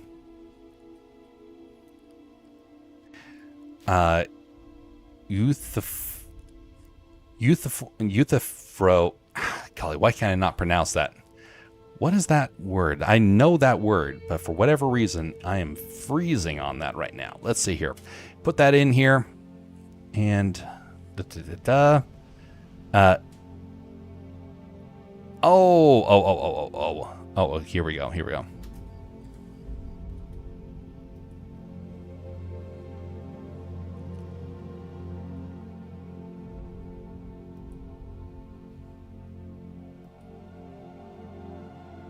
Youthifro. Haven't seen that in a while. So anyway, dilemma. The Old Testament, I think it tends to be more complex than on the surface. Maybe except for like the Calvinists. So I spent a whole lot of time studying the Old and New Testament growing up. My parents and the churches I went to were very intentional, wanting to make sure everyone had good, solid foundations. Which I found out after I went to college, which I went to a Christian college. I found out that not everyone had that same backing, which seemed really odd to me, because for the Christian, the Bible is the source of truth. When you veer off of that, it starts getting a lot more complex. It gets a lot more problematic. You know, we're told in Scripture that there are going to be some really bad things that are going to start coming along in the end times. Some Christians take it to mean that it's going to be one thing, others believe it's going to be another. That's something that's up for more debate, because prophecy is very hard to be able to pin down, which Scriptures tell us. Now, if it's something between the Old Testament and the New Testament, it starts becoming a little bit more clear, especially the more you study it. See, one of the great benefits that a Christian has is that we have the benefit of the letters of the apostles. It helps to add some clarity to what happened in the Old Testament and shows how it connects to the New. Personally, I've not had any problem with understanding those things. Now, there's definitely a lot of questions that can be built up, but over time, you start to learn more and more. No one's ever going to know it all, but you definitely start to become more comfortable with a lot of the things that are mentioned in there. When it comes to stuff like new technology, there's understandably a lot of concern that starts to happen. But that's based upon the ethics that are established in the Old and the New Testament. It's really hard to be able to love your neighbor, for example, if you don't interact with your neighbor. It's really hard to care for the poor and the needy if you fire them and replace them with an AI. It's really hard to be able to honor your mother and father if they're absent. There's a lot of things in the Bible that modern day has made challenging. We'll put it that way. I don't blame people for some of the confusion that can happen with the Scriptures, but I would also say that there's a lot of extra information that modern times is kind of forgotten or kind of grazed over, and we don't really think about in the same way. Of which we do have a lot of theological discussions around here, or at least have. We don't have as much of them as we used to, but we do have quite a few of them. So if you ever have any sort of questions about where a Christian stance on the matter, feel free to ask them. Never going to be judgmental around here. Well, going to be encouraging and be able to give information as to why one believes what they believe.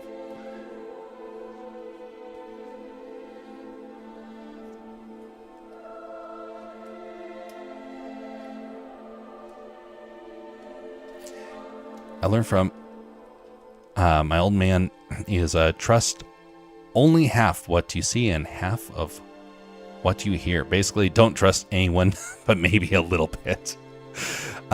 Just follow your heart and use your brain for everything else. God gave us the tools to make our decisions. Best to use it until the end times. Then again, his plan is vague and very hard to understand at most times. I personally think that's on purpose. I have been thinking about this. Why is sometimes prophecy, for example, so very confusing?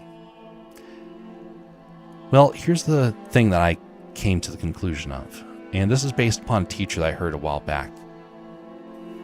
If you knew what the future held, would you try and control it? There are people in this world that are actively trying to control prophecy, and they think that they can do it. King Herod thought he could do it. It didn't turn out so well for him. I think it's vague because it's supposed to mean that God knows what's happening, and then he still cares. It has to be that way. Otherwise, we might try and interfere, and thus get ourselves in trouble. That's why I think it happens to where some of it's vague. It's supposed to say that there is a plan, but we're not supposed to know that plan until it happens. We're given the rules of the 10 Commandments. We're given the additional rule of love and forgiveness.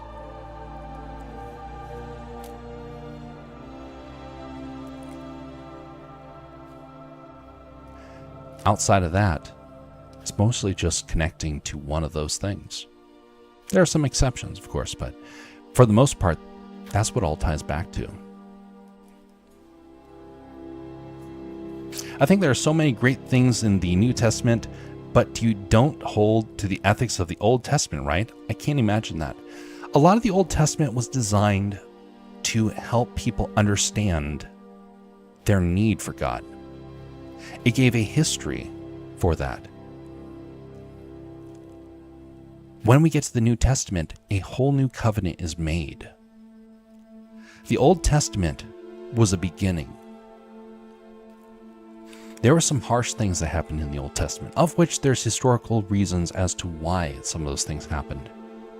But when we get to the New Testament, which, by the way, is forecasted all over the Old Testament, which, by the way, I was going through it just the other day. I'm like, I came across passages that was baffling to me how many of those things actually corresponded to something in the New Testament. But when we get to the New, a whole new order is set up. And suddenly, the forgiveness that Christ has brought us changes everything.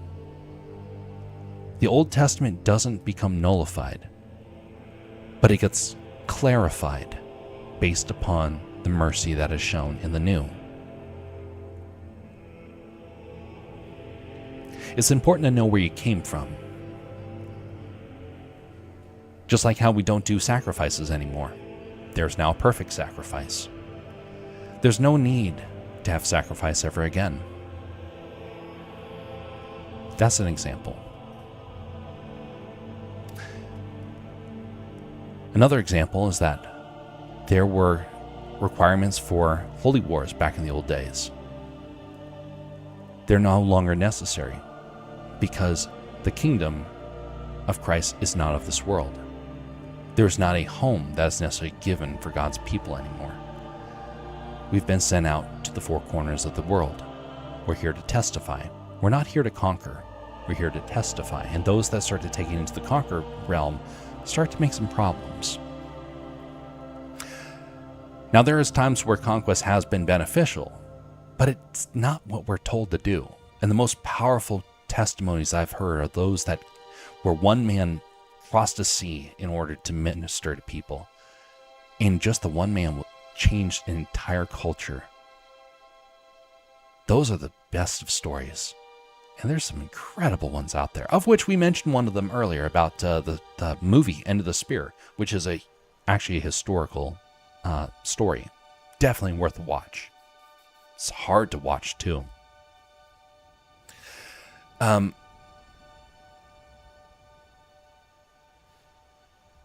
People crave answers. The New Testament answers these questions. That's a good answer. As he said, I've come not to abolish, but to fulfill. I forget the exact phrasing. That's mostly correct there. Not to abolish the law, but to fulfill it. I don't understand most of it, but I take it with a grain of salt that they mean well. Look at Israel. Yeah, they need to calm down on the conquest thing. You too, Russia. There's a time and a place for conquest. There's a time and a place for peace. But you know what? It's not for us to try and control another person. It's only for us to try and improve ourselves, to improve our community, to help our family. The world will be the world. People will engage each other in conflicts, and honestly, the more I think about it, the more I realize that we really can't change that one way or the other. But what we can do is help to change the heart and the soul of a people, of a nation.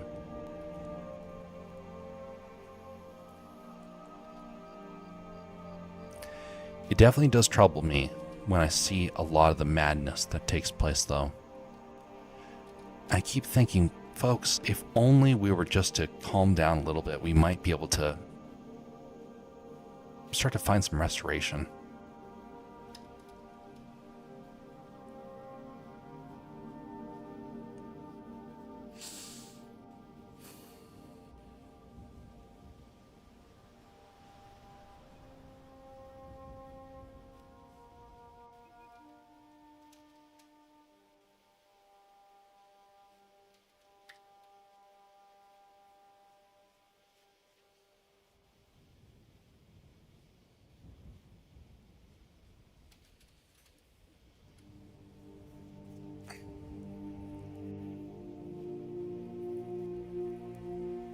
I can't do a nation, but I can do 5 to 20 people at best. I'm only human. Ask GPT how to do a nation. Oh no.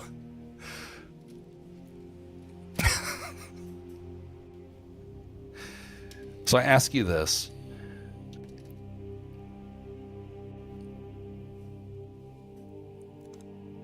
How do you improve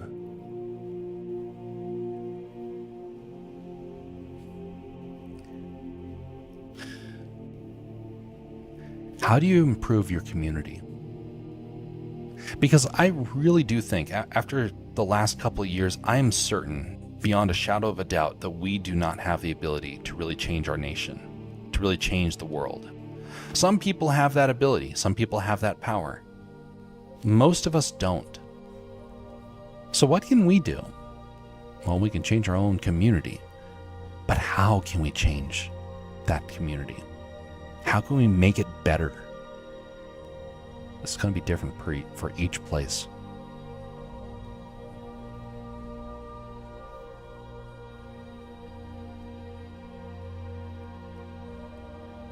Seem like a really nice guy. Much appreciated. You're too kind. It's often hard to hear that you're not taking the Old Testament laws as laws. You might say it's lukewarm or buffet or whatever the heck, but I respect it.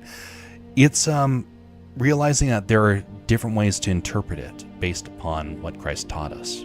That's what I'd probably say. Lukewarm starts getting into some dangerous territory. I will definitely say that. But it's done with grace and mercy. That's the big thing. Kind of like honor your father and mother. It's still a law. But the way in which one practices it practices it has changed. Do not covet. Don't steal. Those laws still exist, but the punishment has changed. The reason for it has changed. How do you love someone if you want to rob from them? How can you care about someone if you're always coveting what they have?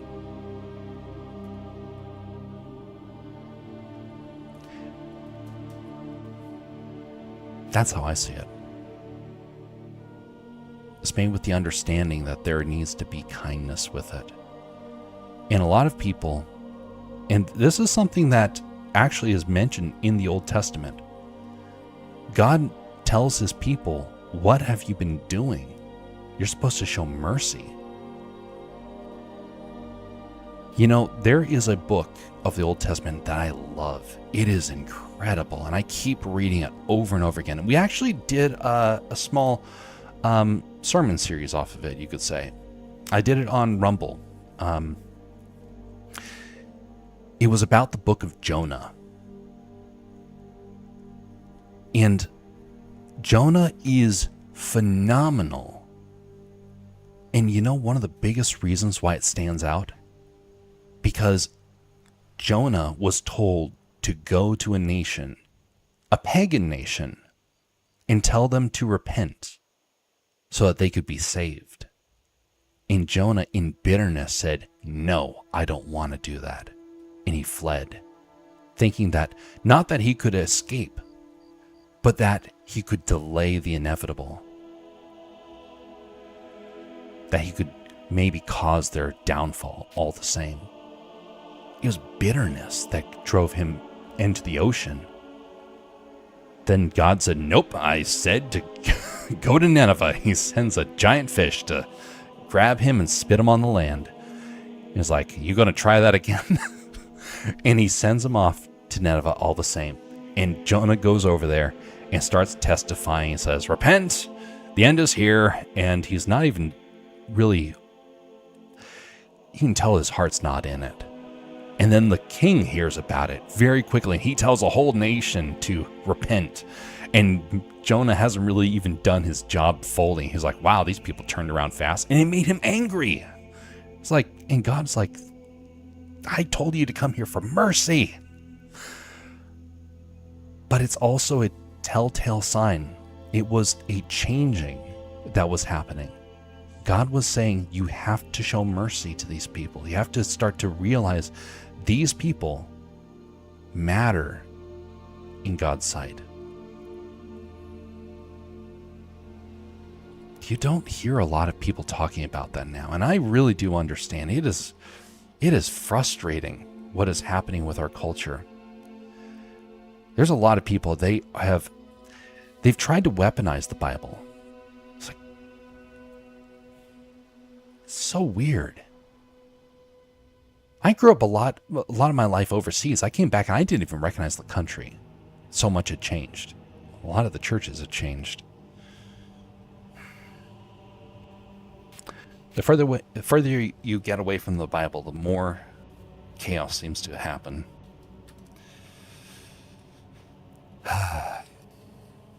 Unfortunate.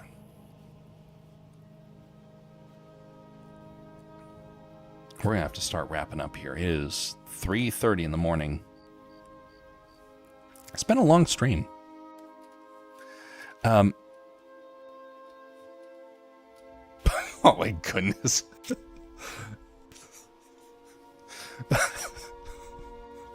That's goofy internship. Bro got Ubered by Moby Dick. Yep. By the way, fun fact, do you know Tarshish is theorized to be part of Atlantis? The place that Jonah was trying to escape to? That's one of the only historic references outside of Greece that we have to that. Isn't that interesting? Anyway, as resident of Denmark, I'm likely disagreeing, but I can understand the sentiment. All right, folks. Well, we're going to have to wrap up right here. It is late, and I got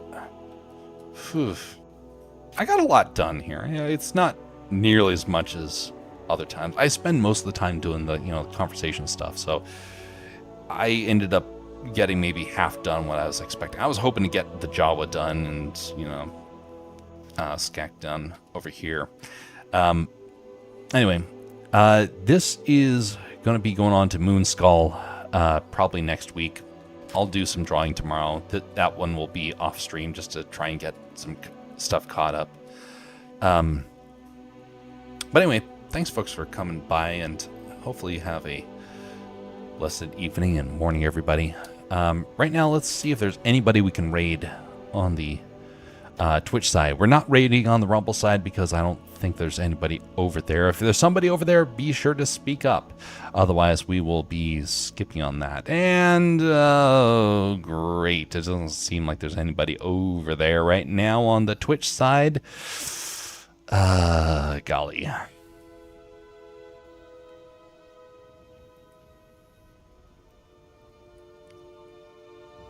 Huh. Oh, wait a minute. Okay, no, here's somebody. Oh.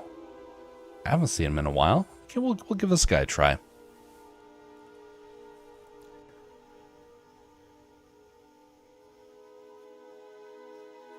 If it's worth anything, I'd suggest conversation is worthy more than anything else. That might be crazy, but thank you for it all. Much appreciated. Likewise, always nice being here. Thanks for the stream. Have a pleasant evening and morning, everybody. Be civil to one another. And now let's go and spread some civility over to Matt Guyver TV. And we will see you next time, whenever that is. Until then, folks, have a very pleasant day, evening, wherever you are. Starting the raid. All right, heading on over there in... Wait a minute. Yeah, 5, 4, 3, 2, 1.